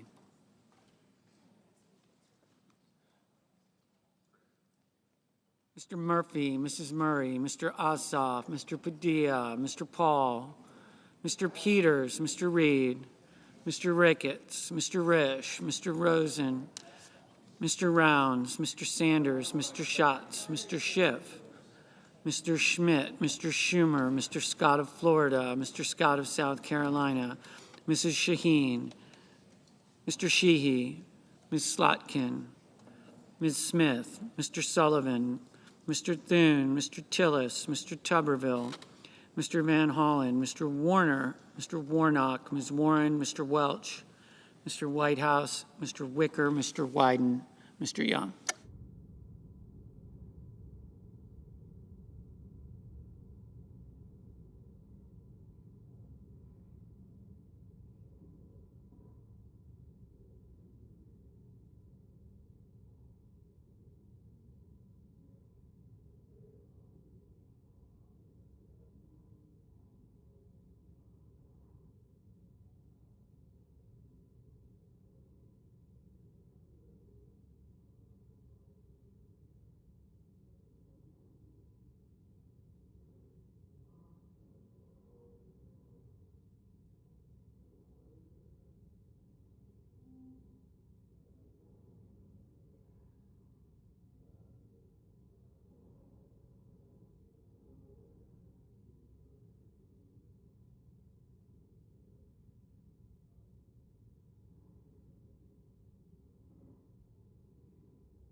Senators voting in the affirmative: Banks, Blackburn, Cornyn, Cotton, Crapo, Curtis, Justice, Kennedy, Marshall, Moran, Moreno, Hall, Rosen, Scott of Florida.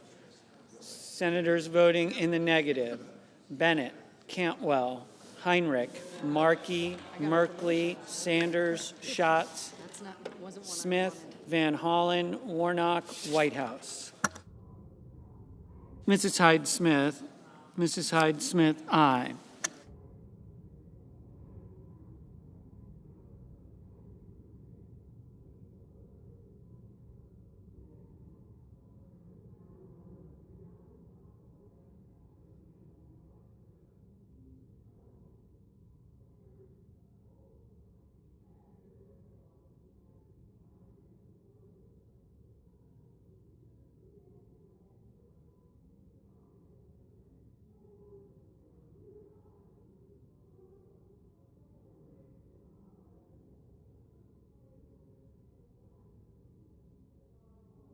Mr. Scott of South Carolina, aye.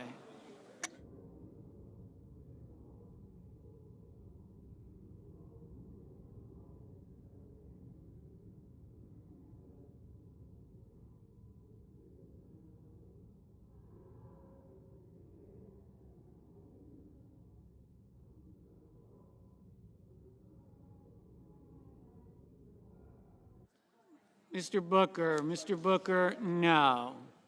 Mr. Mullen, aye.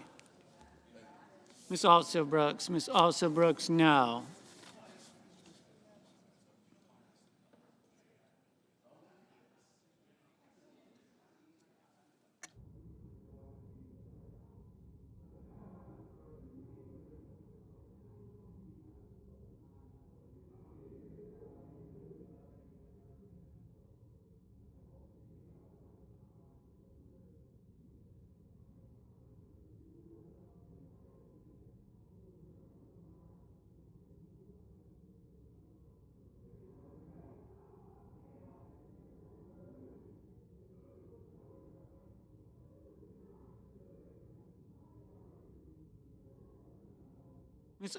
Ms. Ernst, aye.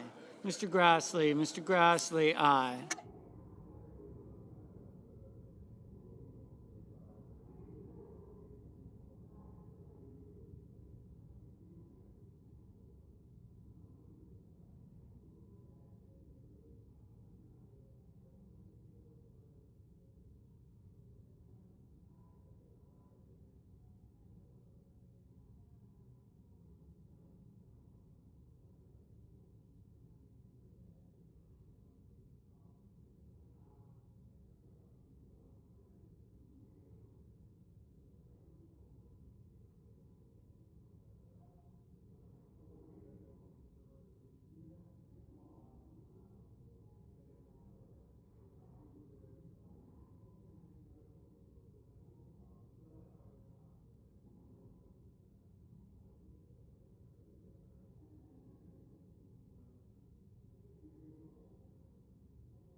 Mr. Warner, no.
Mr.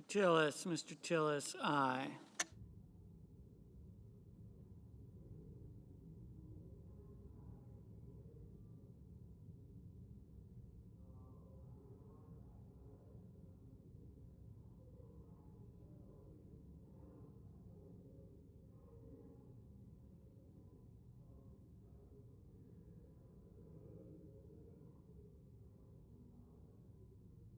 Mrs. Gillibrand, no.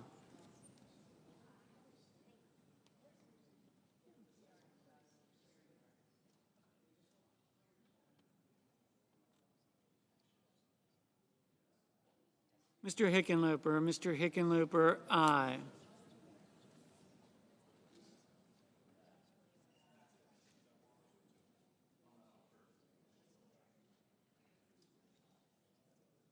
Mr. McCormick, aye.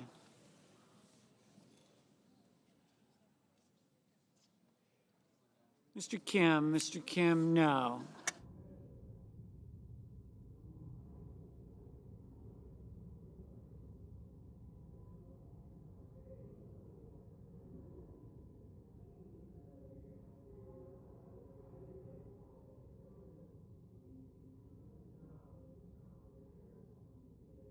Mr. Barrasso, aye. Ms. Lummis, aye. Ms. Baldwin, no.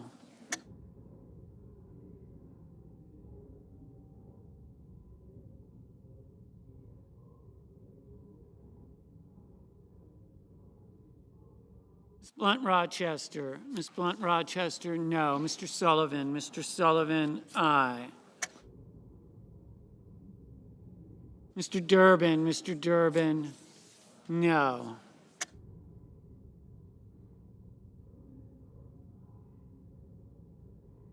Mrs. Capito, aye.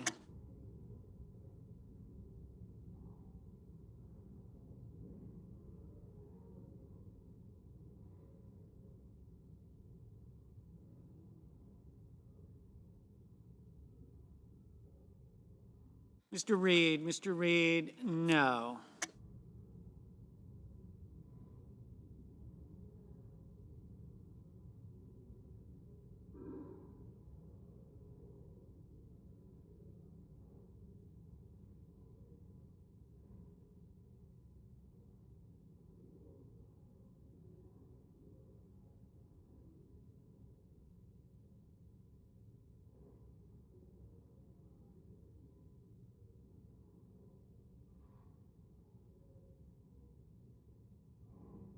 Mr. Kane,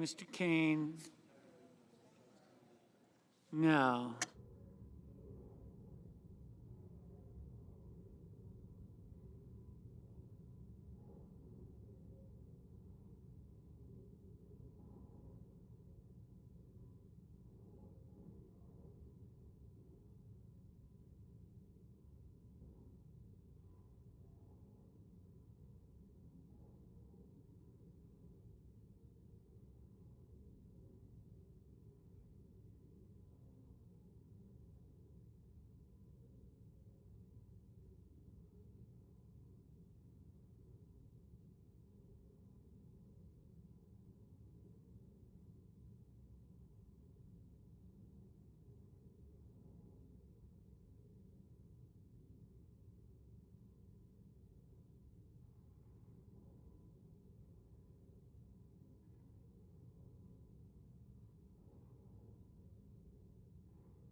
Mr. Husted, aye. Mr. Johnson, aye. Ms. Markowski, aye.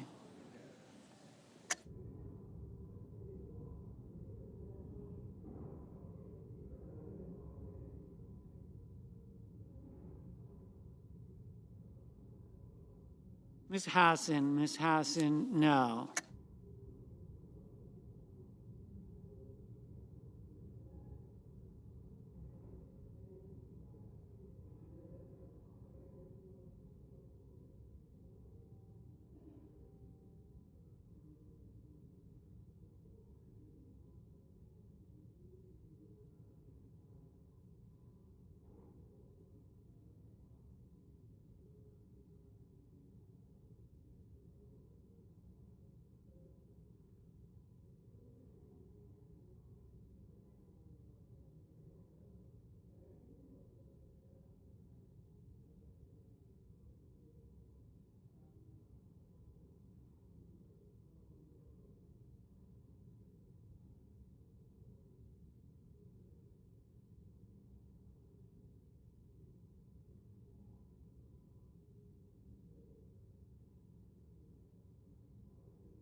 Mr.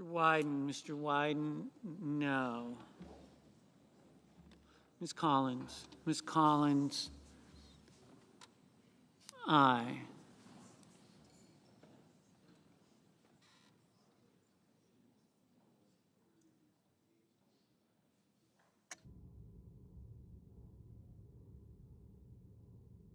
Mr. Schiff, no.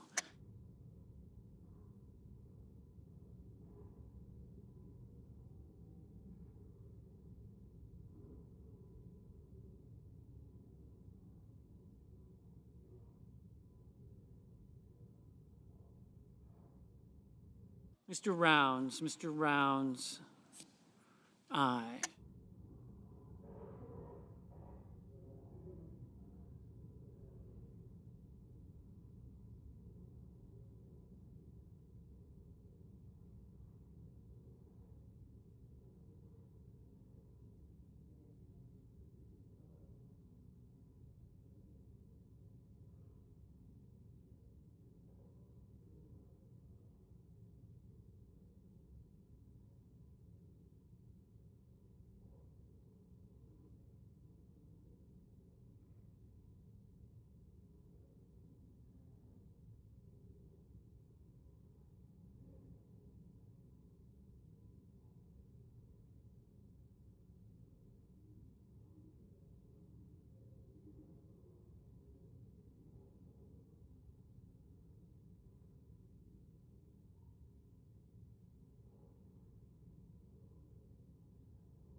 Mr.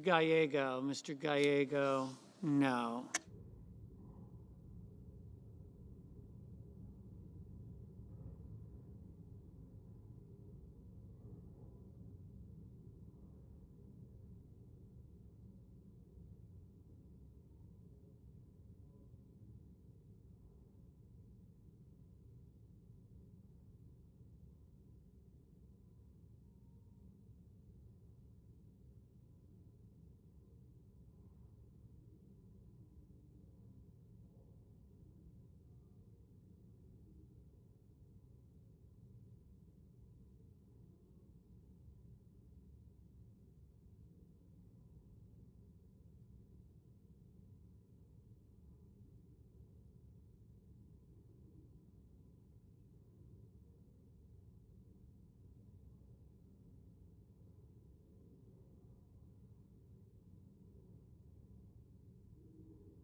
Mr. Wicker, aye.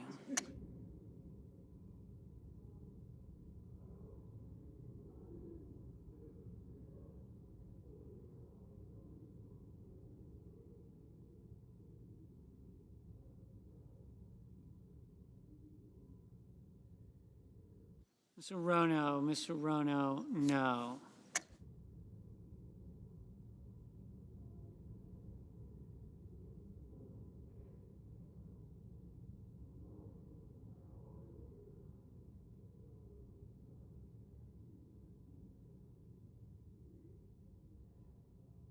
Mr. Graham, aye.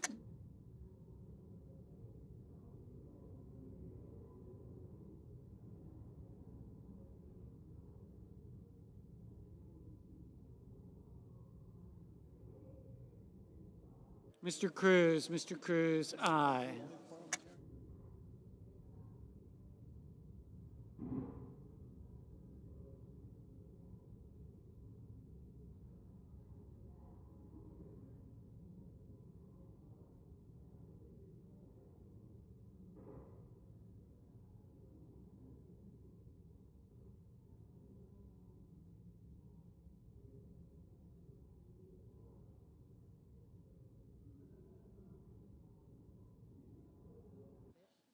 Mr. Ricketts, aye.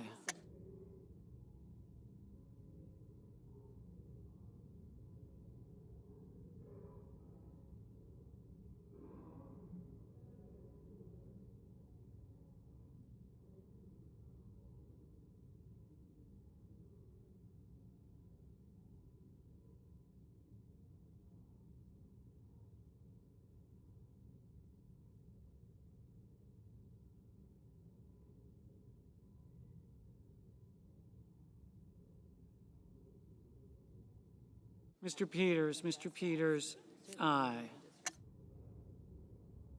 Mr. Peters, no.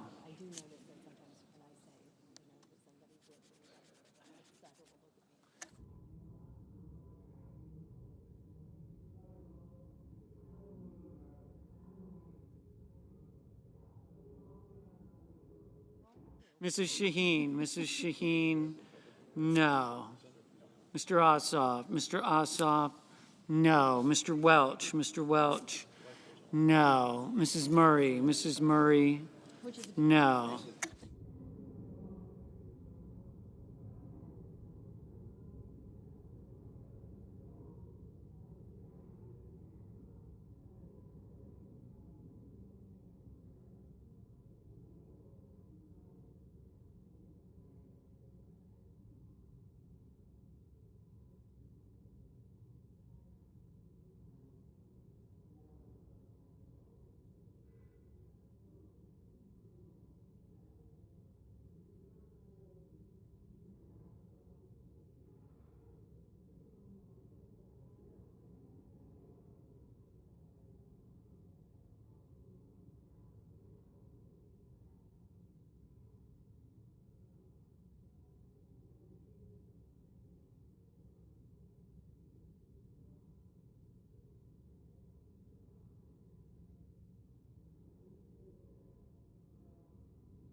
Mr. Budd, aye.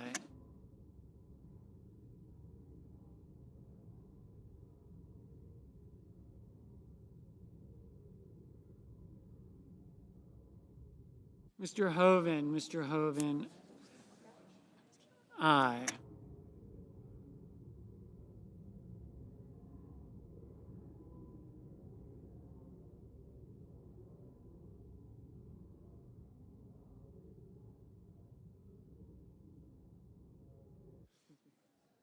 Ms. Duckworth, no.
Mr. Bozeman, aye.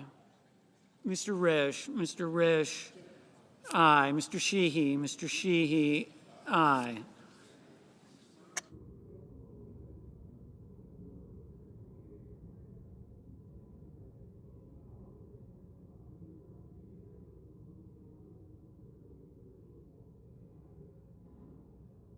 Ms. Slotkin, no.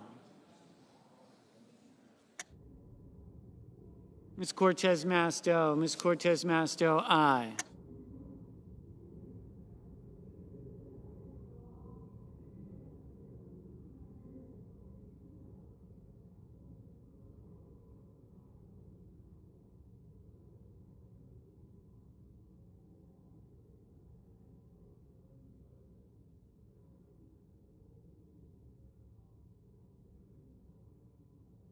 Mrs. Britt, aye.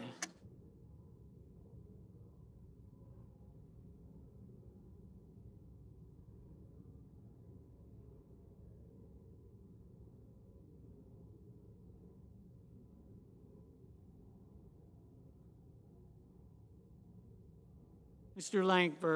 Langford, aye. Mr. Blumenthal, no.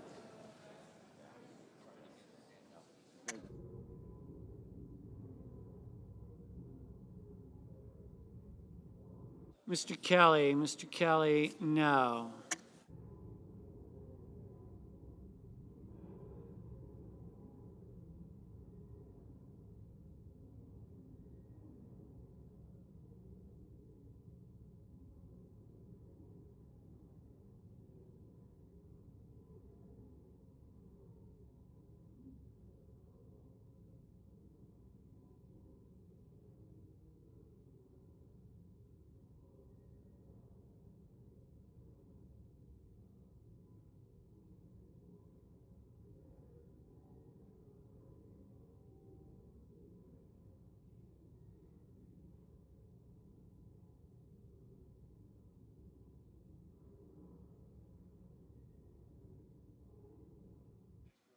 Mr. Daines,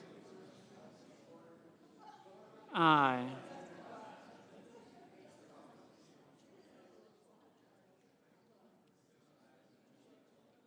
Mr. Young, aye.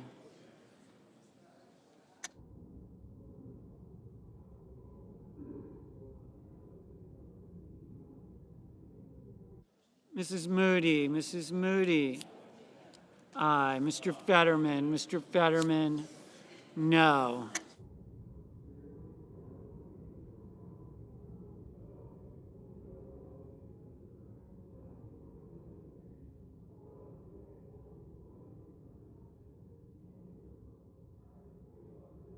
Mr. Lee, aye.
Mr. McConnell, aye.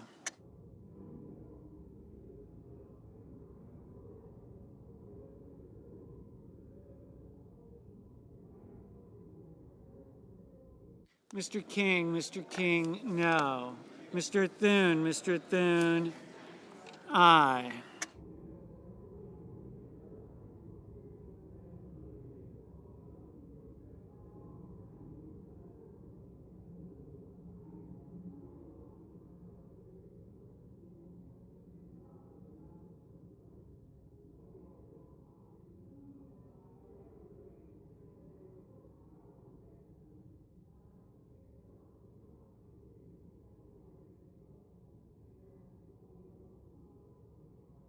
Ms. Warren, no.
Mr. Haggerty, aye.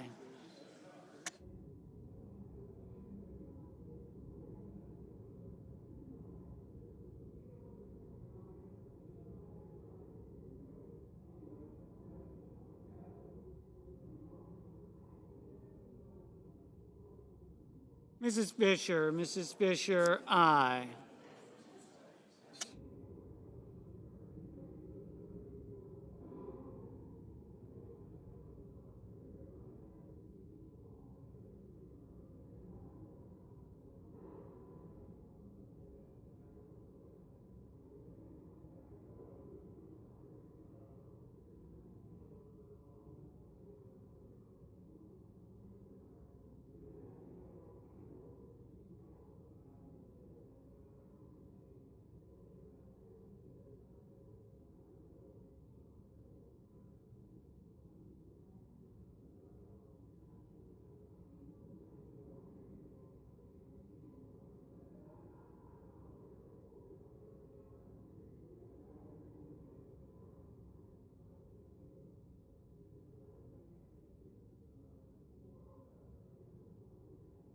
Mr. Murphy, no.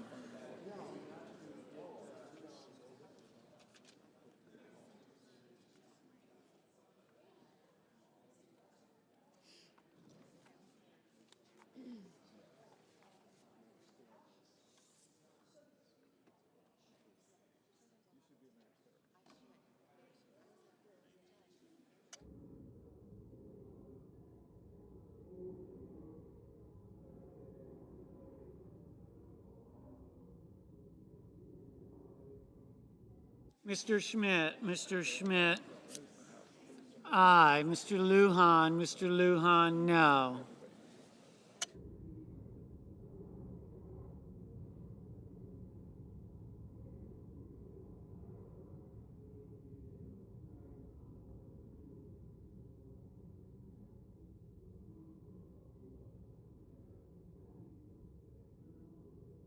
Mr. Schumer, no.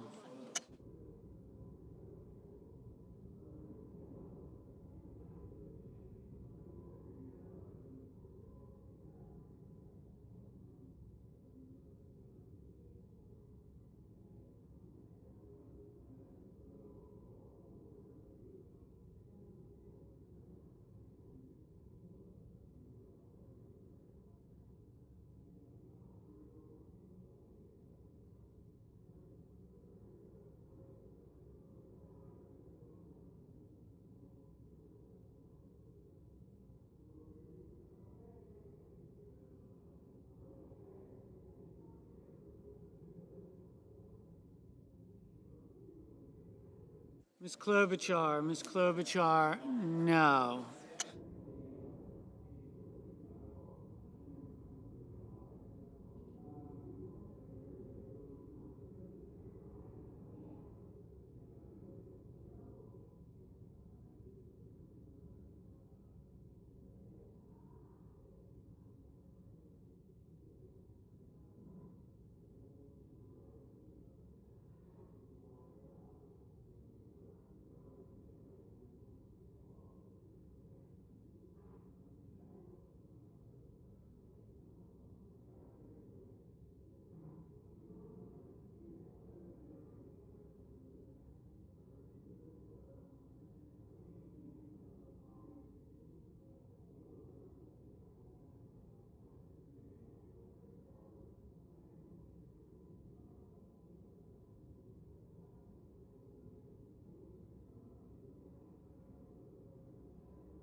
Mr. Hawley, aye. Mr. Cassidy, aye.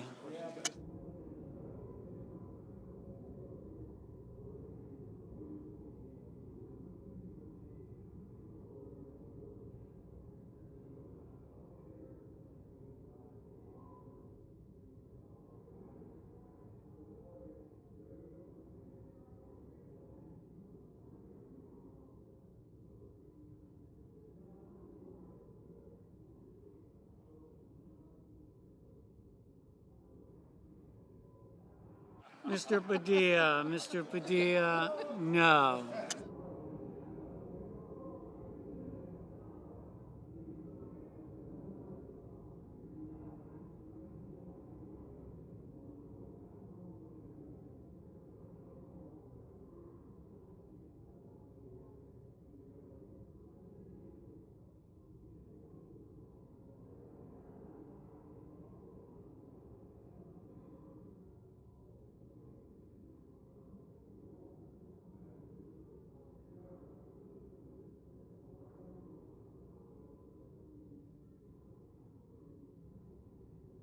Mr. Coons, no.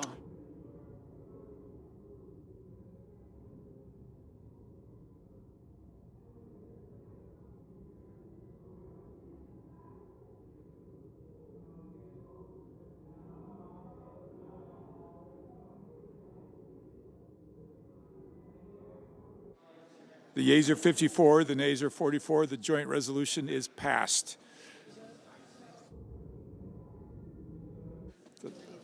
Majority Leader. Mr. President, I move to proceed to executive session to consider calendar number 24.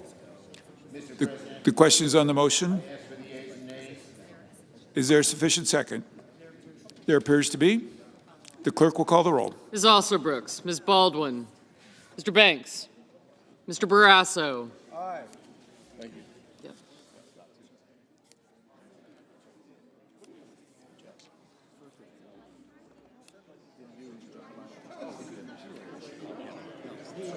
Yeah, okay.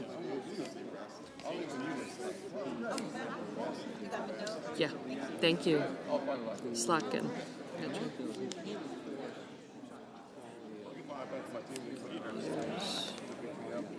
Trish, thank you. Thank you. As I mentioned, Thank you. I knew him from before that. That's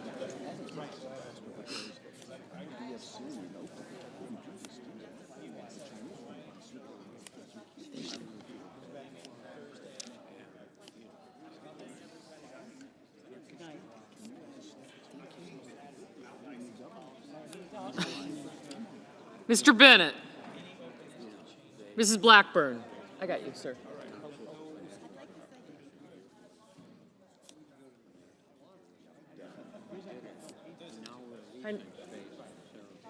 Thank you.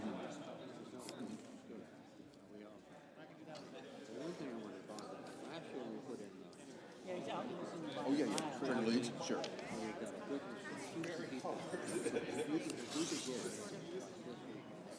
Lubna. Thank you. Murray. Let me know.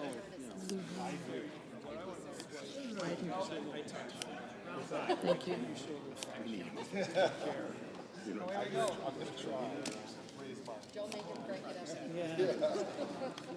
Mr. Blumenthal. Thank you.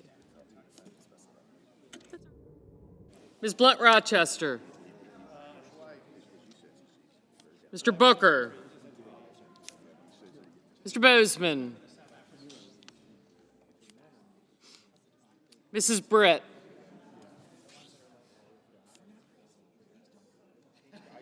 Mr. Budd. Ms. Cantwell.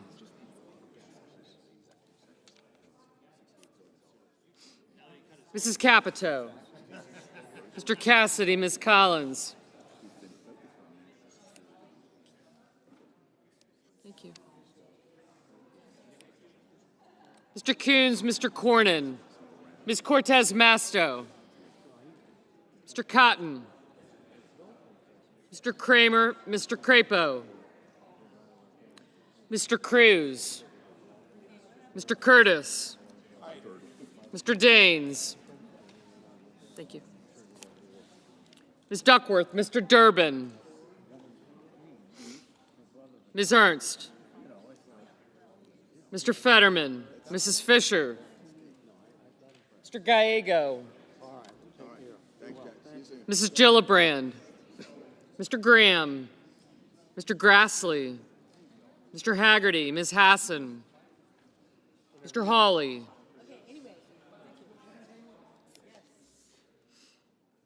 Mr. Heinrich, Mr. Hickenlooper, Ms. Hirono, Mr. Hoven,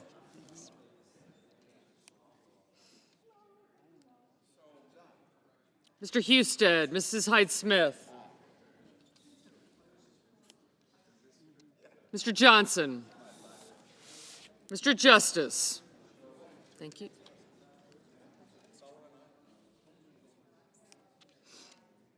Mr. Kane. Mr. Kelly, Mr. Kennedy. Mr. Kim, Mr. King. Ms. Klobuchar. Mr. Langford, Mr. Lee. Mr. Lujan. Ms. Lummis.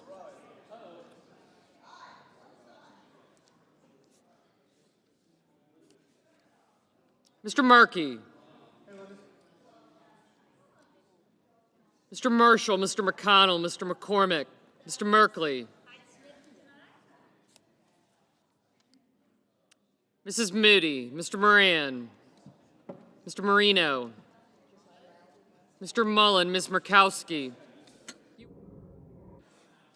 Mr. Murphy, Mrs. Murray, Mr. Ossoff, Mr. Padilla, Mr. Paul, Mr. Peters, Mr. Reed, Mr. Ricketts, Mr. Risch, Ms. Rosen, Mr. Rounds, Mr. Sanders, Mr. Schatz, Mr. Schiff, Mr. Schumer, Mr. Scott of Florida, Mr. Scott of South Carolina, Mrs. Shaheen, Mr. Sheehy, Ms. Slotkin, Ms. Smith,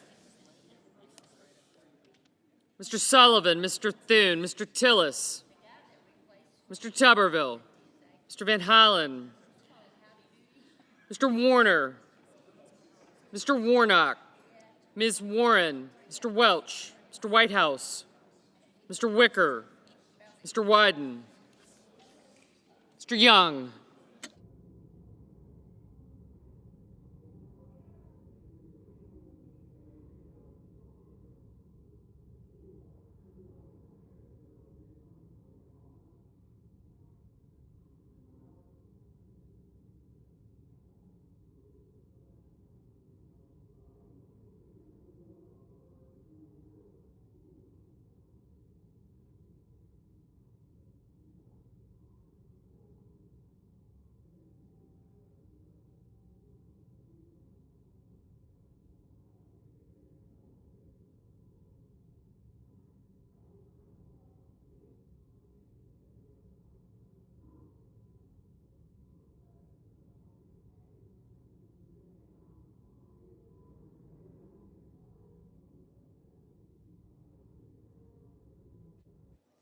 Senators voting in the affirmative: Banks, Barrasso, Budd, Capito, Cassidy, Cornyn, Curtis, Daines, Fisher, Grassley, Haggerty, Hawley, Husted, Hyde-Smith, Kennedy, Langford, Lee, Lummis, Marshall, McConnell, Moody, Ricketts, Risch, Rounds, Schmidt, Scott of Florida, Scott of South Carolina, Sheehy, Sullivan, Thune, and Wicker.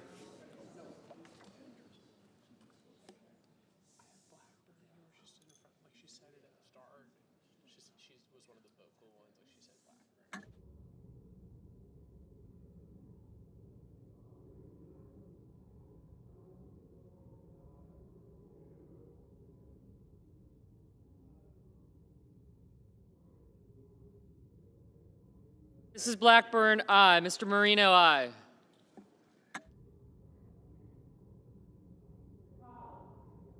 Ms. Collins, aye.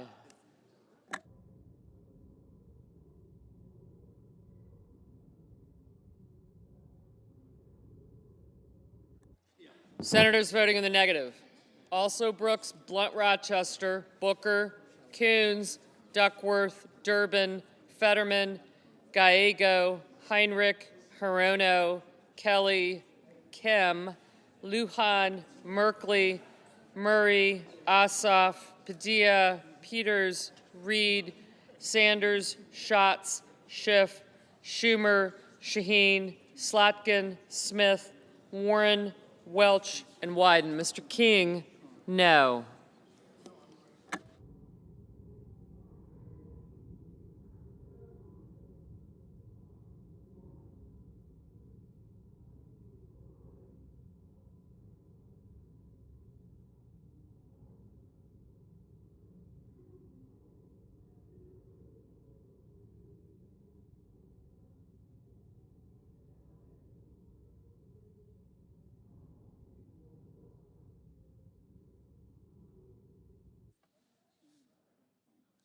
Mr. Blumenthal, no.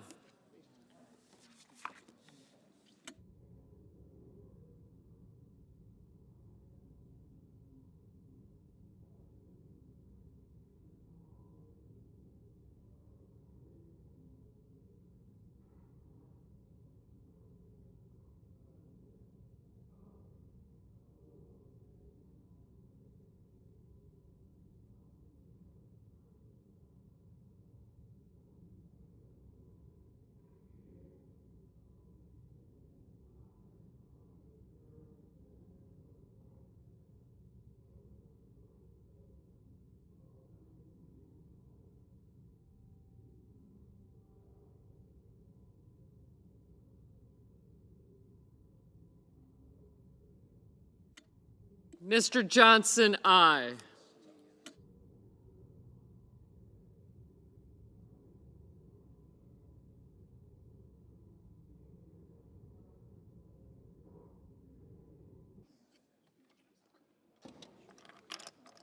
Mr. Mullen, aye.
Mr. Crapo, aye.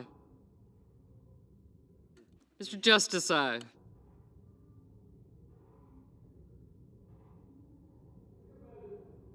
Mr. Bozeman, aye.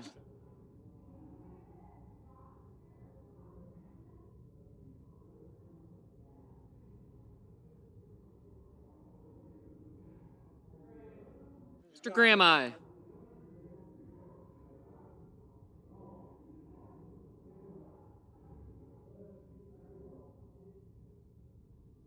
Mrs. Britt, aye. Ms. Ernst, aye. Mr. Cotton, aye.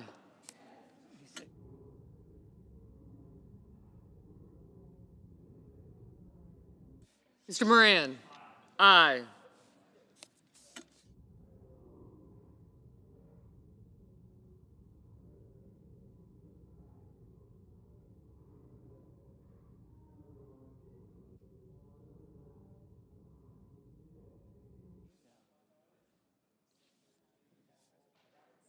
Mr. Van Hollen, no.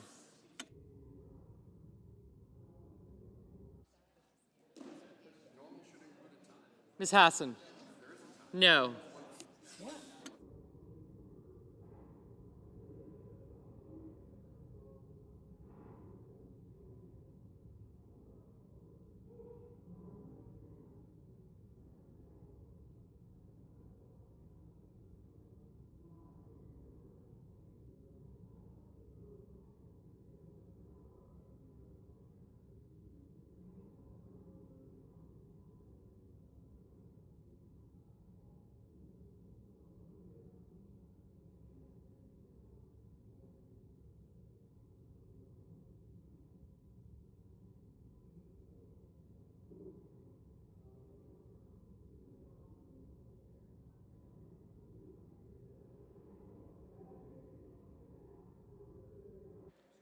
Ms. Rosen, no.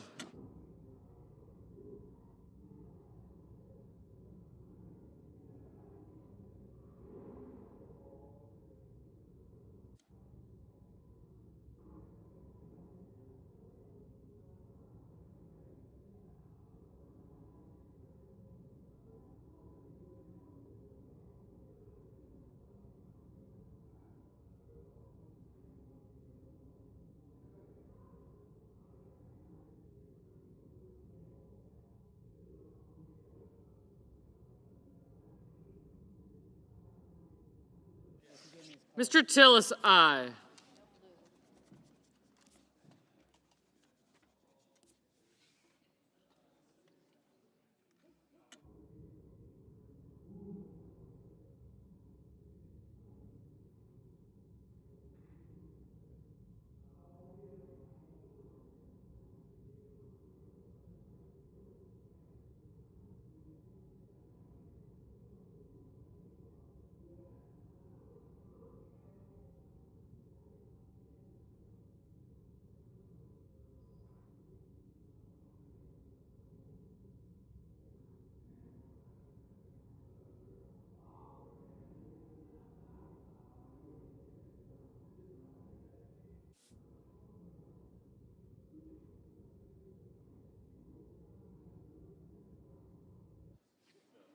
Mr. Bennett, no. Mr. Kane, no. All right, take care.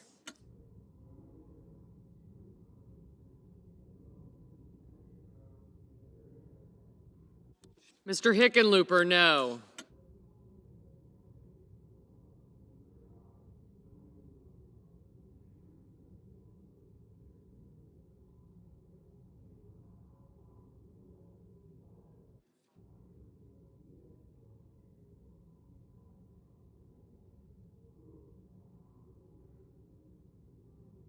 Ms. Cantwell, no.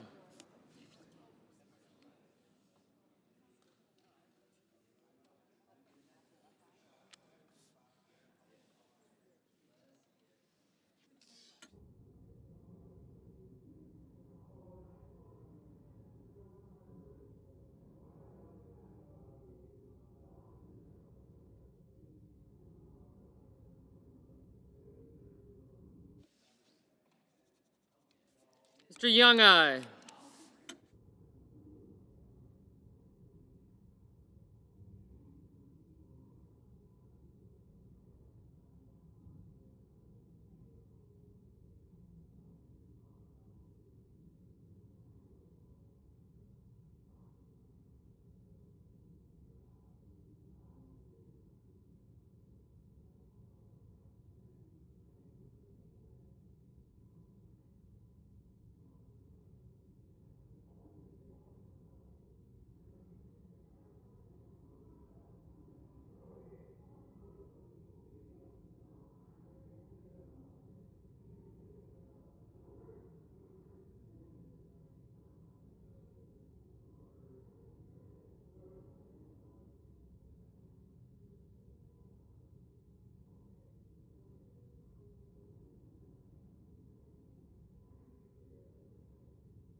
Mr. Markey, no.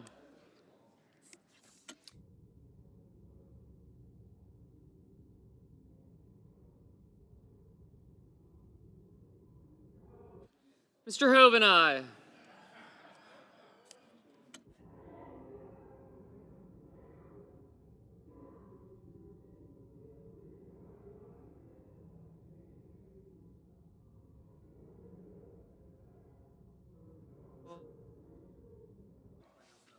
Mr. Whitehouse, no.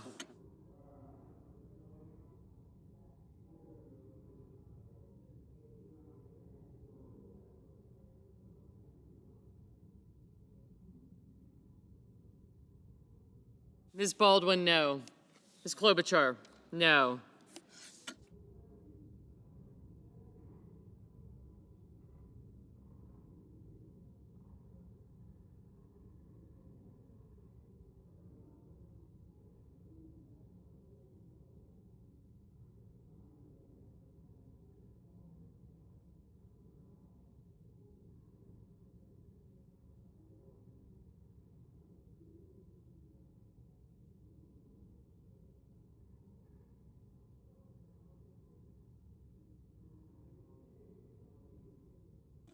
Ms. Cortez Masto, no.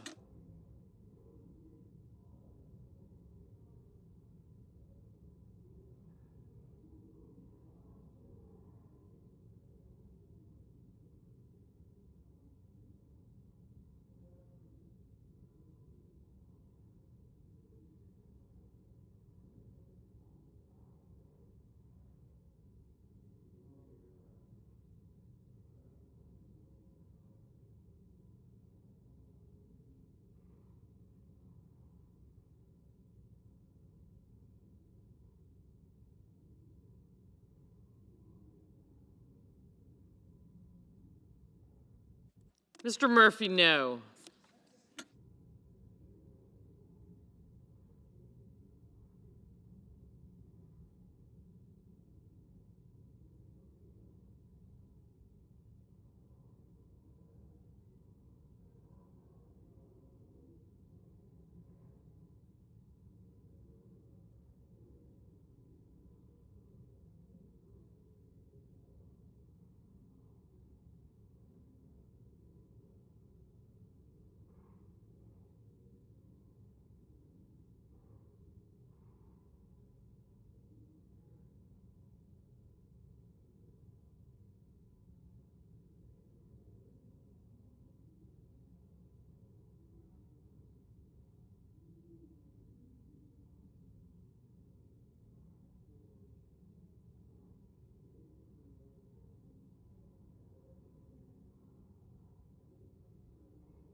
Ms. Murkowski, aye.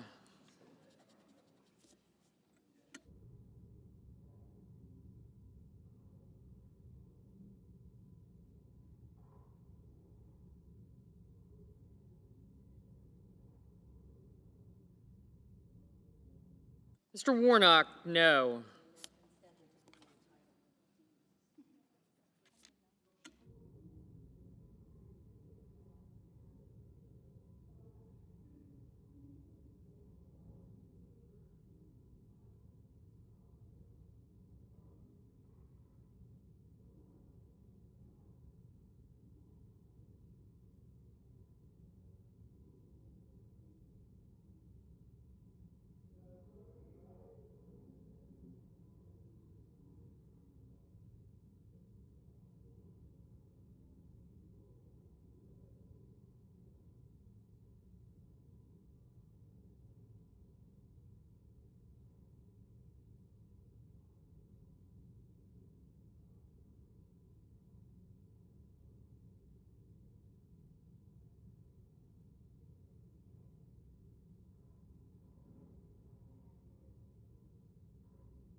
Mr. Cruz, aye.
Mrs. Gillibrand, no.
Mr. McCormick, aye.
Mr. Warner, no.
Mr. Paul, I.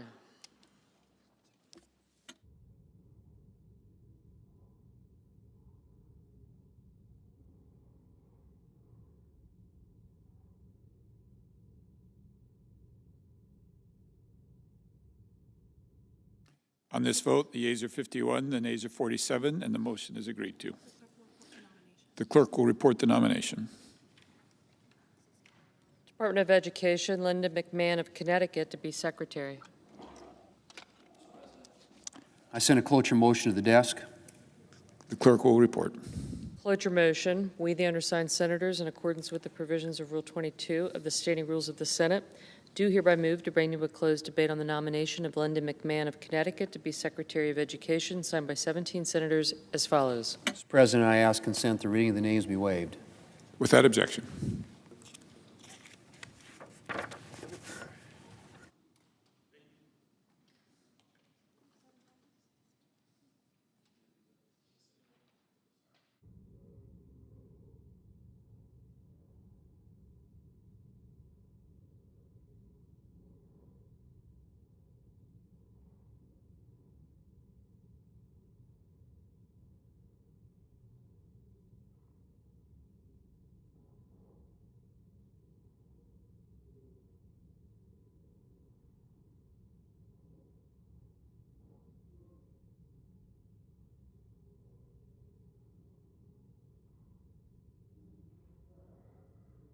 Senator from Louisiana.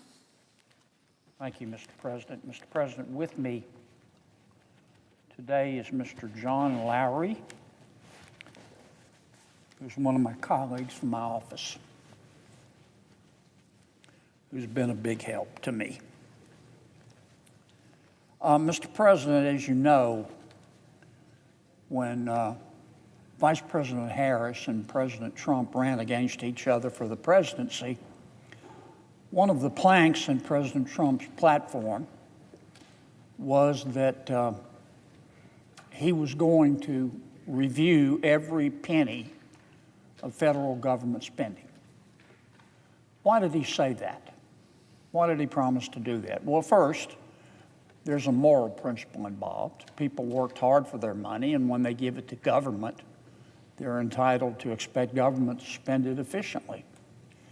Number two, President Trump ran on that plank because of our debt. The federal debt is $36.5 trillion. You know, we throw these numbers around like a trillion, you know, we start to take them for granted. To give you a little perspective, this $36.5 trillion, it grows bigger by the second. It's going to increase. If we just keep doing what we've been doing, it's going to increase $1 trillion every 100 days. If we just keep doing what we've been doing, it's going to increase $10 billion a day. Today, nothing changed. We added $10 billion in debt. That's also $417 million an hour. That's $6.9 million a minute. I think I've been talking about a minute. We just added $7 million to our debt. That's why the president wants to get rid of spending porn. The reaction here in Washington, Mr. President, has been breathtaking. I understand Washington is not exactly a slice of America. I get that. I understand that Washington is not normal. Normal in Washington, D.C. is a setting on the dryer. So I get all that. We're different in Washington. But the pushback to President Trump's effort through Mr. Musk and his team to reduce spending has just been extraordinary. I mean, people are barking and yelping and shrieking about it. They sound like the game room in a mental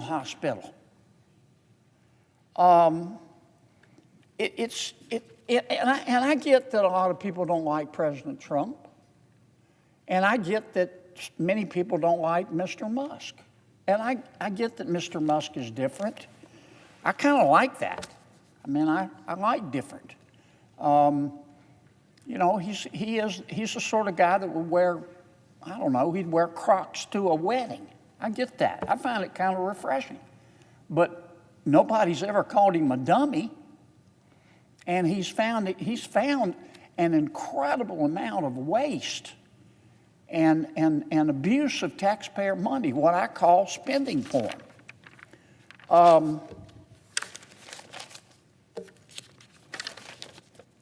I'm not going to repeat everything I repeated or I said the first time we talked about this, but Mr. President, it seems to me to be once again extraordinary that people are mad at President Trump and Mr. Musk for the process they're using, but no, they're not mad about the money being wasted. I mean, Mr. Musk, whether you like him or not, he's found, for example, $7.9 million we spent to teach Sri Lankan journalists to avoid binary gendered language. He's found money that was given to an NGO to empower the LGBT community in Armenia. He found $1.5 million that we spent to rebuild the Cuban media ecosystem. $2.1 million to the BBC to strengthen the media ecosystem in Libya. $8.3 million spent for equity and inclusion education in Nepal. Does no one care about how the money was actually abused and wasted? Mr. President, it's not unusual for me to be disappointed for some things I see in Washington. And under the last administration, I have to admit, I was disappointed just about every single day. I'd almost gotten used to it. But last week, and this is what I want to talk about, Mr. President, I read a story. It was a story about the abuse of taxpayer money in the last administration. And it was so nauseating that it triggered my gag reflex. In April of 2024, not that long ago, the EPA under President Biden gave $2 billion in taxpayer money to an organization that had absolutely no experience, that was backed by a very prominent Democratic politician by the name of Ms. Stacey Abrams. Here's what happened. In 2022, as you know, Mr. President, President Biden and my Democratic colleagues passed the Inflation Reduction Act. Not a single Republican voted for it, not one, either in the House or the Senate. We knew at the time that spending $1.2 trillion, that's what the Inflation Reduction Act cost, would only make inflation worse, not better. And even President Biden eventually admitted that the Inflation Reduction Act did absolutely nothing to raise prices. Even President Biden, at the end of his term, admitted that. So where did all the Inflation Reduction Act money go? Fair question for taxpayers to ask. I mean, there's nothing wrong with wanting to know what they do with our money. Let me say that again. There's nothing wrong with wanting to know what they do with our money. So where did all the Inflation Reduction Act, this $1.2 trillion, go? Well, President Trump and DOGE, the group appointed by President Trump, and the EPA under new leadership, under Mr. Lee Zeldin, have begun to follow some of that money. Now, this is where Ms. Stacey Abrams comes in. I think it's fair to say that Ms. Abrams is, I don't know, I would call her controversial. She has the right to believe what she believes. This is America, and she has the right to free speech. I'm not criticizing that, even though I disagree with some of what she says. But I think it would be fair to describe her as controversial. She's probably best known for the fact that she ran for governor of Georgia twice, and she lost. In her career, Ms. Abrams has said the following. I don't want to just articulate hyperbole here. I want you to read her words, not mine. On April 20th, 2024, Ms. Abrams appeared on MSNBC with Reverend Al Sharpton, and this is what Ms. Abrams said, quote, "What we know is that the attack on diversity, equity, and inclusion, DEI, is an attack on democracy." On September 20th, 2022, during a panel discussion in Atlanta, Ms. Abrams said this about a baby's heartbeat, a fetal heartbeat, the heartbeat of a baby in a mother's womb. This is what Ms. Abrams said about a fetal heartbeat. She said it is, quote, a manufactured sound designed to convince people that men have the right to take control of a woman's body, end quote. My word, her words, not mine. In May of 2022, during a Georgia gubernatorial debate, she's running for governor of Georgia now. Ms. Abrams called Georgia, quote, the worst state in the country to live in. In October of 2022, during another Georgia gubernatorial debate, Ms. Abrams accused the sheriffs, all of the sheriffs in Georgia who endorsed her opponent, Governor Brian Kemp, of wanting, quote, to be able to take black people off the streets. In October of 2022, Ms. Abrams appeared on MSNBC. She suggested that abortion is a solution to inflation. Here's what she said. She said, quote, let's be clear. Having children is why you're worried about your price of gas. It's why you're worried about how much food costs, close quote. Her words, not mine. Let me say again, Ms. Abrams has the right to her opinion. This is America. You're not free if you can't express yourself. But I do think any fair-minded person would have to conclude that Ms. Abrams is controversial. So, in March of 2023, not that long ago, Ms. Abrams went to work for an organization, a nonprofit, called Rewiring America. You've probably seen that name in the news. Rewiring America. Ms. Abrams' title, she went to work for Rewiring America, her title was Senior Counsel. She was paid for her work for Rewiring America. We don't know how much, though there'll probably be an investigation to find out. Now, nonprofits like Rewiring America, Ms. Abrams' group, they have to file documents with the IRS. And one of the documents they have to file is called Form 990. This form by the IRS asks a number of questions about nonprofits. One of the questions the IRS asks is where it is for the organization, the nonprofit, to list its accomplishments. Rewiring America, Ms. Abrams' group, told the IRS in 2023 on this Form 990 that Rewiring America was, quote, this was Rewiring America's, quote, startup year for the organization. And the form goes on to say that the only accomplishment Rewiring America listed was that it had, quote, joined a coalition of other national organizations to apply for a grant from the Inflation Reduction Act's Greenhouse Gas Reduction Fund. In other words, Ms. Abrams' organization told the IRS that this filing was their first ever tax filing in 2023, that the organization was a startup, and its purpose was exclusively to seek a grant from President Biden's Inflation Reduction Act. Fair enough.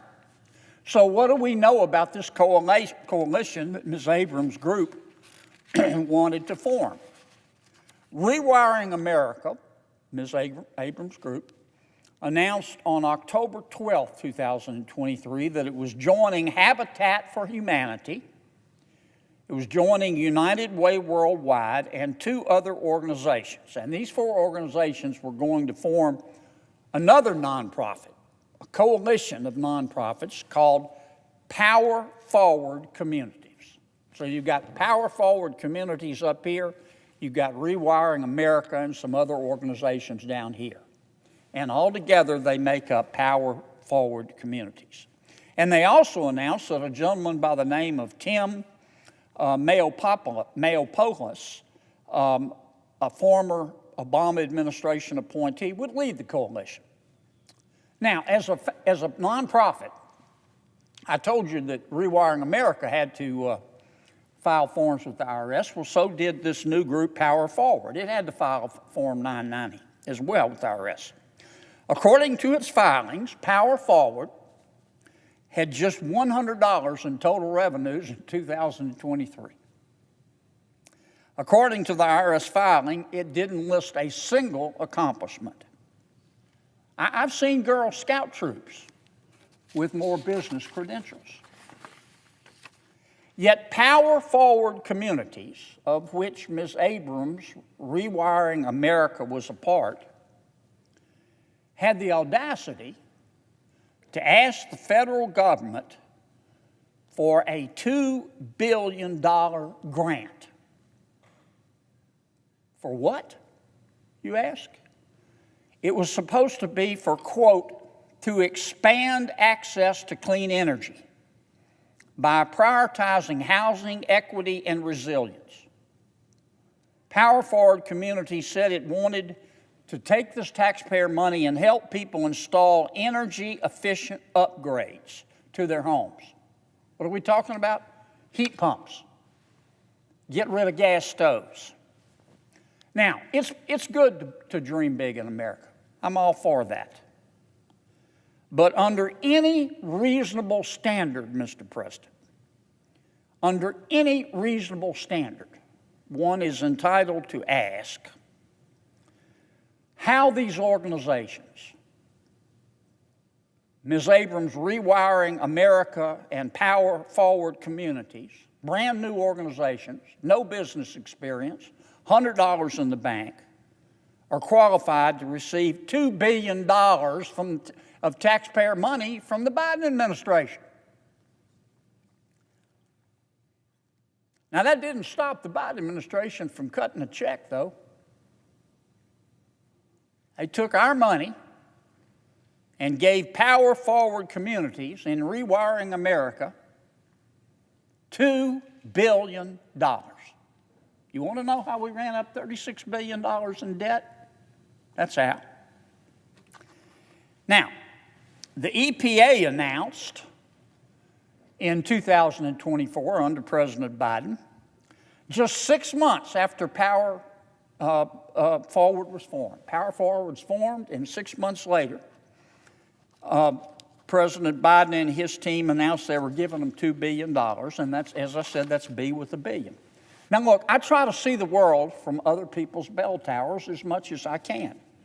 But I cannot come up with, not for the life of me, with a single rational justification as to why the EPA under the Biden administration thought it was appropriate to give Power Forward and Rewiring America to brand new business, or brand new nonprofits with no business experience, no accomplishments according to the IRS forms, and only $100 in the bank to give them $2 billion of taxpayer money, especially to the exclusion of every other qualified applicant for that money, if there were any other qualified applicants. We don't know. I don't know.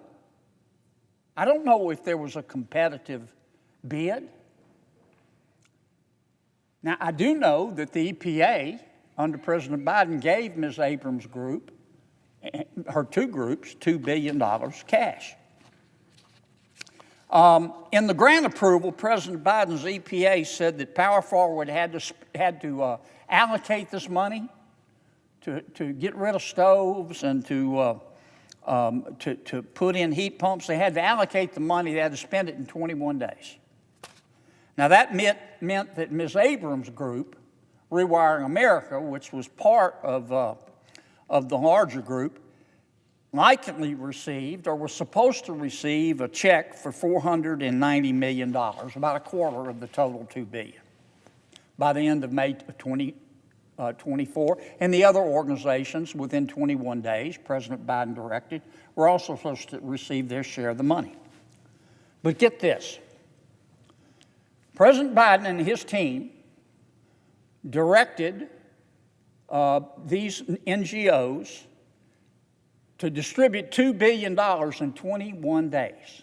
But the Biden administration also told Power Forward within 90 days to go take a course.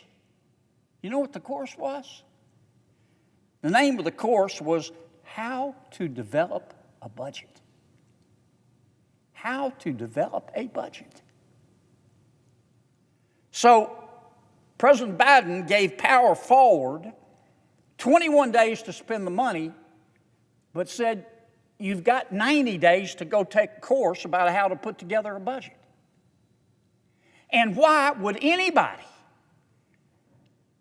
in the Milky Way give $2 billion of taxpayer money to two organizations that had just been formed, that according to the IRS filings had no accomplishments, and one of them only had $100 in the bank? I think I know why. I certainly know what it looks like. I mean, this would be comical if it wasn't so odious. $2 billion. You know, the last 4 years under the last administration have been very difficult for America.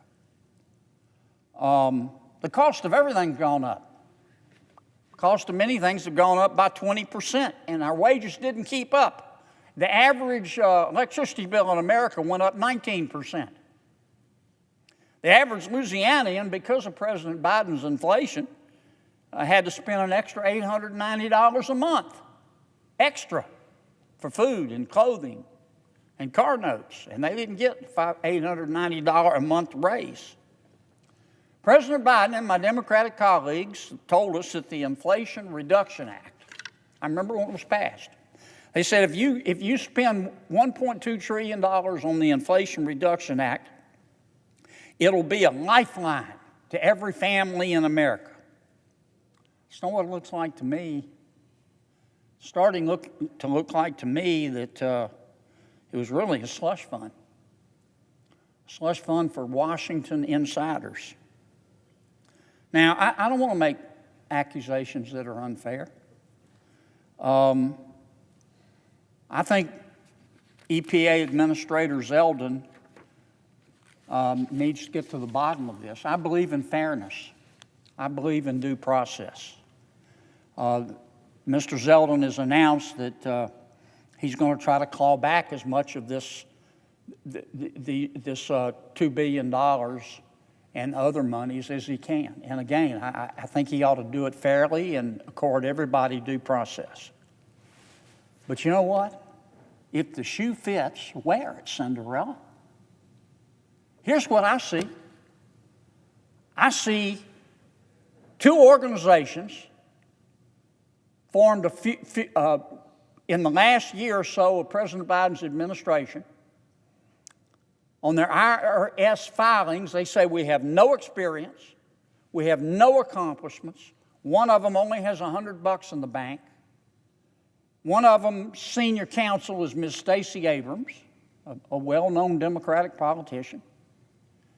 I see them asking the President of the United States and his EPA for $2 billion cash to fight gas stoves and getting it to the exclusion of every other applicant. who might have been able to use that money. Now, this is just the beginning of the type of spending porn that President Trump and Mr. Musk are uncovering, that people are screaming about. I'm going to repeat what I started with. There's nothing wrong with wanting to know what they do and did with our money.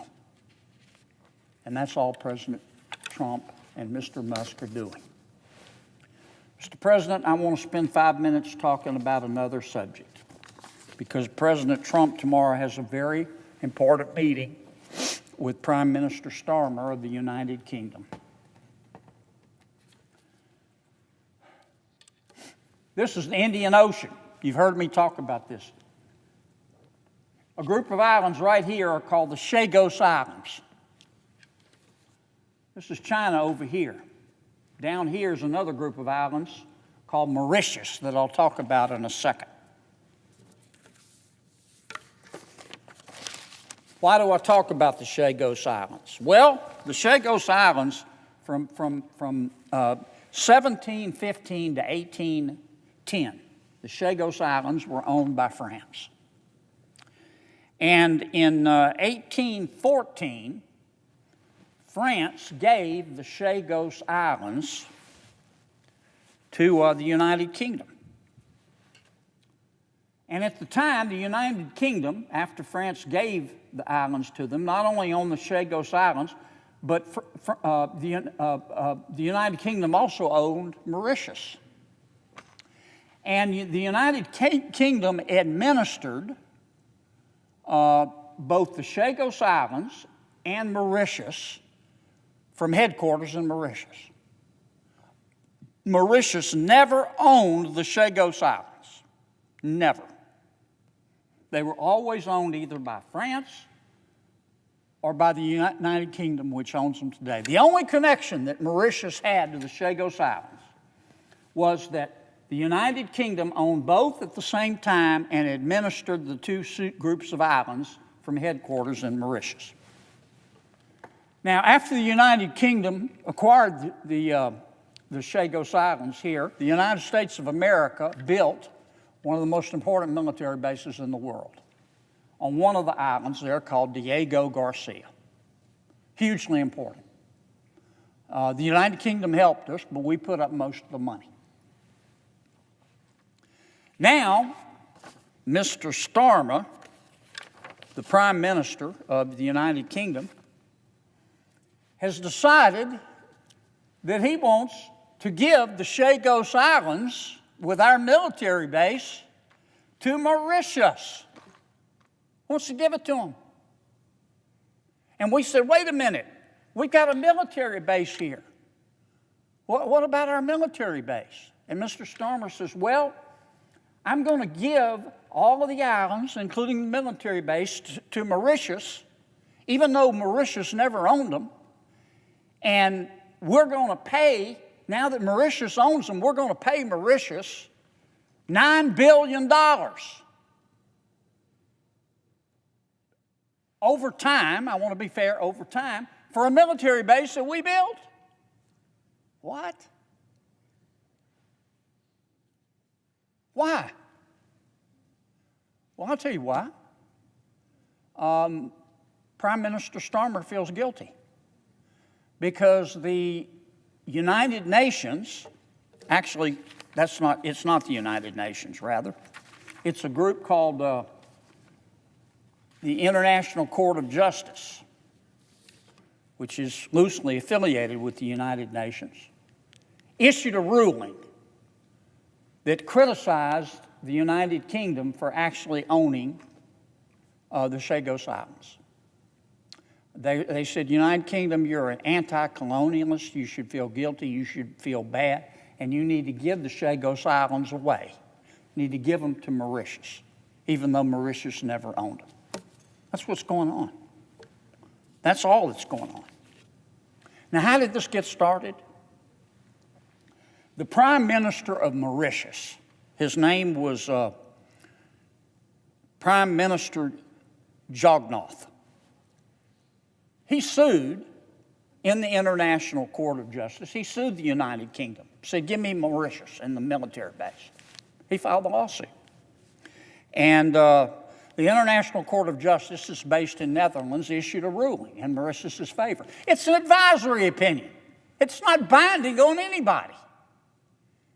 But Mr. Zhukov got what he wanted on behalf of Mauritius.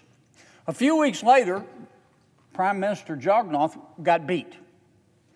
And he was replaced by a new prime minister, whose name is Prime Minister Ramgoolam. Prime Minister Ramgoolam said, not only do I want the Mauritius Islands, but you're not paying us enough, United Kingdom and America. According to news reports, he wants not only 9 billion pounds, he wants 18 billion pounds for our own military base. And he said, we will lease you the base that you built, which we, Mauritius, now own, back to you. But you got to give us between 9 and 18 billion dollars. Isn't that special? Isn't that special? That's what's going on. Now, there's one other thing you need to know. Mauritius is very close to China. Mauritius has a very lucrative trade agreement with China.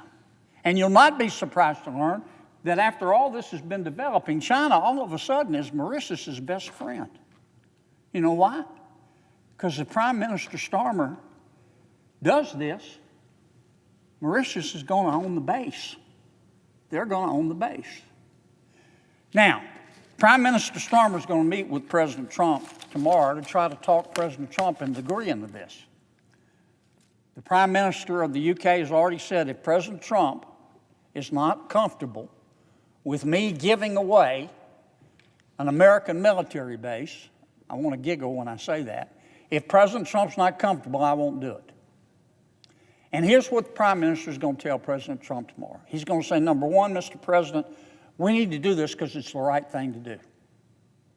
The United Nations International Court of Justice, which is comprised of a bunch of weenie wokers, has issued an advisory opinion saying that we in the United Kingdom should feel guilty because we used to own colonies. And Prime Minister Starmer is going to say, Mr. President, we need to give these islands away in your military base, Mr. President, because it's the right thing to do. The second thing he's going to tell Mr. President is if we don't do it, China's going to get really mad. He's going to say China's going to get really mad if we don't do this. And the third thing he's going to tell the president is that if we don't do this, the United Nations could cut off the telecommunications for our military base. Like the United Nations is going to all of a sudden out of the blue cut off the spectrum and the telecommunications for an American military base. They have no jurisdiction to do that, and they also don't have the oranges to do that. There's one other thing I'm going to mention. I didn't mean to go over this long, but this is an important meeting the President's having.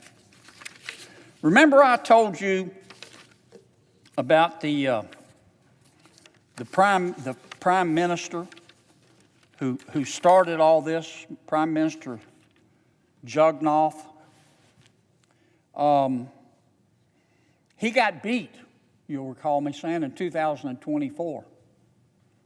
A few weeks ago, former Prime Minister Zhukov was arrested. Yep. He was arrested for money laundering.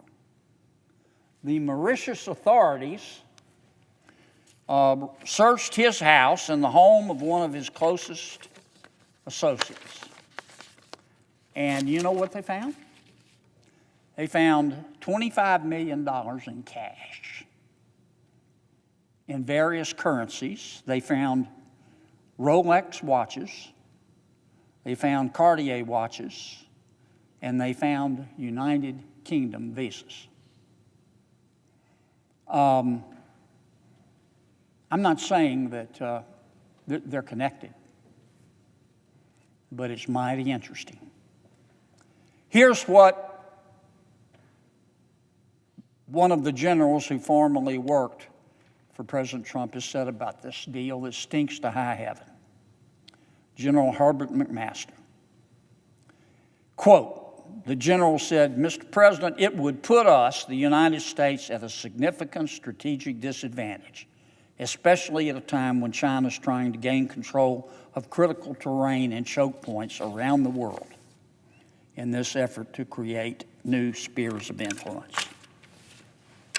So, to President Trump, my president, tonight, I say, don't do it, Mr. President. Please don't do it. I don't care what Prime Minister Starmer promises you. The only reason he's doing this is because he feels guilty because the United Nations has said that the United Kingdom should be ashamed of its history and ashamed that it at one time owned colonies. The people of the United Kingdom can feel what they want. That's none of my business. But we got an American military base here, and it's very important to defend the Indian Ocean against China. Please, Mr. President, please, President Trump, don't let Prime Minister Starmer talk you into giving away an American military base that we need to combat China to another country that never owned it, just because Prime Minister Starmer feels guilty. I'm sorry he feels guilty. He needs to go buy an emotional support pony, but he doesn't need to give away an American military base. And Mr. Trump, President Trump, please don't agree to this. That's it, Mr. President. I'm out of gas. My work here is done. Tony wants me to read something, Mr. President. I'm sorry you had to stay so long, but this is important. This meeting with Prime Minister Starmer is tomorrow. I don't want to lose a military base we need. So, I appreciate your indulgence. Mr. President, I ask unanimous consent that the Senate resume legislative session and be in a period of morning business with senators permitted to speak therein for up to 10 minutes each. Without objection. Mr. President, I ask unanimous consent that the appointments of the desk appear separately in the record as if made by the chair. Without objection. Mr. President, I ask unanimous consent the Senate proceed to the consideration of S-Res 97, which was submitted earlier today. The clerk will report. Senate Resolution 97, honoring the life of Nebraska community leader Howard L. Hawks. Without objection, the Senate will proceed. Mr. President, I ask unanimous consent that the resolution be agreed to, the preamble be agreed to, and that the motions to reconsider be considered made and laid upon the table with no intervening action or debate. Without objection. Mr. President, I ask unanimous consent that the Senate proceed to the consideration of S-Res Senate Resolution 96, which was submitted earlier today. The clerk will report. Senate Resolution 96, designating the week of February 24th through February 28th, 2025 as Public Schools Week. Without objection, the Senate will proceed. Mr. President, I know of no further debate. Is there further debate? Hearing none. The question is on the adoption of the resolution. All those in favor say aye. Aye. All opposed, no. The ayes appear to have it. The ayes do have it. The resolution is adopted.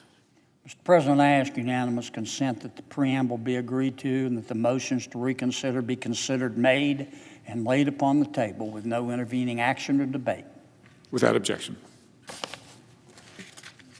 Mr. President, I ask unanimous consent that when the Senate completes its business today, it stand adjourned until 10 o'clock a.m. on Wednesday, February 26th, that following the prayer and pledge, the journal of proceedings be approved to date, the morning hour be deemed expired, The time for the two leaders be reserved for their use later in the day. Morning business be closed. And the order of February 18th in relation to Senate Joint Resolution 10 be executed. Further, Mr. President, I ask unanimous consent that at 12 o'clock noon, the Senate proceed to executive session and vote on confirmation of the Greer nomination as provided under the previous order, and that following disposition of the Greer nomination, the Senate resume consideration of Senate Joint Resolution 10. Without objection. Mr. President, for the information of all senators should also expect 2 votes tomorrow evening. Passage of Senate Joint Resolution 10. And number 2, motion to proceed to calendar number 14, Senate Joint Resolution 12, Senator Hovind's CRA. If there's no further business, Mr. President, I thank you for your time and patience this evening. If there's no further business to come before the Senate, I ask that it stand adjourned under the previous order. The Senate stands adjourned until 10 a.m. tomorrow.